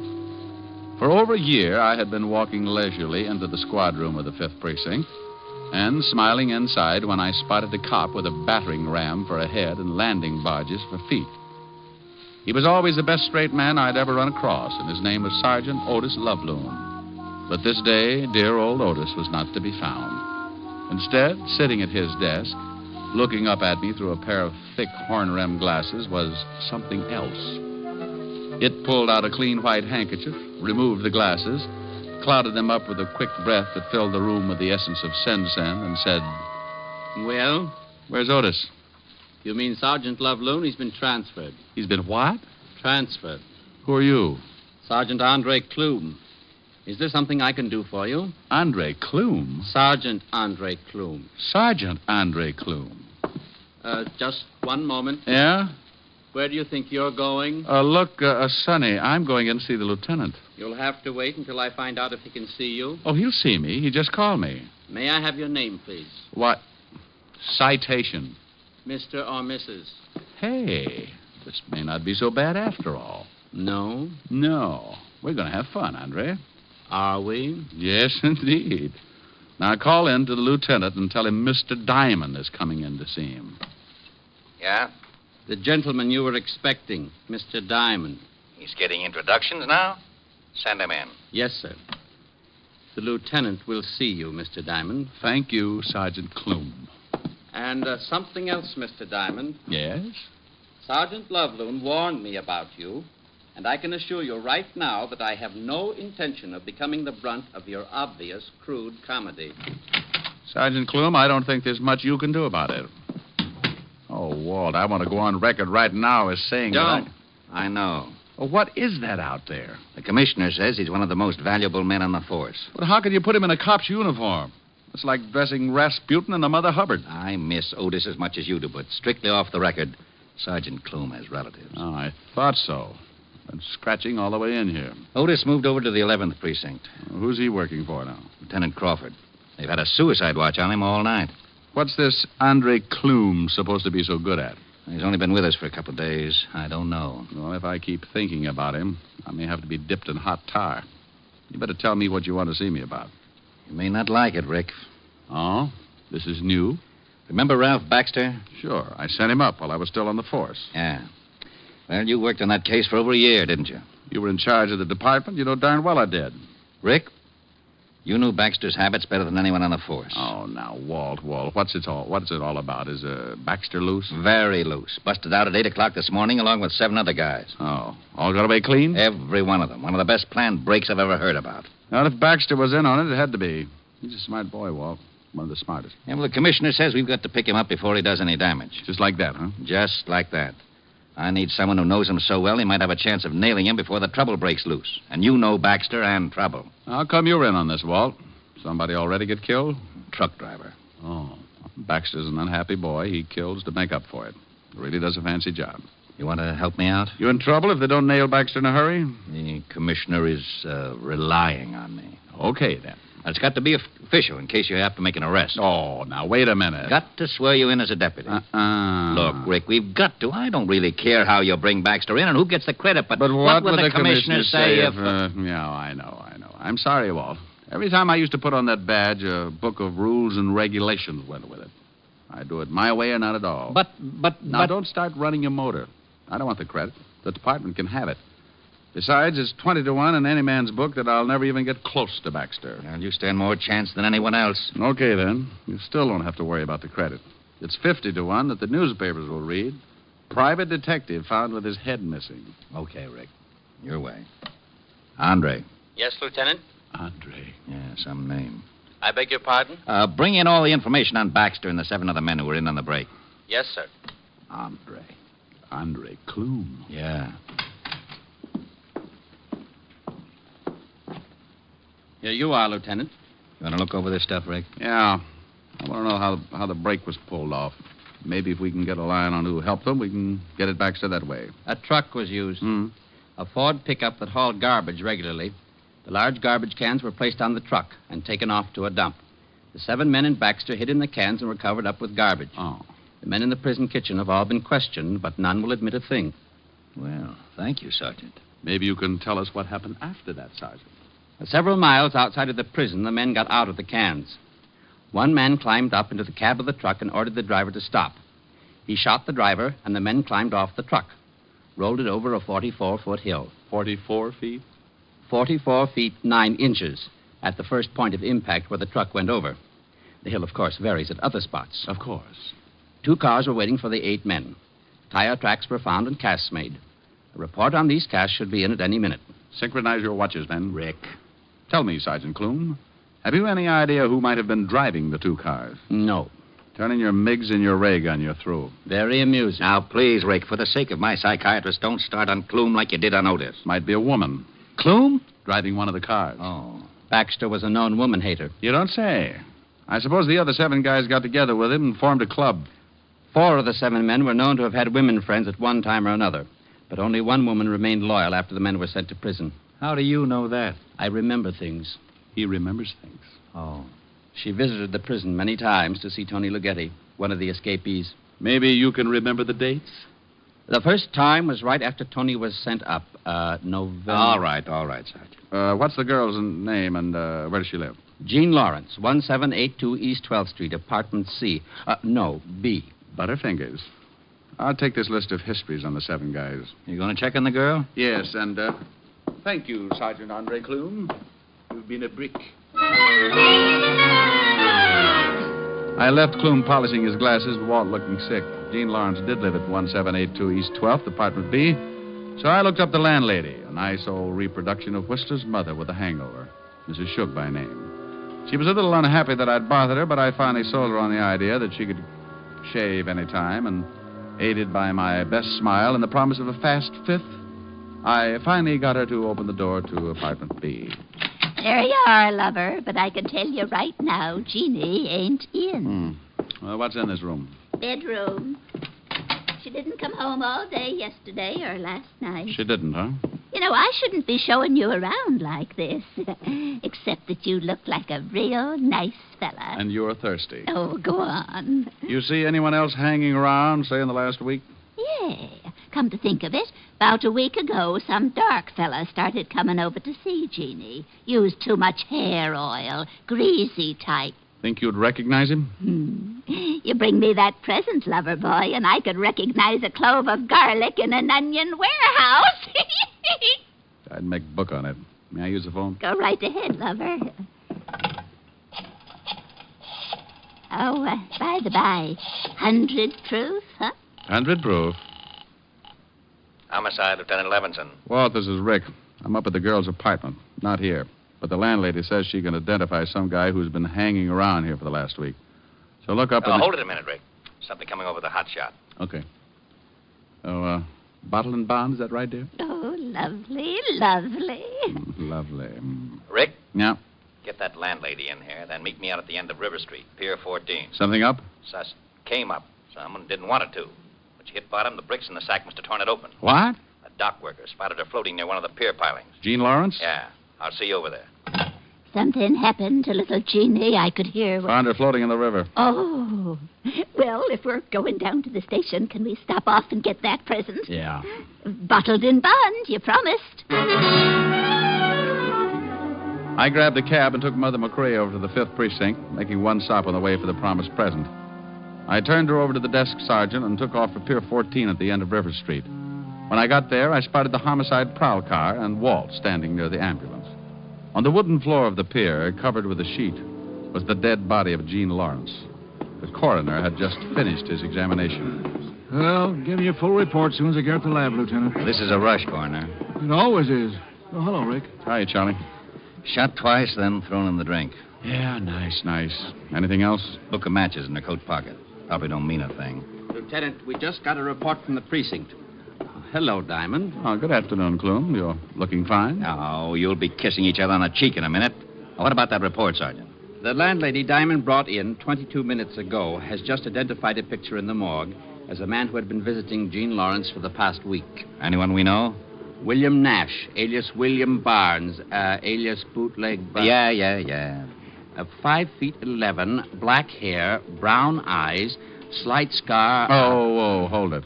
What about his record? 9 arrests, 2 convictions, robbery and assault. In the cafe business now at... Red Dot Inn? Yes, sir. Matches you found on the girl, Walt? Yeah, Red Dot Inn. Let's take a run over there.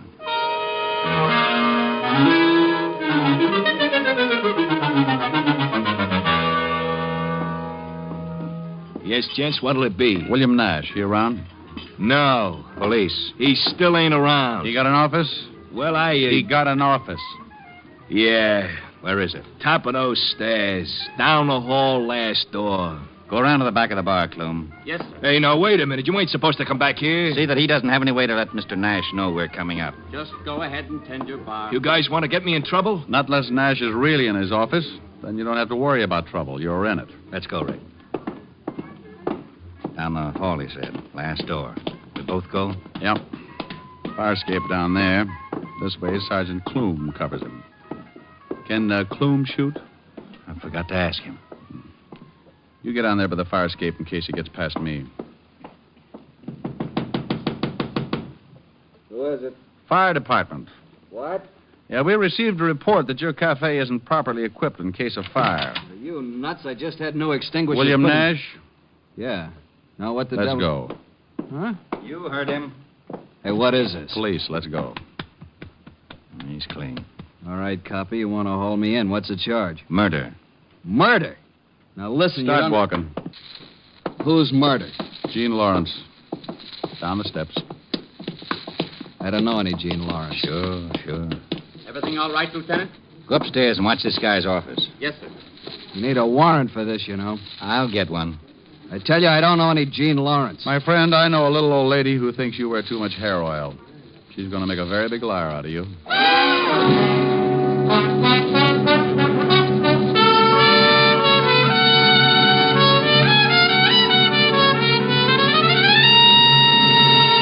NBC is bringing you Richard Diamond, Private Detective, starring Dick Powell.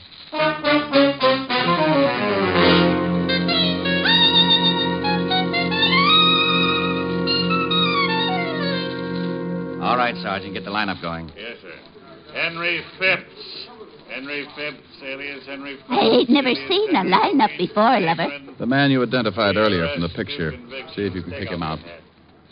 George Chalmers. No, ain't him. George Chalmers, alias George Lippert, alias Geo the Lip, charged petty theft. Ain't him neither. William Nash.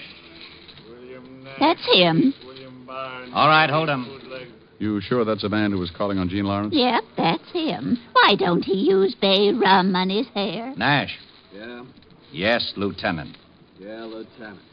You know Miss Jean Lawrence? I told you I don't, Lieutenant. He sure is a lousy liar. All right, run him off. Step down.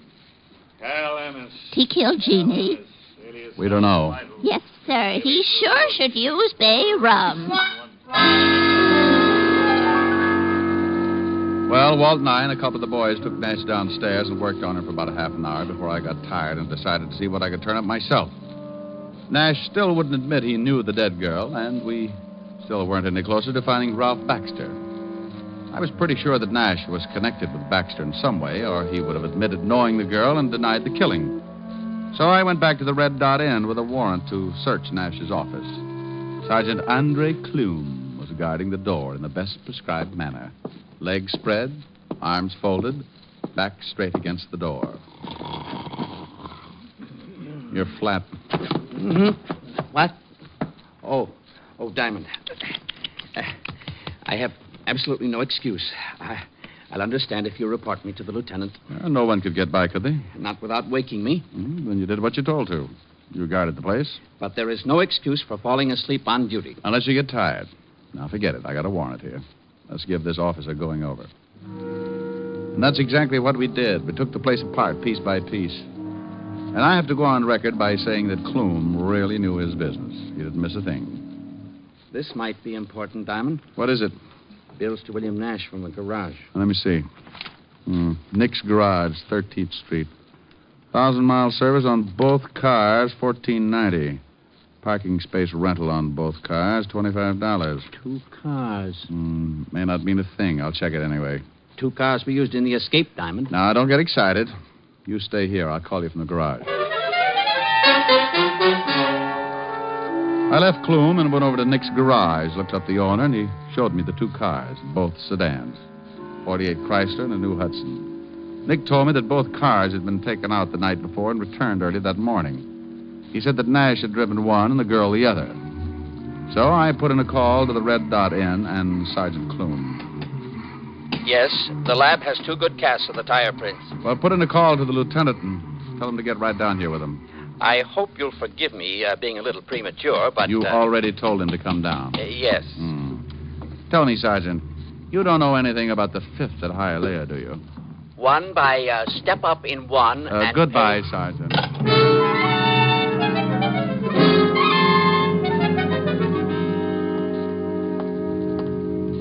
Hello, Rick. Well, this is Nick Miller, runs the garage. Hi, Lieutenant. Miller, how about the cars? This one and that one. Hold this cast. I'll try the other one. Okay. Fit? No. Those tread prints on that can supposed to fit the treads of one of these cars? We hope so. How about that one, Walt? Like a glove. Try your cast on that car.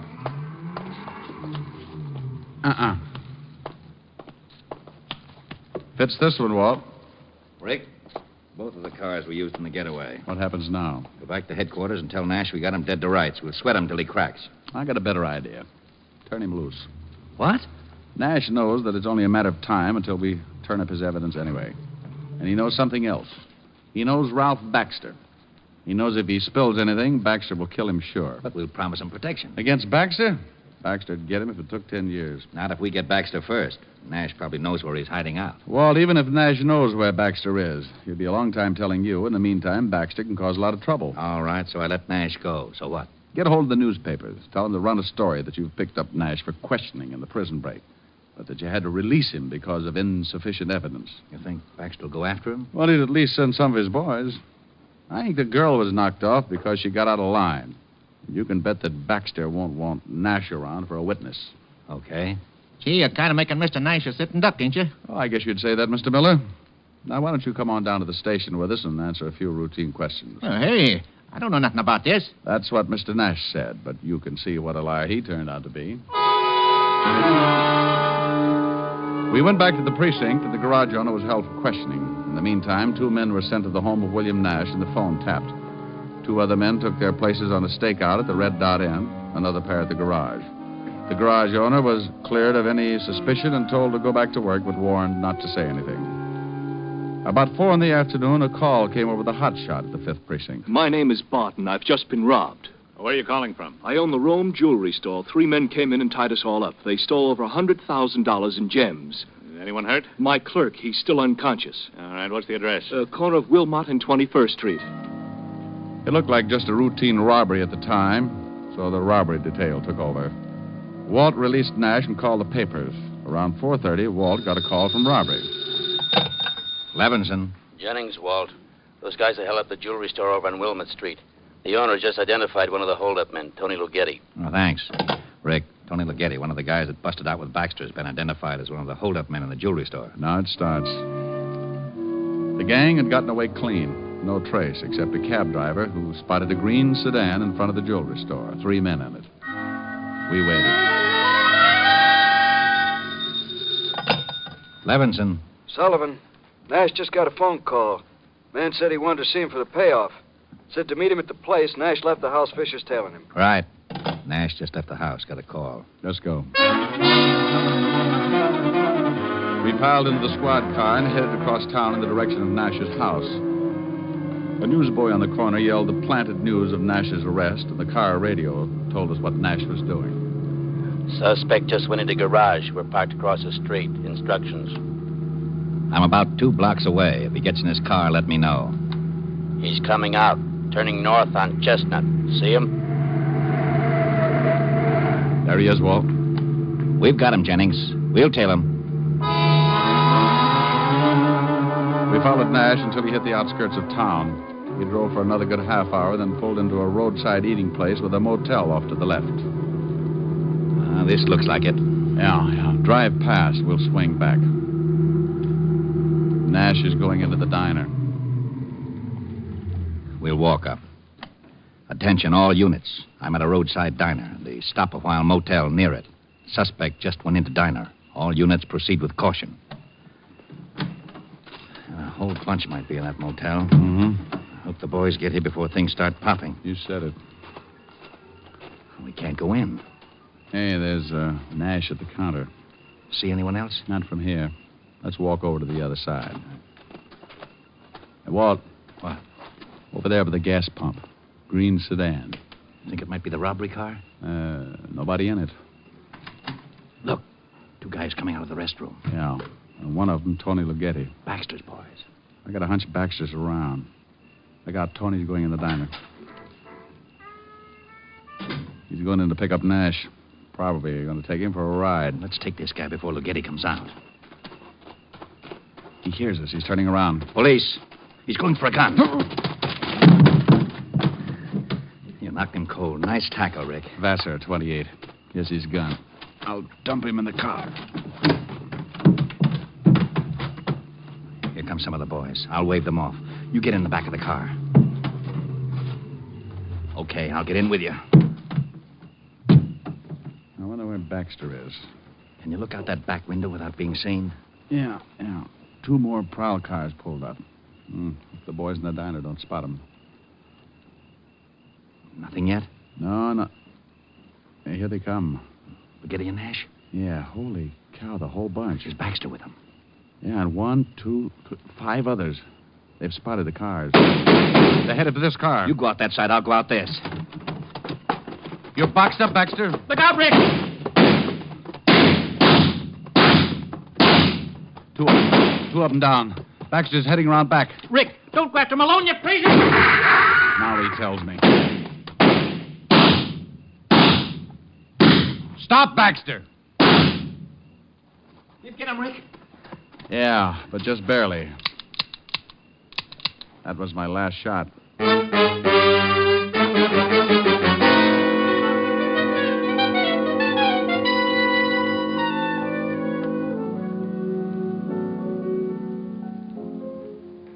How was the dinner? Oh, if I'd eaten any more, I'd need a new belt. You gonna tell me what you did all day and why you were so late? Went for a long walk in the park. Oh, that's what I love about you. Gone all day. Come in smelling like a shooting gallery until you tell me you went for a walk in the park. Oh, no. I'll get it. Yes? Oh, Rick, you going to give me a routine, or do you want to hear about Baxter? Oh, Harold Appleknocker's tired. Let's have it. Well, Giddy's dying in the hospital. 2 of the other boys died on the way. The guy you tackled is singing all over the place, and Baxter will have a quiet funeral tomorrow. The others we got locked up. Your boys all right? One of them got it in the leg. Otherwise, okay. You were right about the girl. Baxter killed her because he was afraid she'd talk. Seems she had a beef and walked out. Baxter got worried. Nash was to get his tonight, just like you figured. Okay, Walt, thanks. I'll talk to you tomorrow. And thanks, Rick. Sure. Well? Well? Wanting to know if his boys were all right. Now, Rick, you've been doing something exciting, and I want to know about it. Honest, baby. The park's very dull in the afternoon. Want to go stir up some action in it now? Good mood. Rick, why do you lie to me? Oh. All right, come on. Oh, wait. We're forgetting something. I got to sing a song first. Oh, Rick, now that you brought it up, I want to go to the park. Oh, this will only take a few seconds. You just pucker up and hold. Well, look who's here. I haven't seen you in many a year. If I knew you were coming, I'd have baked a cake, baked a cake. Baked a cake. If I knew you were coming, I'd have baked a cake. How'd you do? How'd you do? How'd you do? Had you dropped me a letter, I'd have hired a band, grandest band in the land. Had you dropped me a letter, I'd have hired a band and spread the welcome mat for you. Now I don't know where you came from, 'cause I don't know where you've been. But it really doesn't matter. Grab a chair and fill your platter and dig right in. If I knew you were coming, I'd have baked a cake, hired a band. Goodness sake, if I knew you were coming, I'd have baked a cake. How'd you do? How'd you do? How'd you do? Now I don't know where you came from, 'cause I don't know where you've been. But it really doesn't matter. Grab a chair and fill your platter and dig right in. If I knew you were coming, I'd have baked a cake, hired a band. Goodness sake, if I knew you were coming, I'd have baked a cake. How'd you do? How'd you do? How'd you do? Oh, how'd you do? How'd you do? How do you do? Miles, still puckered? Mm-hmm. Think you can hold it till we get to the park? Now, you see, if you're patient, I always make it up to you.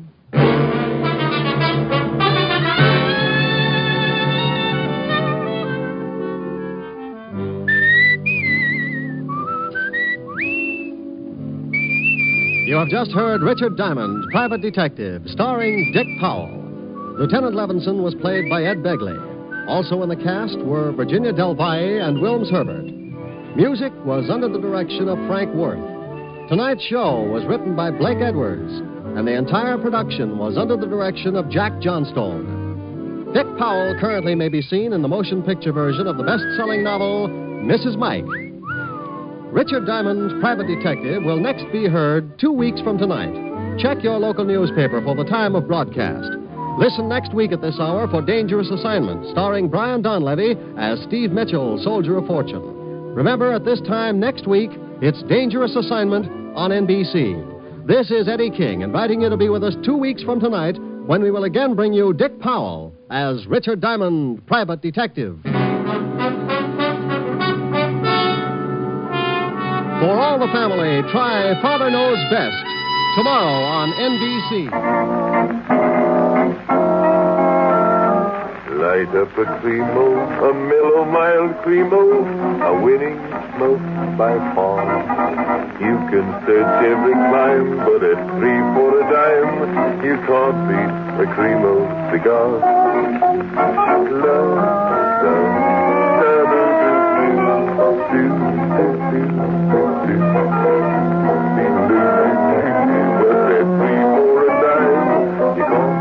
The Cremo cigar. Good evening, ladies and gentlemen of the Sweet-Scented Cigar Smoking Society. This is Arthur Godfrey down in Washington, D.C. Mike Mayen Godfrey, Cremo's capricious custodian of the calorific cantata. Hojo Radio, where the classics come alive. From Hollywood, it's time now for Edmund O'Brien as... Johnny Dollar. Jim Morris, Johnny. You working on a case? Founded Kentucky, yes, but not insurance. Good. Will you go out to the West Coast for us? Maybe. What is it? Murder, marine theft, arson, or something new? It's nothing yet. Our manager in Los Angeles phoned this morning. A woman out there wants to buy a $200,000 policy on her life. Well? Oh, it's not that we don't want the business, but the sales agent doesn't want to take the responsibility of a deal that size. He thinks she's holding something back. We've decided to investigate. How old is she? I don't know. Why? Oh, I thought I'd ask. There's one kind of woman to investigate, you know, and then there's another. When do you want me to leave?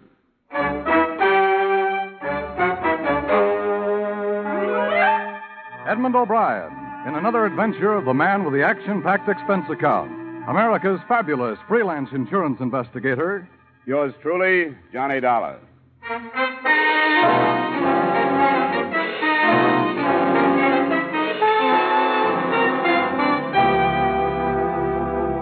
Expense account submitted by Special Investigator Johnny Dollar to Home Office, Great Eastern Life Insurance Company, Hartford, Connecticut. The following is an accounting of expenditures during my investigation of the Nora Falkner matter. Expense account item 1, $220 airfare and incidentals between Hartford and the Great East Building, Miracle Mile, Wilshire Boulevard, Los Angeles. The only apparent miracle was the fact that pedestrians crossed Wilshire constantly without getting killed.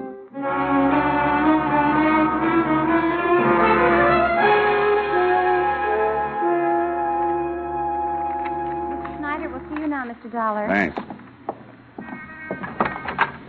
Sorry to keep you waiting, Mr. Dollar. That's all right. Let's see. Nora Tracy Falkner. Here you are. Thanks. 200,000 to go to her husband. How'd it start, Mr. Snyder? She phoned one of our salesmen, a fellow by the name of Nelson. He went out to her house. The address is there. And she told him what she wanted. He says he was counting his commission at first, but after he filled out the application, he began to wonder. About what? Her. She told him she planned on paying 6 months' premiums and wanted to know how soon the policy would be in effect. Acted unnatural, as he put it.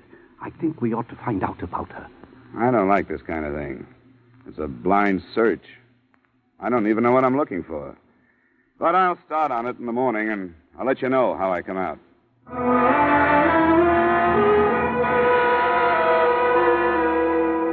Expense account item 2, $3 cab fare. The usual way to start an investigation of this type is with the subject's neighbors. From the male faction, I learned that Nora Falkner was beautiful and obviously above reproach. The female faction reversed that decision and reported that she lived with her husband and his mother, but hadn't been seen for the past few days. Realizing that mothers-in-law are fair sources of information, I put her next on my list. Mrs. Falkner, the elder, sported short, iron gray hair, and her face told the story of an endless battle to hang on to youth. Come into the drawing room, Mr. Dollar. I think we could be comfortable there. Thank you. I'll close the doors. You could see, by the way that maid was eyeing you, that she's an incurable pariah. I didn't notice. She's impossible. Well, what did you find out? Who's she seen in Las Vegas? I beg your pardon? Nora, what did you learn? I'm her mother-in-law. Oh, yes, I know that, but maybe you have me confused with someone else. You want the detective? The maid announced you as an investigator. I'm an insurance investigator, Mrs. Faulkner. Well, then, you're not from that agency. Oh, well, this is embarrassing, to say the least. I hope you won't mention it to anyone. Well, it's none of my business. It's really nothing. It's a little game I play with Nora. Then I tease her about her little trips. Please sit down, Mr. Dollar. Of course. you're so foolish, but my daughter-in-law was mentioned when you came in, wasn't she? Yes, I did want to talk to you about her. To be quite honest, the company that hired me is a little uneasy about that $200,000 life insurance policy she applied for. Nora applied. Yes. You didn't know about it? No, I didn't. Of course, she never tells me anything. Why would she do a thing like that? She's a clever woman. There must be a reason. Who's the beneficiary, Mr. Dollar? Your son, Andrew. I see. Then I would say it's one of her unexplainable maneuvers, an attempt to regain Andrew's trust and affection. That's an odd thing to say. Nora's a strange woman. I know her better than anyone else does. Yes, better by far than my son, her husband. I understand how she rushed him into marriage while he was in a highly emotional state after he'd been inducted into the army. He was just 19. That was in 1942. I know the gay life she led while he was living in foxholes overseas and while he was convalescing here after the war. Mrs. Falkner, I realize that all these things seem very important to you, but... Mother, Oh, I'm sorry. I didn't know you had company. Come along, Andrew. You were told that I had company, and you know it.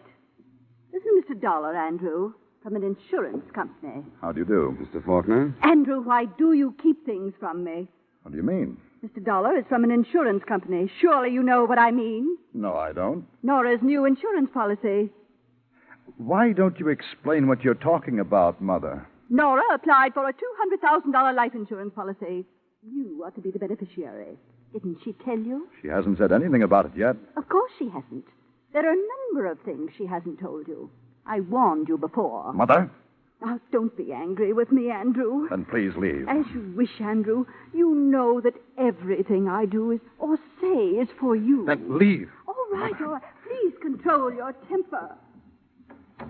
I'm sorry about this, Mr. Falkner. So am I. Is it true about the policy? About the application, yes. I don't understand it. I don't understand Nora. I never know what she's thinking. I blame it on Mother, her prying and suspicion. I blame it on that star woman. Who? Nora doesn't think for herself anymore. She doesn't do anything or go anyplace unless this dame tells her to. Who's this? Oh, a spook, psychic, Madame Star. That's where this insurance idea came from. For a price, she'll tell you if Nora's a good risk or not. Where can I find her? Out toward Inglewood someplace. She runs a classified ad in all the evening papers. Thanks. I'm sorry to have caused you this. I really am. Oh, well, it's not your fault. Whose fault is it? Maybe everybody's.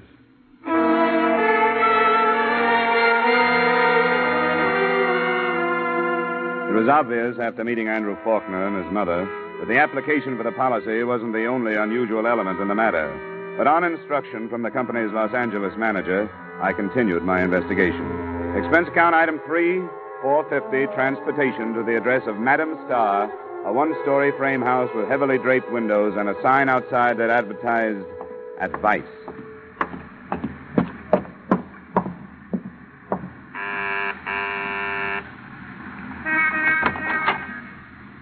Good afternoon, sir. Madame Star? That is right. May I come in? All are welcome here. This can't be classed as one of your regular consultations, but I'll pay you for your time. That is generous of you. What advice do you wish? I'd like to know why Nora Falkner was so anxious to buy a big policy on her life. Who are you? You mean you don't know? I claim no powers as medium. I'm not psychic. I only offer advice. Some of those who listen are helped. What advice do you want? I told you. Nora Falkner has been coming here? She has. She's in great need of advice. More intelligent advice than I could give, perhaps.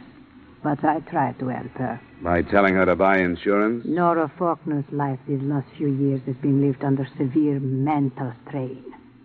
I advised a search for inner truth, among other things. Yeah. What about the insurance policy? Mental torment resulted in physical failings. I advised tonics, vitamins. Why are you evading the insurance? She wanted a more tangible protection of her life. Protection? She felt it in danger. Why? I have said enough. She's in Las Vegas, I understand. Where's she staying? You go there? I don't seem to be able to get anything but double talk here. Everybody has a reason for caution. There is Flamingo. I've given you no advice. What I would advise, I have no right to say. Good afternoon, sir. Well, I suppose you have to be mysterious. Good afternoon, sir.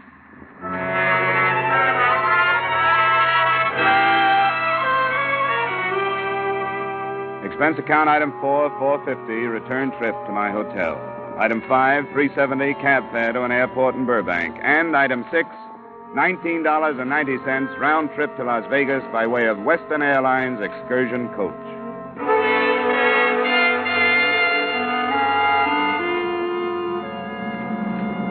My seatmate turned out to be not only a tourist consultant, but a wit.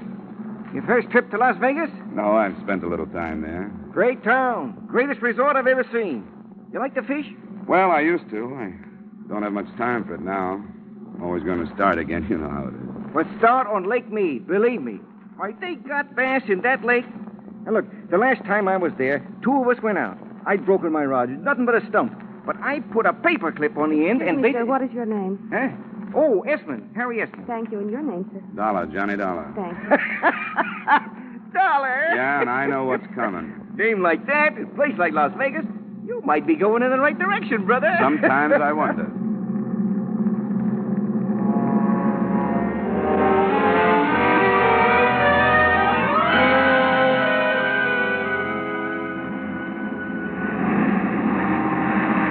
Except for Mr. Harry Esmond, it was a smooth trip. We eased onto the big desert strip, boarded waiting limousines, and 10 minutes later I walked into the lobby of the Flamingo Hotel. Mr. Gostein, please. Long distance. Yes, sir? My name is Dollar. I have a reservation. Long Oh, just a moment, please. Yes, sir. You signed the register. Right. You have a Mrs. Andrew Falkner staying here, or Nora Falkner? Nora Falkner. Sheriff Wood. What's the trouble, son? Mr. Dollar just registered. He asked for Nora Falkner. Oh, he did, huh? Well, I'll tell you, Mr. Dollar. You may want to talk to her, but she don't want to talk to you or anybody else. She can't. What's the matter? She must have had her dinner outside the main dining room. She's in the hospital. She's been poisoned.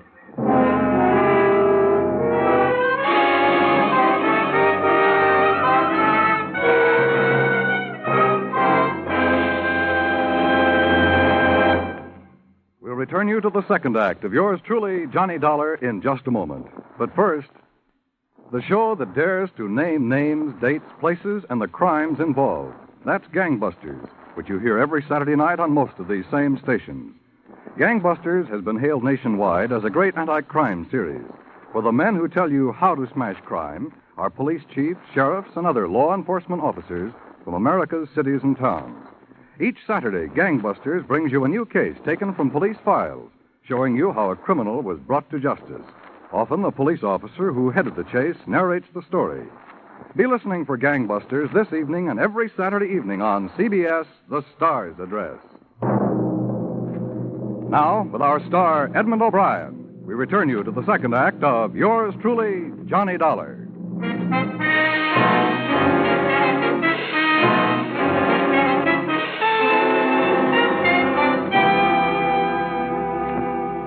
After a look at my card and an explanation of my mission, Deputy Sheriff Wood told me the rest of what he knew about Mrs. Nora Faulkner's poisoning, which to date wasn't much. There was no proof of how she'd gotten the poison dose, and the last time he'd seen her, she'd been too ill to talk. She was under her care of a personal physician who had accompanied her from Los Angeles. By the time he had finished, we were at the emergency hospital and approaching her room. I went through the usual rigmarole of notifying next of kin. Her husband wasn't in, but somebody said she was his mother and then fainted on the phone. She would. I expect her to be flying in here on her own wings any minute now. Is it? Yes? Oh, Sheriff. This man's an insurance investigator, Dr. Brooks. Meet Mr. Dollar. Hello. An insurance investigator? I'm afraid I don't understand. Well, I was looking into an insurance policy she wanted to buy. Oh, I see. How is she? Resting as comfortably as can be expected. Has she said anything about the poisoning? Yes, but I'd rather you heard it from her. Won't you come in? Thanks. After you, Sheriff? Sure, I'll tag along. Make it look official and learn how you city boys operate. Who is it, Peter? These men want to talk to you, Nora. I want you to tell them exactly what you told me. I don't want to talk about it anymore. Please, Nora. All right. I couldn't stand it any longer. I didn't want to go on. I wanted to die. You took the poison, Mrs. Falkner? Yes. Not because I'm a coward. Because there's nothing about life that I don't hate. I don't want any more of it. Where is the poison? I destroyed it. Destroyed it? Why should you do that? I don't know. How can you expect me to know why I did little things at a time like that? I don't know. Peter, please, I don't want to talk anymore. I don't want to talk anymore. I think we'd better let her rest.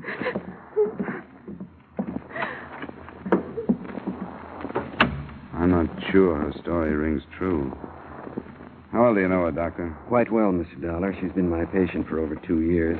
Her life's been very unhappy.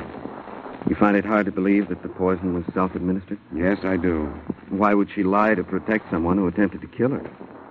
I don't know, but suicides don't do things like destroy poison. Or take it when they know room service is on the way up to their room with a meal.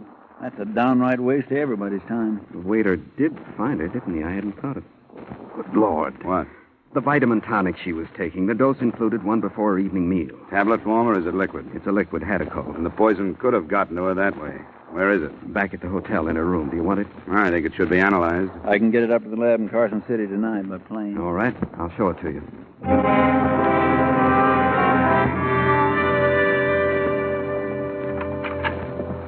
I think she kept it in the medicine cabinet. I'll look. Yes, here it is. Oh, the devil. What happened? Clumsy fool. Sorry, I dropped the bottle. The wash basin's a bad place to drop evidence, Doctor. Sheriff, can we save enough of this stuff? It's going down the drain. Don't need much. I can scoop some up with my knife. I'll find something to put it in. An aspirin box would do. Here, I'll hold it. Watch that broken glass. I'm sorry, gentlemen. If the Hadaco does contain the poison, I imagine my position won't be better. But it was an accident.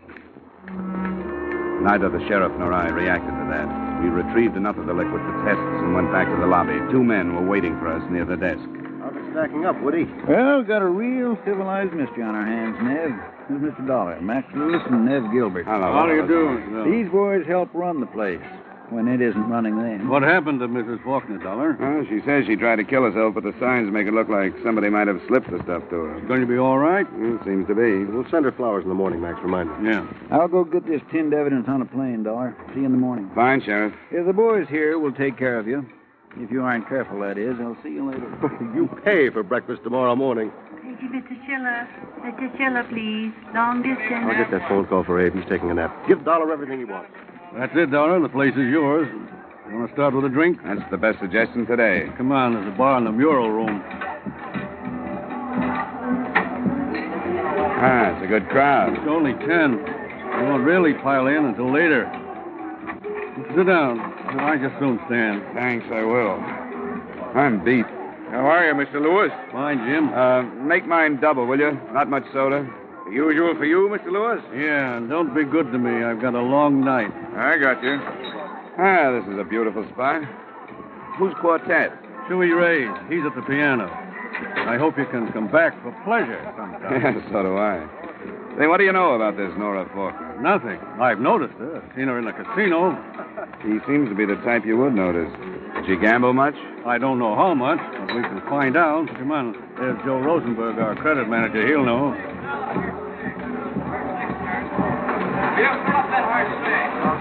Hi, Max.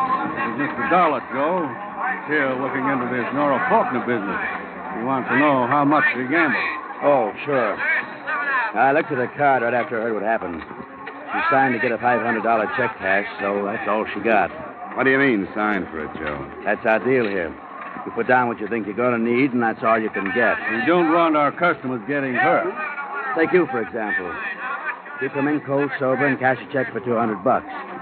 Then, a few hours later, with a flock under your belt and the 200 gone, you come back to me and say you got to have another 200 because you're going to break the joint.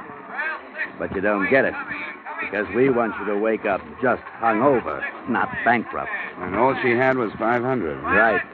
She's been here 3 days. She didn't look like she'd get into trouble over an amount like that. I guess not. But she was in trouble. That's the safest bet in the place.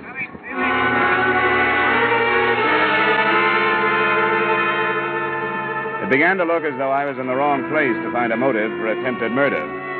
I talked to a dealer who remembered her, a bartender, and a couple of waitresses who linked her with Dr. Brooks, but none of their statements led to anything. And then, a little past midnight, Andrew Falkner and his mother arrived.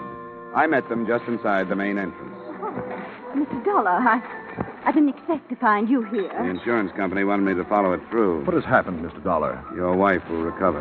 Oh, but they told me on the phone. She was discovered in time, and they got her to a hospital. Oh, I'm so relieved. We haven't been friendly, but when they called, I can't tell you how shocked I was. You've seen her?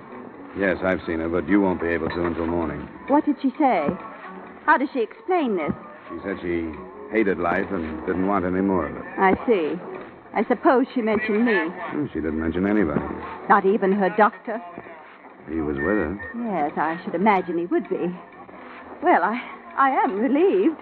Scandal and difficult decisions to come, notwithstanding. What is your room number, Andrew, dear? 302. And I'm in 117. In case you need us for anything, Mr. Dollar. I don't think I will, Mrs. Faulkner. I'll probably see you in the morning, and I hope you have a good rest.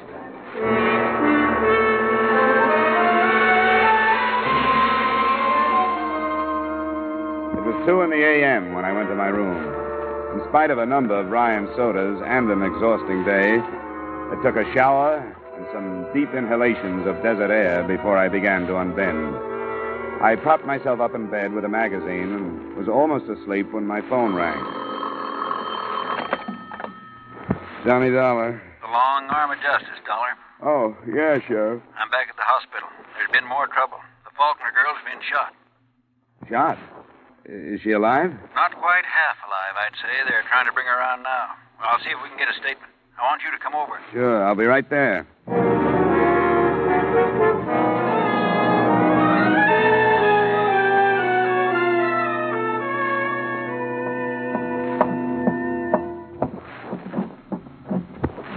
She's gone, Dollar. Is that all? She was conscious for a minute or so. She named her husband. How did it happen? It wouldn't have if it wasn't for that personal physician of hers. He'd been in the hospital room tonight. The light was on. He went out to get some coffee, he says, and the husband came in. Where's Dr. Brooks now? In her room. Might as well hear what he has to say. Falkner went through the window there, getting out. Bad night, Doctor. Yes, a bad night. Sheriff would tell you. I want for him to hear it from you. He wants the insurance angle. All I want's to kill him. Well, he'd threatened to kill her and said nobody'd suspect him because he loved her. And she wanted insurance to set up a motive. She hoped to frighten him, to make him think that people would suspect that he killed her for that. Why didn't you tell us these things? I didn't know. She told me the truth after I'd come back from the hotel. I told her you were sending the Hedical to the laboratory. She said she didn't want to press, that it wasn't his fault, that his mother had driven him to it, that she wanted to give him another chance. And he had that chance. How did he arrange it? I saw him in the morning in Los Angeles. He'd have to be here. She said he was for a short time, in the afternoon. Then he flew back. A detective had found out that I was here with her. And that was Mother's work, too. He evidently arranged the poison when she refused to go home with him. He was deranged, a war casualty. Nora was terrified of him, but still she defended him. She's dead because she had a blind hope that the poison attempt would do something to him, that he'd get better and understand what his mother was... I'm sorry, gentlemen. Yeah, you should be, Doc. If you'd phoned us when you got her story, she wouldn't be dead. But I didn't know. I've had enough, Sheriff. I didn't know he'd come back. I'm going back to the hotel. I've got the airport covered. I'll call out some more men. We'll pick him up. Why don't you meet me in my office in 20 minutes?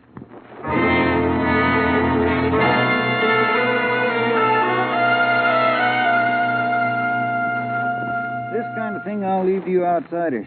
We haven't had much experience with this stuff. Did you talk to the mother? Yeah, I talked to her. She admitted a lot of lies. She wanted to get the girl away from her son, but couldn't understand how he could have done this. Well, how do we find him? We sit here and wait. Las Vegas is a bad place to get away from. There's one highway in and one highway out, and I've got roadblocks on both. No other roads? Oh, there's some roads. But this is the desert. He can try 'em, but he'll find out that roads are like everything else on the desert. They go so far, and then they get tired and stop because they ain't getting any place. And we wait for a radio report. It might take some time, but it'll come.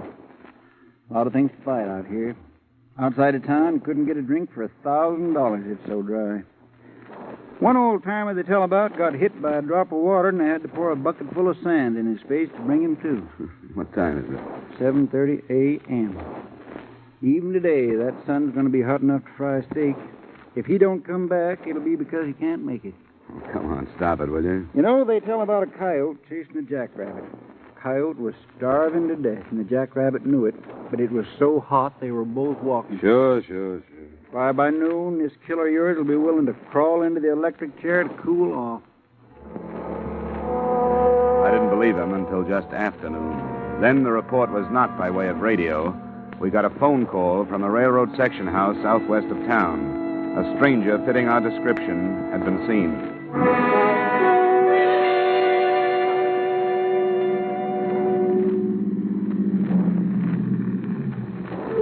Hello, Sheriff. Hi, Ben. Where is this thing you talk about? Well, my kids sneaked up on him. They tell me he went into a drain culvert under the tracks a mile down. You want to help? No, thanks. They say he's got a gun.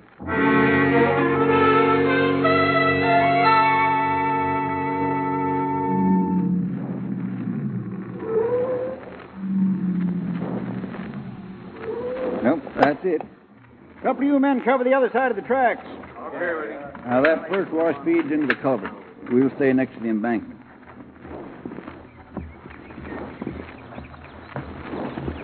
This is close enough for now.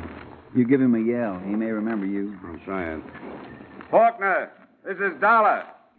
Come on out, Falkner. He's off his nut, Sheriff. I don't think he's coming out. Yeah, well, you keep yelling. I'm going to move over there where I can get a sight into that pipe. Maybe that'll change his mind. Falkner, come on out. There are men on each side of the tracks. There's no place for you to go. Sheriff? I'm all right. Come on out of there, Falkner. I don't want to blow you out, but if you don't put down your gun and come out on your own, I'll have to. All right. Okay, boys, stand clear on the other side of the tracks.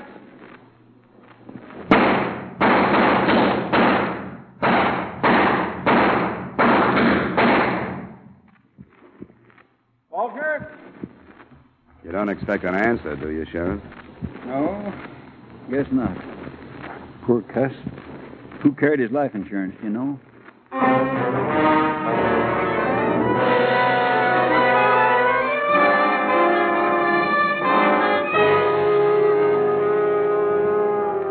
Expense account item 5, miscellaneous, $200. Item 6, same as item 1, transportation back to Hartford. Expense account total, $1,120.40. Remarks?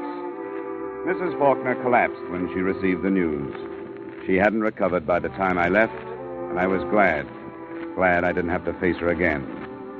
Her son was guilty in fact, and I'd seen him killed because of it. That was bad enough. But not as bad, I thought, as watching her start life again, alone and knowing that the guilt was really hers. Yours truly, Johnny Dollar.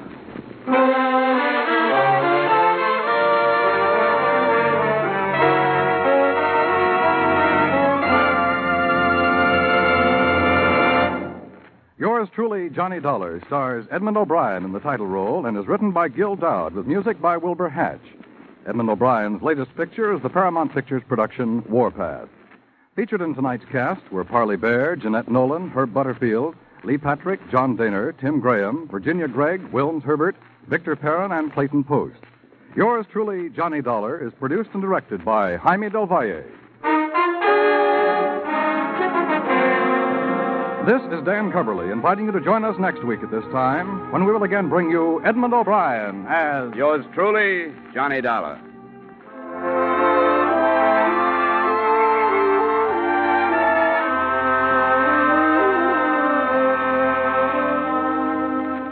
Are you ready to sing it again tonight? You'll find a whole hour full of the day's popular music sung by Alan Dale, Bob Howard, Judy Lynn, and the Riddlers. The Phantom Voice is a puzzler, but some CBS listener will win $5,000 in cash.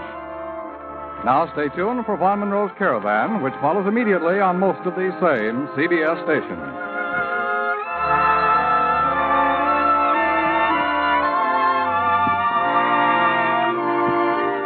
This is CBS, where you laugh with Lucille Ball and my favorite husband on Saturday nights, the Columbia Broadcasting System.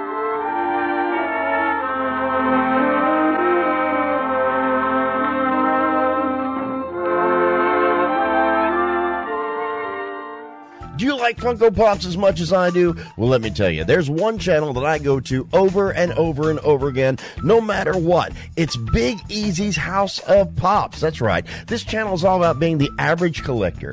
There's mystery boxes, pop hunts, tips, and pickups that y'all get to do together. So why don't you come on over to Big Easy's House of Pops? Let's have some fun if you like collecting Funko Pops or if you just like hanging out and talking. Check out Big Easy's House of Pops right here on YouTube. That's right.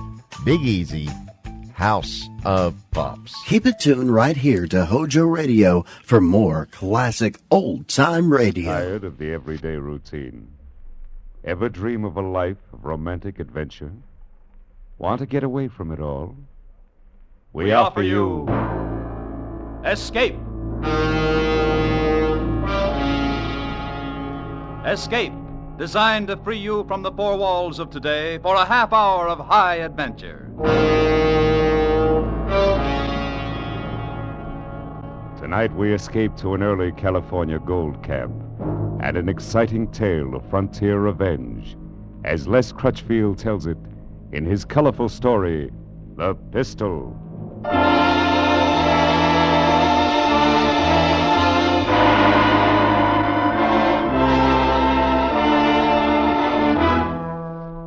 San Francisco Bay was a graveyard that summer, with over 300 deserted windjammers lying at anchor, and the city itself the next step to a ghost town.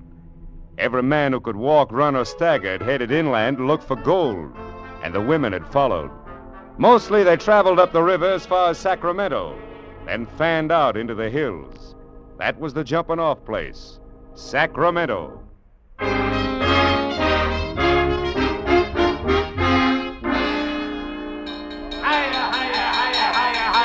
Step right in, boys. Move up close. Everybody sees and everybody gets a chance. Anytime old honest Faraday runs an auction, you know it's on the level. All right now, friends. The pistol I'm holding in my hand here is the first one of its kind ever seen west of the Rockies. The first model of Dr. Samuel Coates' new 44 caliber 6-shooter. The gun that fires 6 times without reloading. Now, who'll open her up with a bid of $250? Did you hear me? $250. Come on, boys. There's plenty of gold on the Sacramento River, but only one Colt 6-shooter. Now, did I hear a bid of, say, $250? Thank you, sir. The man says $250. All right, here we go. I stood there in the hot sun on the Sacramento waterfront and watched the crowd bidding for the pistol.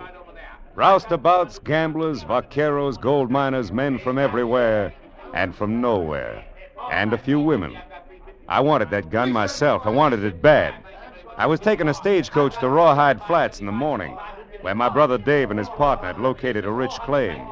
And I didn't plan to load myself down with an outfit, but a gun was different. I was packing $1,000 in gold eagles, and I was ready to lay out a good part of it to get that 6-shooter. The bidding reached $500. All right, anybody else? Anybody making $550? $525. Anybody else?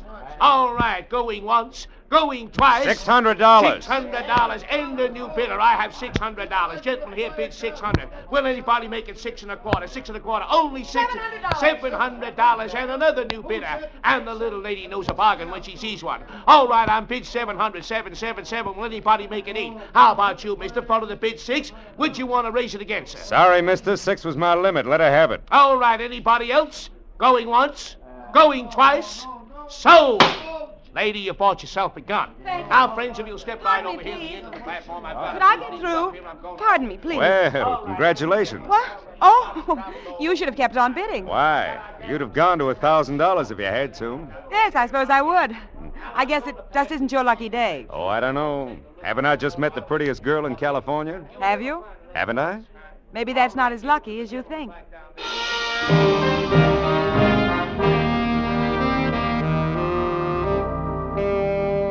When I climbed on board the stagecoach to Rawhide Flats the next morning, I found 7 trunks had already been loaded. 5 tied on the back and top and 2 inside. And a few minutes later, their owner showed up. Oh, it was the red-headed gal who'd bought the gun the afternoon before.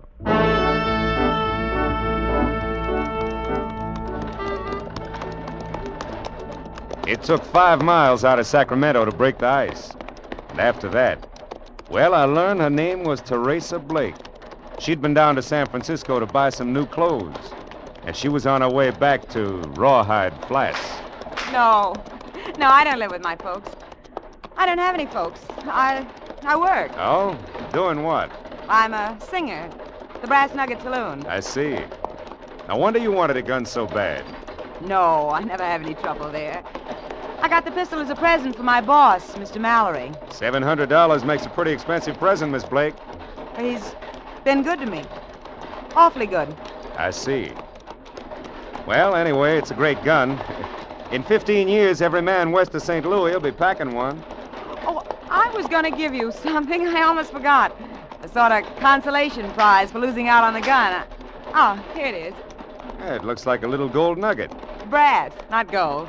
It's to hang on a watch chain. Souvenir of the Brass Nugget Saloon. Of course, you can pretend it's real gold if you like. All right, I will then. I hope that's not what my young brother's doing on the Boston Pocket claim of his. I mean, pretending it's real. The Boston Pocket claim? Uh-huh. You said your name was Storm. That's right. Jonathan Storm. I didn't even recognize it until... Then you're Dave Storm's brother. Yeah. Do you know him? Yes. Mr. Storm, I wonder if you'd mind if I tried to get some sleep now. I'm really awfully tired.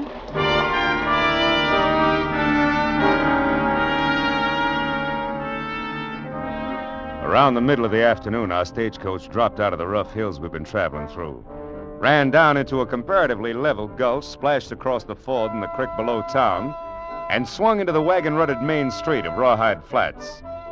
It was like every other boom town I'd seen. A mixture of mud, shacks, board-fronted stores, bars, rooming houses, stables, horses, burros, and men. Men everywhere, milling and shoving along the plank walks and out into the street. Noisy, brawling, bearded, and tough. Rawhide Flats.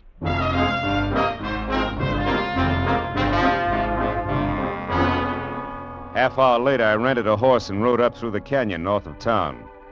Both banks of the creek were lined with miners busy with picks and shovels, pans and rockers, all of them breaking their backs, sweating out their hearts for the same reason, gold.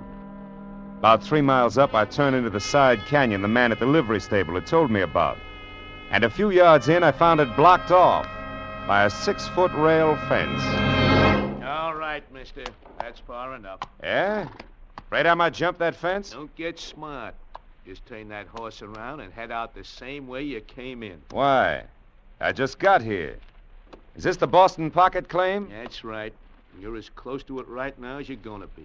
Go on, get. Now, look, suppose you put that rifle away before it goes off and hurts somebody, huh? And go tell the owner his brother's here. Barton Mallory's got no brother. Now get out. Mallory? The way I heard it, Dave Storm is the owner of this claim. Storm? Are you Storm's brother? That's right. Is he around here? Get out of here, Storm. Boot that horse and ride, do you hear me? This is the last warning you're gonna get. So start riding. All right, mister. I never argue with anybody who's packing a rifle, unless I've got one, too. And maybe the next time I will have. Come on, boy, get out!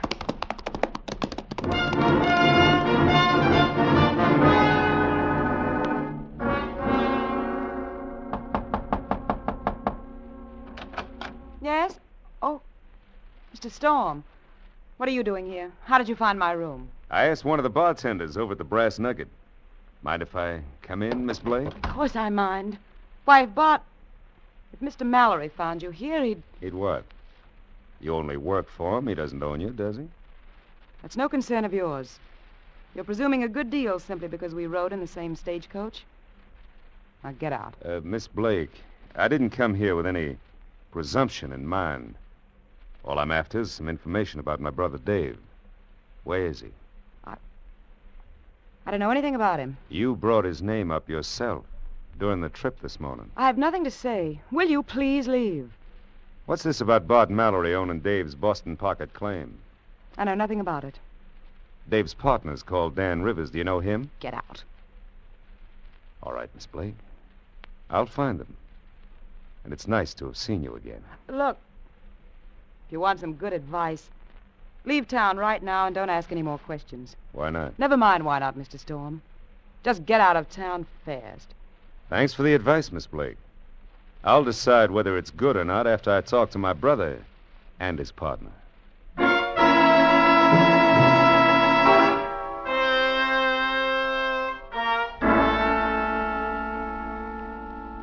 Now, look, Dan, you're Dave's partner, so let's have it straight. Why does everybody shut up like a clam when I mention his name? What's this all about? Where's Dave, anyway? Jonathan, I wish somebody else had told you. Told me what? That David is dead. Dead? That's right, Jonathan. He was... Go on, Dan. What happened? He was shot in the back. We found him lying in the street at the north edge of town one morning a couple of weeks ago. I see. Who did it? You want the official story? Yeah, first. They say Dave dropped into the Brass Nugget Saloon late that night and sold the Boston Pocket claim to Bart Mallory. Took $12,000 in gold certificates for it. And they say that's how come he was murdered and robbed after he left the Nugget. Has Mallory got a deed, a bill of sale? Yeah, he's got one all right with Dave's name on it. How come Dave could sell the claim out from under you even if he wanted to? I thought the two of you were partners. We were, but we recorded the whole claim in Dave's name. And that way only one of us had to make the trip to Sacramento. All right. That's the official story. Let's have the other one. Dave wouldn't have sold out to Mallory for any amount of money. Mallory had been after him for weeks, but Dave and me both knew we had the best claim in Rawhide Flats. So? Some of his gunslingers bushwhacked Dave. Mallory turned up with his phony deed the next day. And everybody in town knows it, but nobody dares to say so. I suppose it's like every other boom camp. No law here yet, huh? Only what law a man can make for himself. In that case, I guess I better make a little. To fit this Bart Mallory. Maybe you don't know exactly what you're tying into, son. Why, he's got half a dozen or more of the toughest boys in California on his payroll. We'll find out how tough they are. Don't count much on me. I'm an old man. All right, Dan. So they're not the best odds in the world. Can't be helped. You play with the cards you got. Dave used to tell me you were the coldest man he ever seen when it come to trouble. I think maybe he was right. Well, first thing I need's a gun. With odds the way they are, I guess I better have a 6-shooter. Pretty out of luck, Jonathan. I've heard of 'em, but you won't find one here in Rawhide. Oh, there's one here, all right. Fella got it just today. Fella named Mallory. Mallory? Now, wait a minute, Now, look, son. Dan. I thought a lot of my brother. And I don't like the way he was killed. I need that gun of Mallory's. I'm going to get it. And then I'm going to use it to get Mallory. That's the way it's going to be, Dan. You can count on it.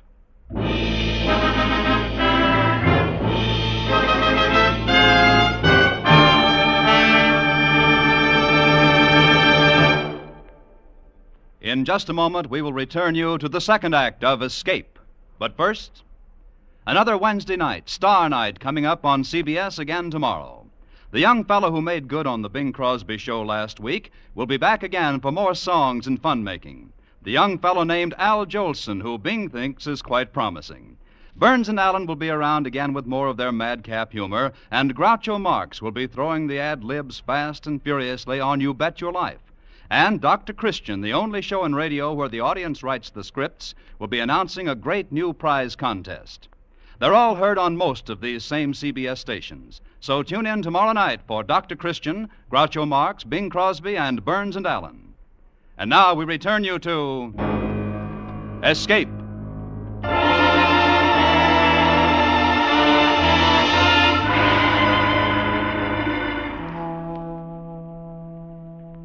I stepped inside the swinging doors of the Brass Nugget Saloon and looked things over. Finally, I had the bartender point out Mallory. He was sitting at a table in the back near the offices, playing poker with 3 other men. The 2 boys lounging against the wall behind him were obviously his bodyguards.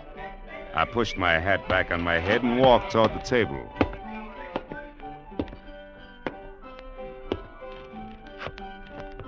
Well, there you are, boys. 4 10s. I guess that ought to do it. Sorry to butt in, but is your name Barton Mallory? Yeah, that's right. Something I can do for you? My name is Storm. Jonathan Storm. This is the one I told you about, boss. You probably knew my brother. Oh, yes, David Storm. Sure. He used to come in here. So I heard. You got anything special in your mind? Yeah. I need a gun. I understand you got a new 6-shooter. I'm sorry, it's not for sale. I didn't say anything about buying it. I'll bet $1,000 against that gun on a cut for high card. What do you say? Sorry, Storm, the gun's out of it. Name something else. No, I want the gun. What's the matter, Mallory? The boys told me you'd bet on anything in the house if the odds were right. Yeah, that's right, I will. But the gun's a gift from a friend. Maybe you figure your luck's about to run out. Would that be it? All right, I'll take the bet. Benny, break out a new deck. Yeah. Well, there's the gun. Let's see your 1,000. Sure. Mind if I shuffle? No, go ahead. Maybe I should have warned you, Mallory. I got a feeling this is my lucky night. I'll take a chance it isn't. By the way, you wouldn't happen to have any idea who shot my brother in the back, would you, Mallory? No, I'm afraid not. The killer hasn't been identified yet. That's too bad. Maybe I'll have to identify him myself. You're cut, Mallory. All right. 10 of clubs, huh? Go ahead, Storm. Jack of diamonds. Thanks for the gun. Oh, it's already loaded, too. Well, I think I'll be... I've been looking all over the place, and I can't find... Oh, Good evening, Miss Blake. how do you do, Mr. Storm? I'm sorry if I'm interrupting. No. I'm glad you came. Gives me an idea. Mallory, how'd you like another chance at my $1,000? What's the bet? High card again. $1,000 against a kiss from Miss Blake. What? Of course, maybe you don't have any say over her, huh? Wait a minute, the bet's on. You want to shuffle again? No. Go ahead, cut. Queen of spades. You'll find that pretty hard to beat. Yeah, I guess you're right. Ace of hearts does it, though. My lucky night, Mallory. Well, Miss Blake, I guess you're... Don't you dare. I'm afraid you don't have much choice about it, honey. I won this from your boss. You...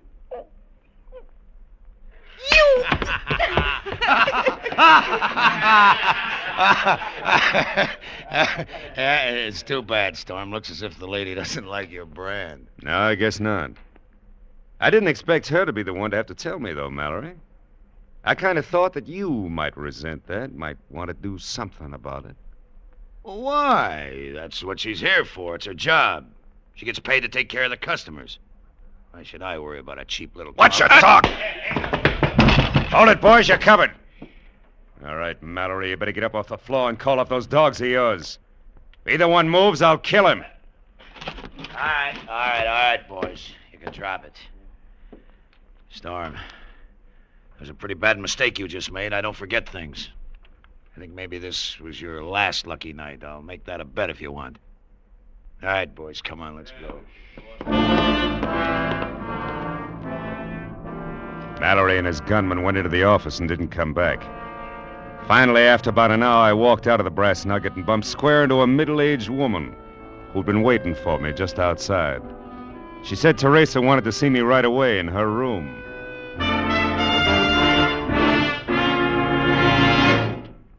You can put that gun away, Mr. Storm. I'm here alone. This isn't a trap. And what is it?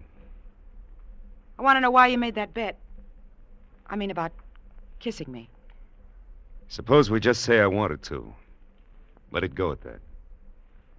You're afraid, aren't you? You're afraid not to be tough. Is that why you asked me to come here to tell me that? Well, don't you suppose a girl can have feeling left? That you can be sorry for things?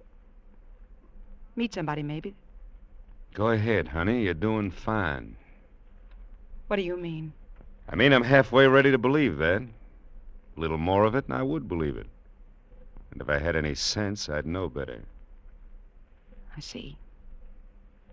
And that's the way you feel about it. It's a start, isn't it? This is the first time I have... Oh, what's the use? Try it You wouldn't and find out. Get out. You don't understand anything. Go on. Get out. Get out! Get out!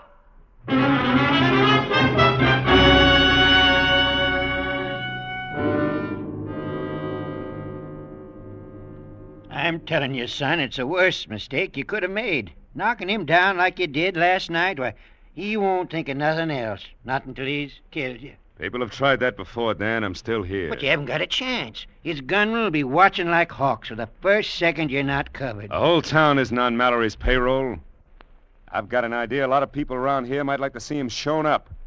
Provided somebody else called the play. Maybe so, but still leaves half a dozen of his gunslingers to deal with. I don't think so, Dan. If their boss is knocked over, they'll drift. I've seen hired guns before. Odds are against you, son. Well, I feel lucky. It's worth a chance to get Mallory.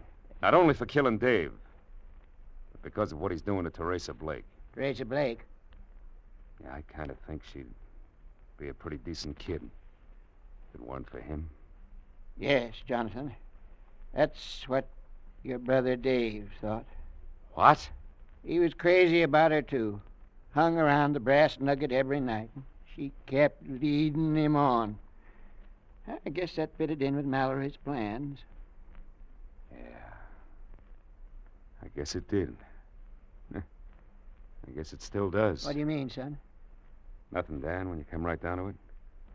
I guess when a man turns soft, it always starts with his head. I'm sorry, Jonathan. I didn't know you felt that way about her. Oh, it's all right. I'm glad you told me. Glad I found out in time. And now that I have, I think I can use Miss Blake.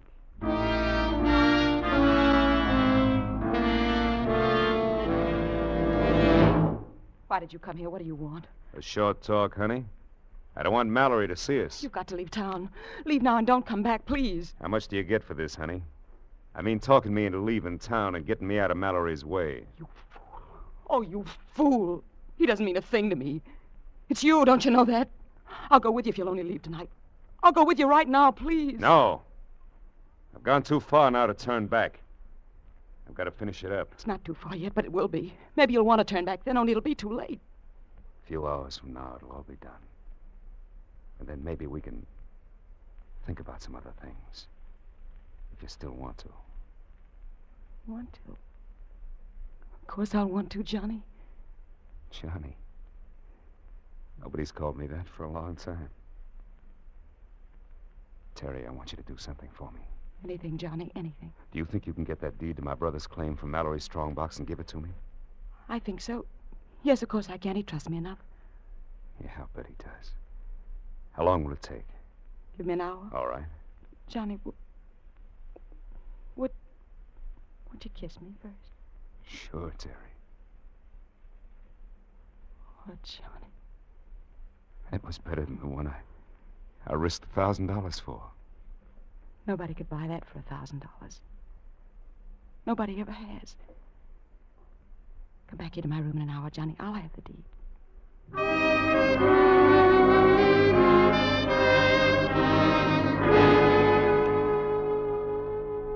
I followed her into town, staying behind her in the darkness.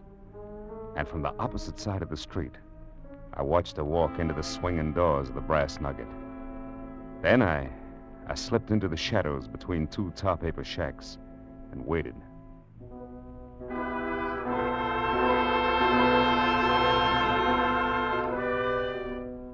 It was a half hour before they came out of the saloon and headed down the street toward Teresa Blake's rooming house.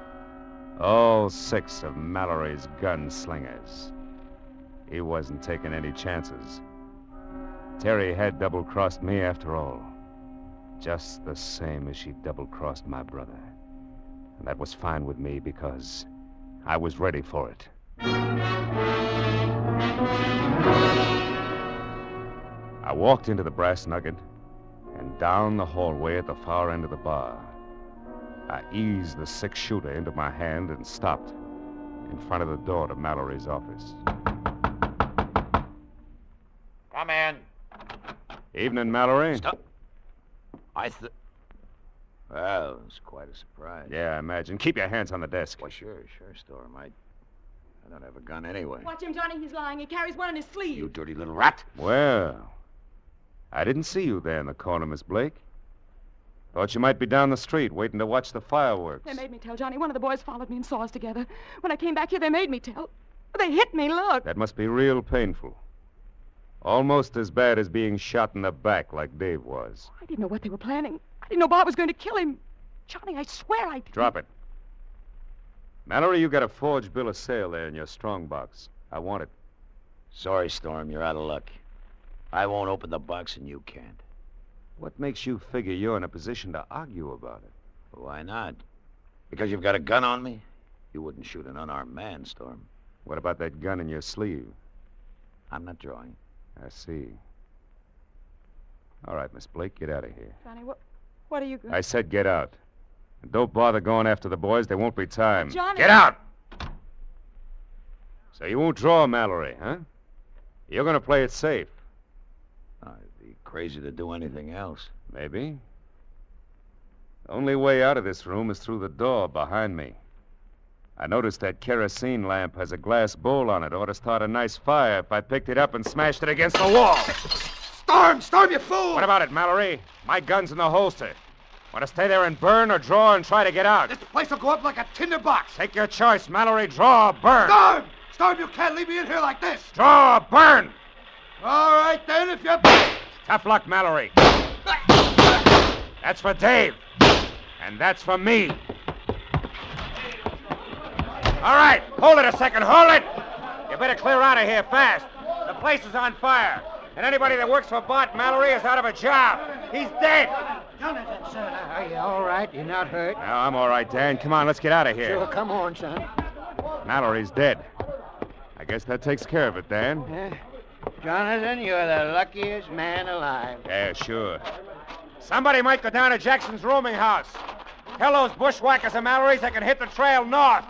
The boss is dead. Your boss is dead. This ought to be far enough, Dan. Look, the fire's breaking through to the roof. Won't be long now. Johnny, are you all right? Sure, I'm all right. What of it, Miss Blake? Thank heaven. Oh, Johnny, if anything had happened to you, I couldn't have gone on. Miss Blake, I've got something for you. It's a nugget. Some people might figure it's real gold, but actually it's only brass. There you are. Pick it up. And then get going. What do you mean, Johnny? I mean you better catch up with the boys. They'll be heading north. But you said that we... Drop it. Oh, yes. Here's something else you can have, too. Your six-shooter? No. It's yours. You bought and paid for it. It's got one shot left. Use it any way you want to. Only get out. Beat it. Johnny, you're wrong, you know. You're wrong about a lot of things. But what's the use? That's right. What's the use? Bye, Johnny. Son, you hadn't ought to give her that pistol. That was your luck, you might call it. I think my luck's all run out, Dan. Yeah. Claim is all yours. I'm leaving in the morning, heading south. Why, son, there's nothing south of here. Yeah. But it's the surest way I know to keep myself from heading north.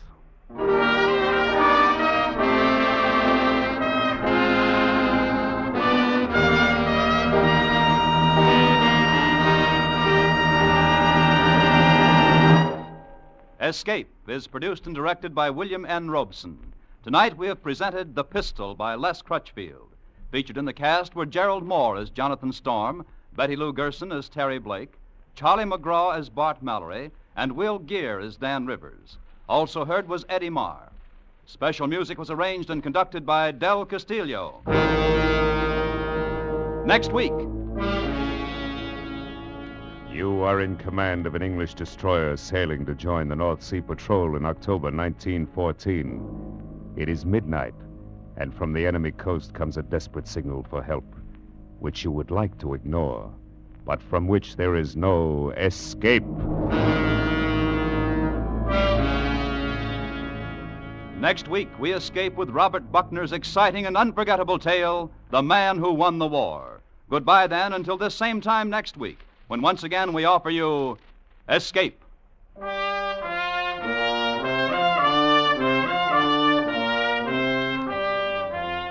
This is CBS, the Columbia Broadcasting System.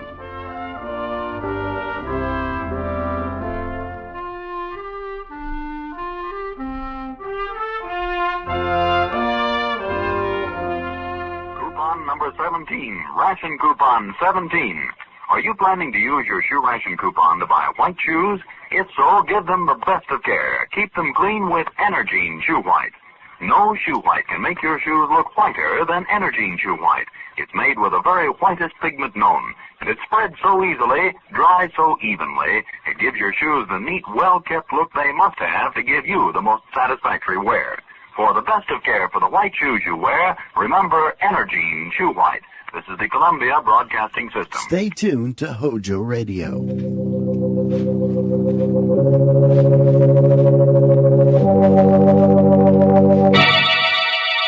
Lipton Tea and Lipton Soup present Inner Sanctum Mysteries.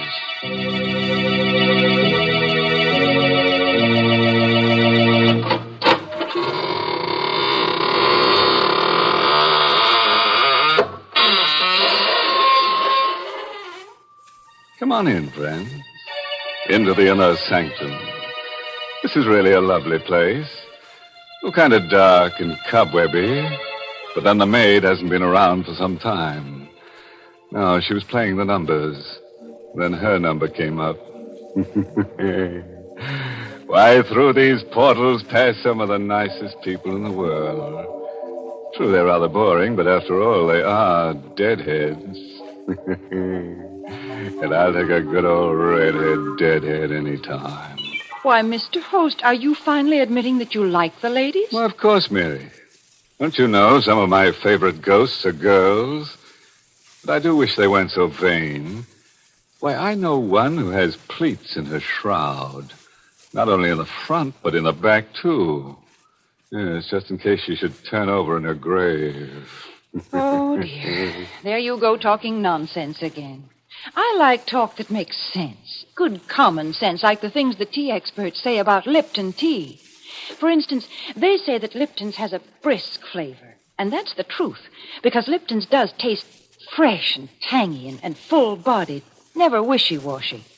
And then the experts say that brisk flavor makes all the difference in the world when you're sitting down to a cup of tea. And, folks, that's absolutely right. That brisk flavor is the reason why Lipton's is such a comfort, why it actually makes good food taste better. Yes, folks, you just don't know how good tea can be till you've tried Lipton's. So buy a package of Lipton's and taste what you've been missing all this time. And talking of time, friends, may I take a few years off your life? All right. Get ready to hear a gory little story entitled Boomerang.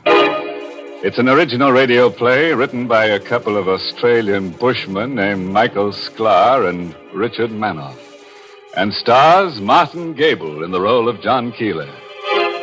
So, hitch up your chair, switch off the lights, and look out. Help me.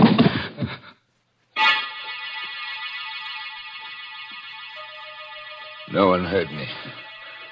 No one came. I lay there watching the blood ooze from the wound. My chest was on fire. The flesh where the bullet had entered was torn, shredded. And in my back there was a kind of numbness. I screamed, "Ah! Help! Help!" But no one answered. I was utterly alone, helpless, watching my life dripping drop by drop to the floor. Then the blackness closed in. When I regained consciousness, 2 uniformed patrolmen were bending over me, looking frightened and puzzled. Suicide, Riley? Either that or murder. Their voices seemed to come echoing over an aching void. I wanted to tell them how it had happened. I wanted to tell them about Bill Sloan and Helen and the airplane. I was frantic. I had to tell them. He's trying to say something, Riley. Poor guy. He can't talk. He's too far gone. I couldn't talk. I'd lost too much blood. My tongue was thick like cotton. My lips moved, but that was all. It was all shut up inside me. They would never know how it had happened. Riley, it looks to me like murder. Murder, yes, it was murder. And if only I could have spoken, I would have told them. About my nervous breakdown. About the sanitarium. That's where it began, back there in that plushy prison. I was locked up behind that big wall. And my wife and my partner, they had the chance to discover each other. And then when I came out, the doctor said I was cured. Their false solicitude. And all the while, suspicion was building up inside me. I was already suspicious that day. I caught them by surprise. I'd come directly home from my regular visit to the psychiatrist instead of returning to the office. Bill was there in the living room with Helen, my partner and my wife, laughing together. I closed the front door silently. The rugs muffled my footsteps. I entered the room suddenly, wanting to see their faces when they saw me. Oh, what, darling? Hello, Helen. Why, John, how did you happen to come home in mid-afternoon? Why aren't you at the office? I was thinking of asking you that question. Bill made some flimsy excuse, but I caught the look of guilt on his face. He was a bachelor, smooth with words, successful with women. And I was beginning to believe he had succeeded with my wife. Oh, I had evidence. There was the time a few nights later. Helen and I were going up to bed. As we passed the umbrella stand at the foot of the stairs, I noticed something. Helen, just a moment. This umbrella, it's Bill's. Oh, is it? Yes, it is. What's it doing here? Well, he must have forgotten it when he was over the other day. Take it down to the office in the morning, will you, darling? I made no reply. We continued up the stairs and went to bed. I waited until Helen was asleep, then crept out of bed and down the stairs. There was the umbrella. I reached out my hand, afraid to touch it, but I had to. The umbrella was still wet. It had rained that afternoon. I said nothing about it the next morning. Oh, I was suspicious enough, but I told myself I had to be absolutely sure. And then, that next night, it happened. Helen went out after dinner, saying she had an appointment with her hairdresser. As the door closed behind her, I picked up the phone and dialed the number. Hello? Crescent Beauty Salon? Alberta, this is Mr. John Keeler. I'm calling for my wife to verify her appointment for this evening. Mrs. Keeler? But, monsieur, she has no appointment for this evening. Now, I was sure. Bill and Helen were together. I struggled to control my emotions. My head was whirling. I felt ill, weak. My heart was pounding in my chest. The room began to spin. First the floor lamp, then the chairs, finally the table whirling around my head. I needed air. I forced myself out of my seat, stumbled across the floor to the window, and threw it open. The stars, too, were spinning, chasing each other in a mad race across the sky. I sucked the fresh air into my lungs, and slowly the stars resumed their normal positions. I drew my head back into the room, and then it struck me across the nostrils. Gas. The room was full of gas. Yes, I found one gas jet open in the kitchen stove. I fought against the logical conclusion, struggled against it all that night and into the next day. But I could no longer stand it by mid-afternoon. That open gas jet last night had been no accident. They were planning to have me put out of the way. Well, two could play at that game. I also could commit murder.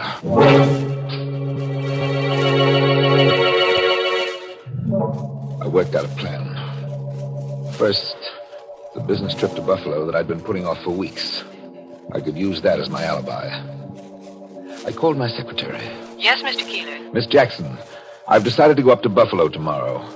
Could you get me a drawing room on the 5 o'clock train? I'll call the railroad station right now, Mr. Keeler. A few minutes later, she called me back.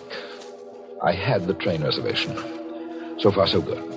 I went to the bank, and from the bank to the airline terminal. What can I do for you, sir? I want a seat on the Rochester plane. The plane that leaves New York at 9:30 tomorrow night. 9:30. What is the name, sir? Dunham. Roger Dunham. Well, you're a lucky man, Mr. Dunham. It's the last seat on the plane. Roger Dunham. That assumed name would prove my alibi. The details of my scheme were falling into place. I went home, and at dinner told Helen I was leaving for Buffalo tomorrow. Tomorrow? Must you go tomorrow, John? Can't it wait? I've been putting this trip off too long already.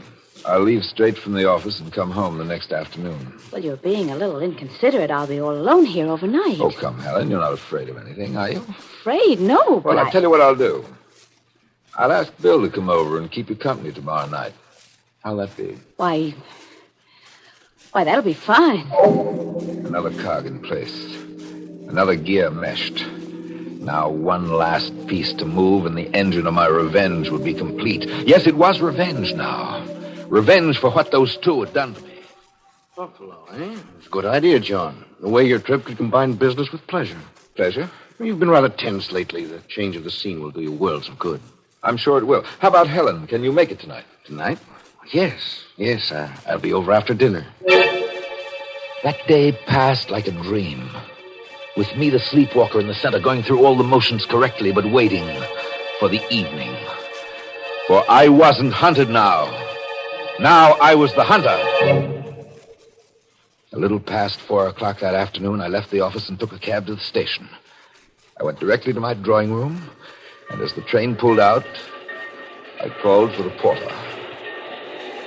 At midnight, sir? Just a glass of milk, porter, warm milk. And don't bring it before midnight. Till then, I've got a lot of work to do, and I don't want to be disturbed. Just as you see, sir. I gave the porter an unnecessarily large tip to make sure he'd remember me. Now, when the train stopped to change engines at Harmon an hour later, it was raining, thunderstorm. I pulled my hat down over my eyes, raised my coat collar around my face, and became just another shadowy figure hurrying to get out of the rain. I crossed the platform unnoticed, and 10 minutes later I was on a train going southbound, returning to New York.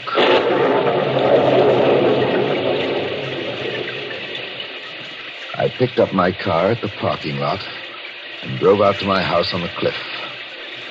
Parking on a side road, I climbed up the hill on foot. By now the rain was coming down in sheets. Lightning split the sky and thunder crashed around me. I could see the light from my house perched at the edge of the cliff. Now, Bill's car was parked on the driveway, pointed downhill. Light came from the living room. I crept through the shrubbery to a window.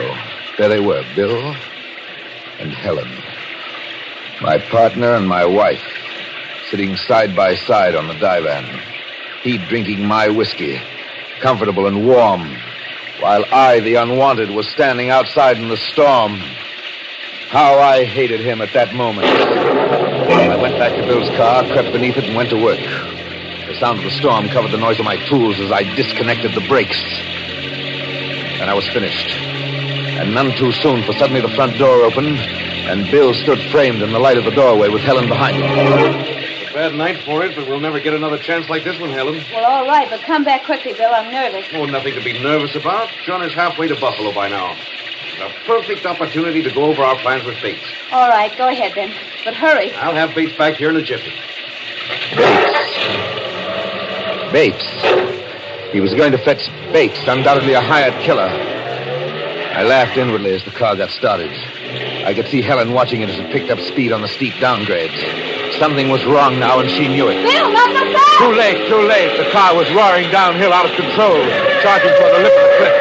There was a crash and smash through the carpet.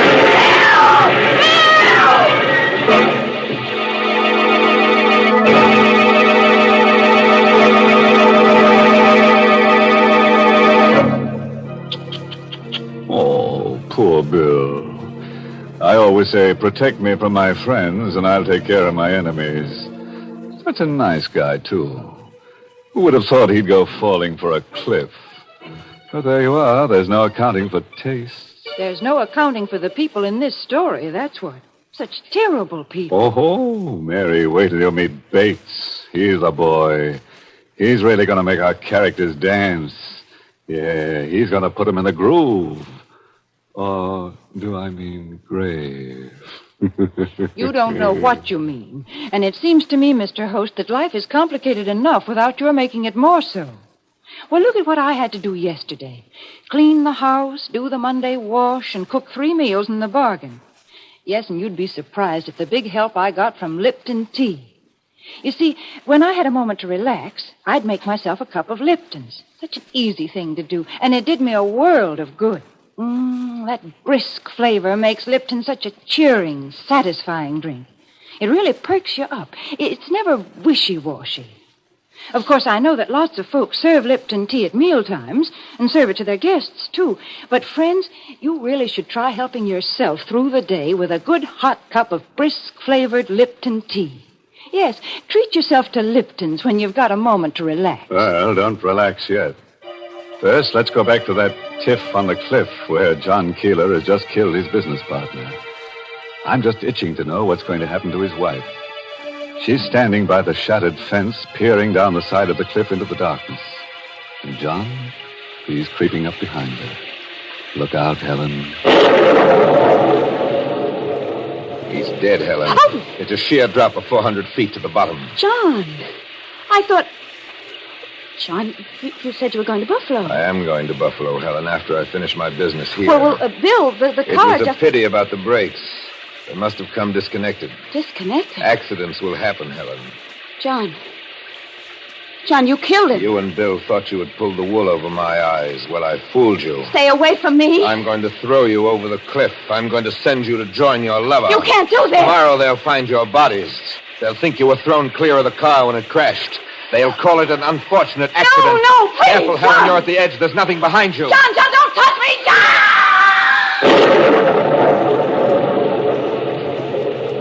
Goodbye, Helen. If I had any feeling at that moment, it was a feeling of satisfaction.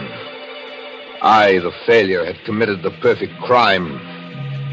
My scheme was flawless. I walked down the hill to my car, changed my clothes, and drove to the airport. As Roger Dunham, I boarded the plane for Rochester at 9:30 that night. Just as I'd planned it, we arrived at that city well ahead of my train. I was waiting when the long line of sleeping cars pulled in at the Rochester station platform.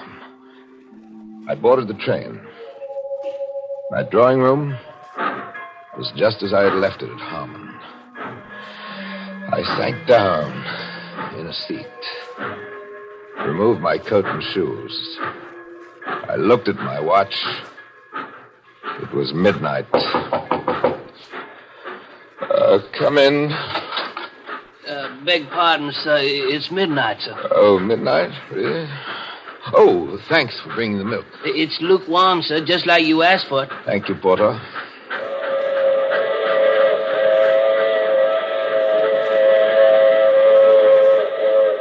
In Buffalo, I went to my usual hotel, checked in, went to sleep.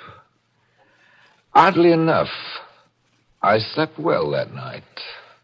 A deep, dreamless sleep. In fact, I overslept. For when I wakened, it was broad daylight and the phone was ringing. I struggled out of bed, lifted the receiver.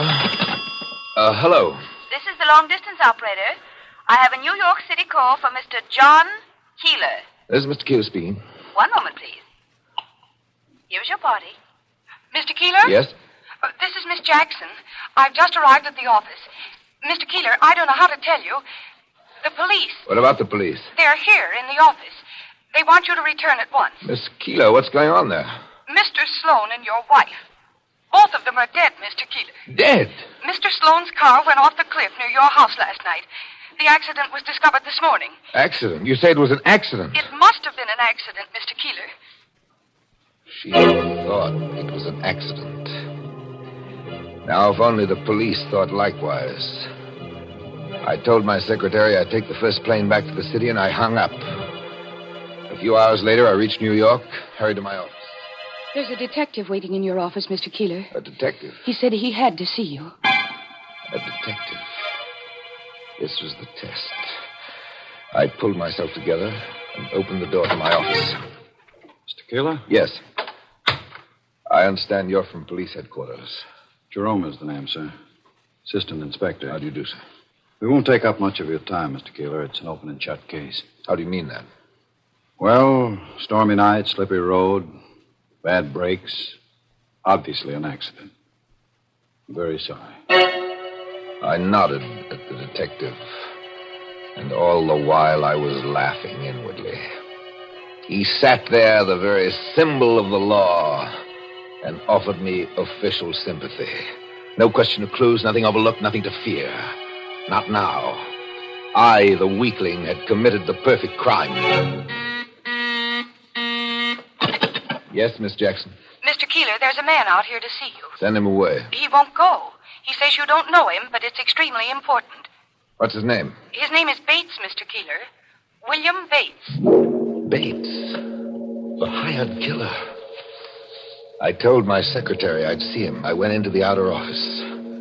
Bates was sitting on one of the chairs with an open briefcase on his lap. He was a big man, tough-looking. I read the news in the morning paper, Mr. Keeler. Too bad. That was a tough break. Yes. Yes, was. I didn't know if I should go after you now, but... Well, after all, I'm a businessman. My time is money. I'm sure it is, but why tell me about it? You certainly don't expect me to pay you. Why not? They're your plans. My plans? Well, look at them. Here they are.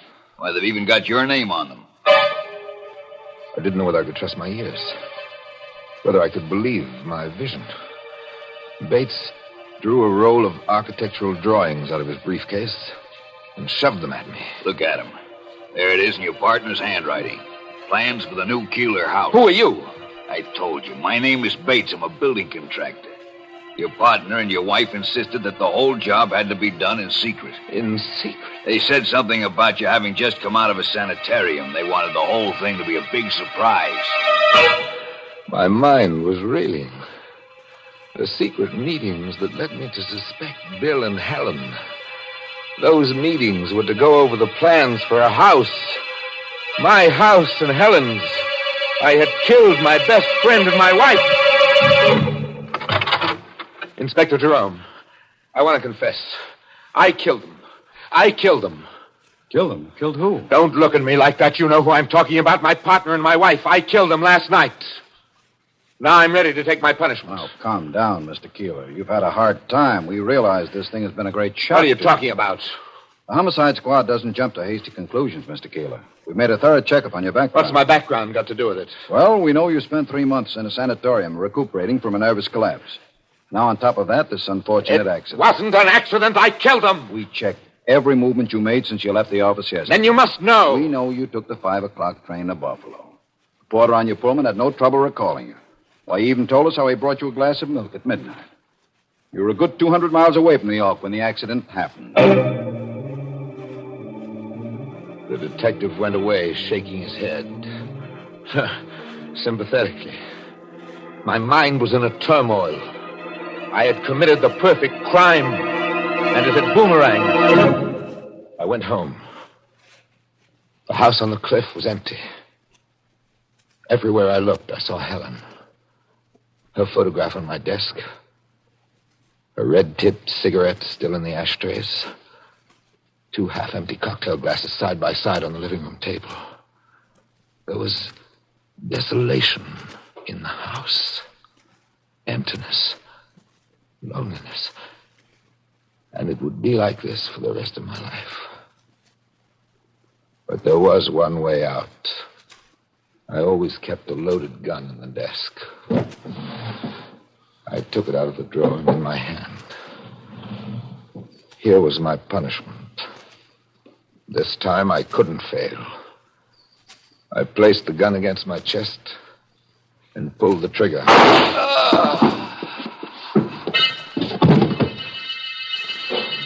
I fell by the desk and lay there, where I am now, staining the carpet with my blood. I was dying, and I was glad of it. And then I remembered the plane reservation to Rochester.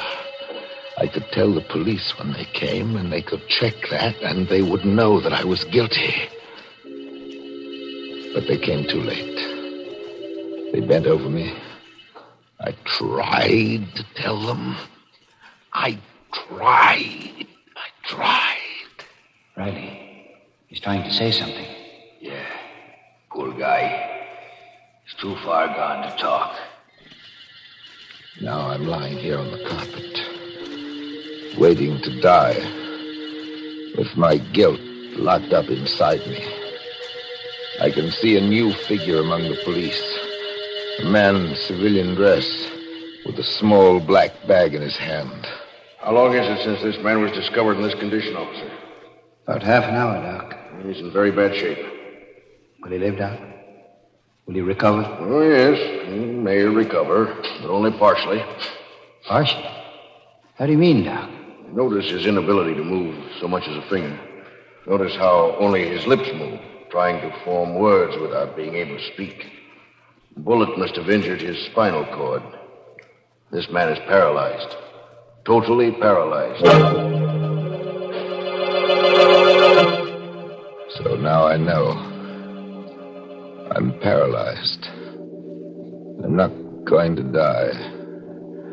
And yet I can see the policemen moving carefully about the room.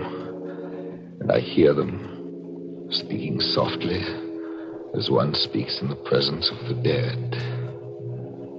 So I've failed again. For the last time. Because I know my fate now. To live in this living death, alone with my guilt, forever. That is my punishment.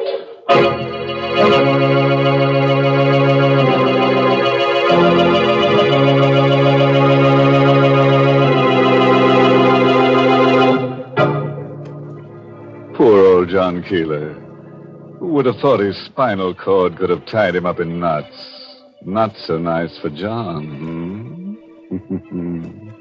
He started out as a Keeler, tried to be a Keeler dealer, but got all wound up. Mr. Host, let's forget about that awful story, because there's something really important I'd like to talk about. The makers of Lipton tea and Lipton soup want me to remind all you folks of a debt that must be paid to our servicemen. A debt that can be paid in part by buying and continuing to buy victory bonds. You know, I think the best reason for buying bonds was given many, many years ago by one of the great statesmen of all time, by Abraham Lincoln, when he said, "Let us strive to finish the work we are in, to bind up the nation's wounds, to care for him who shall have borne the battle, and for his widow and his orphan, to do all which may achieve and cherish a just and lasting peace among ourselves and with all nations." Yes, folks, that's just what we're helping to do when we invest in victory bonds. So keep on buying all that you can, won't you?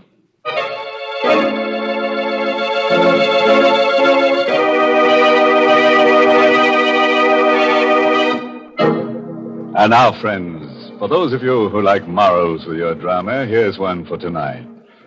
Never mix your partner's business with your pleasure. For if you do, he may consider it a pleasure to give you the business. By the way, this month's Inner Sanctum mystery novel is Devil in the Bush by Matthew Head. Yes, and next week's Inner Sanctum story, directed by Hyman Brown and brought to you by Lipton Tea and Lipton Soup. Next week's story is about a genius, a photographer who believes that death can be beautiful. So he only takes pictures of people who are in the throes of dying. It's enough to make your camera shudder. Naturally, he has to arrange his models, arrange to have them die.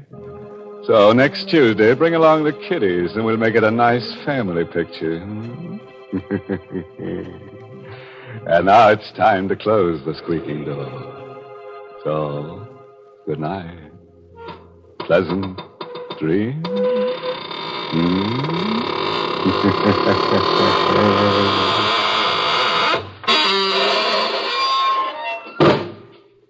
Folks, cold weather and hot soup just seem to go together. And Lipton's noodle soup is the soup of the season. Yes, Lipton's is blessed with a fine chickeny flavor, and it has real fresh cooked goodness. It tastes just like the chicken noodle soup you'd make right in your own kitchen.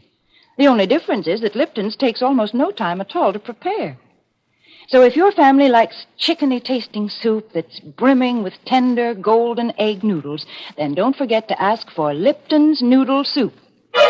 Yes, friends, and don't forget to tune in next week for another Inner Sanctum Mystery. This is CBS, the Columbia Broadcasting System.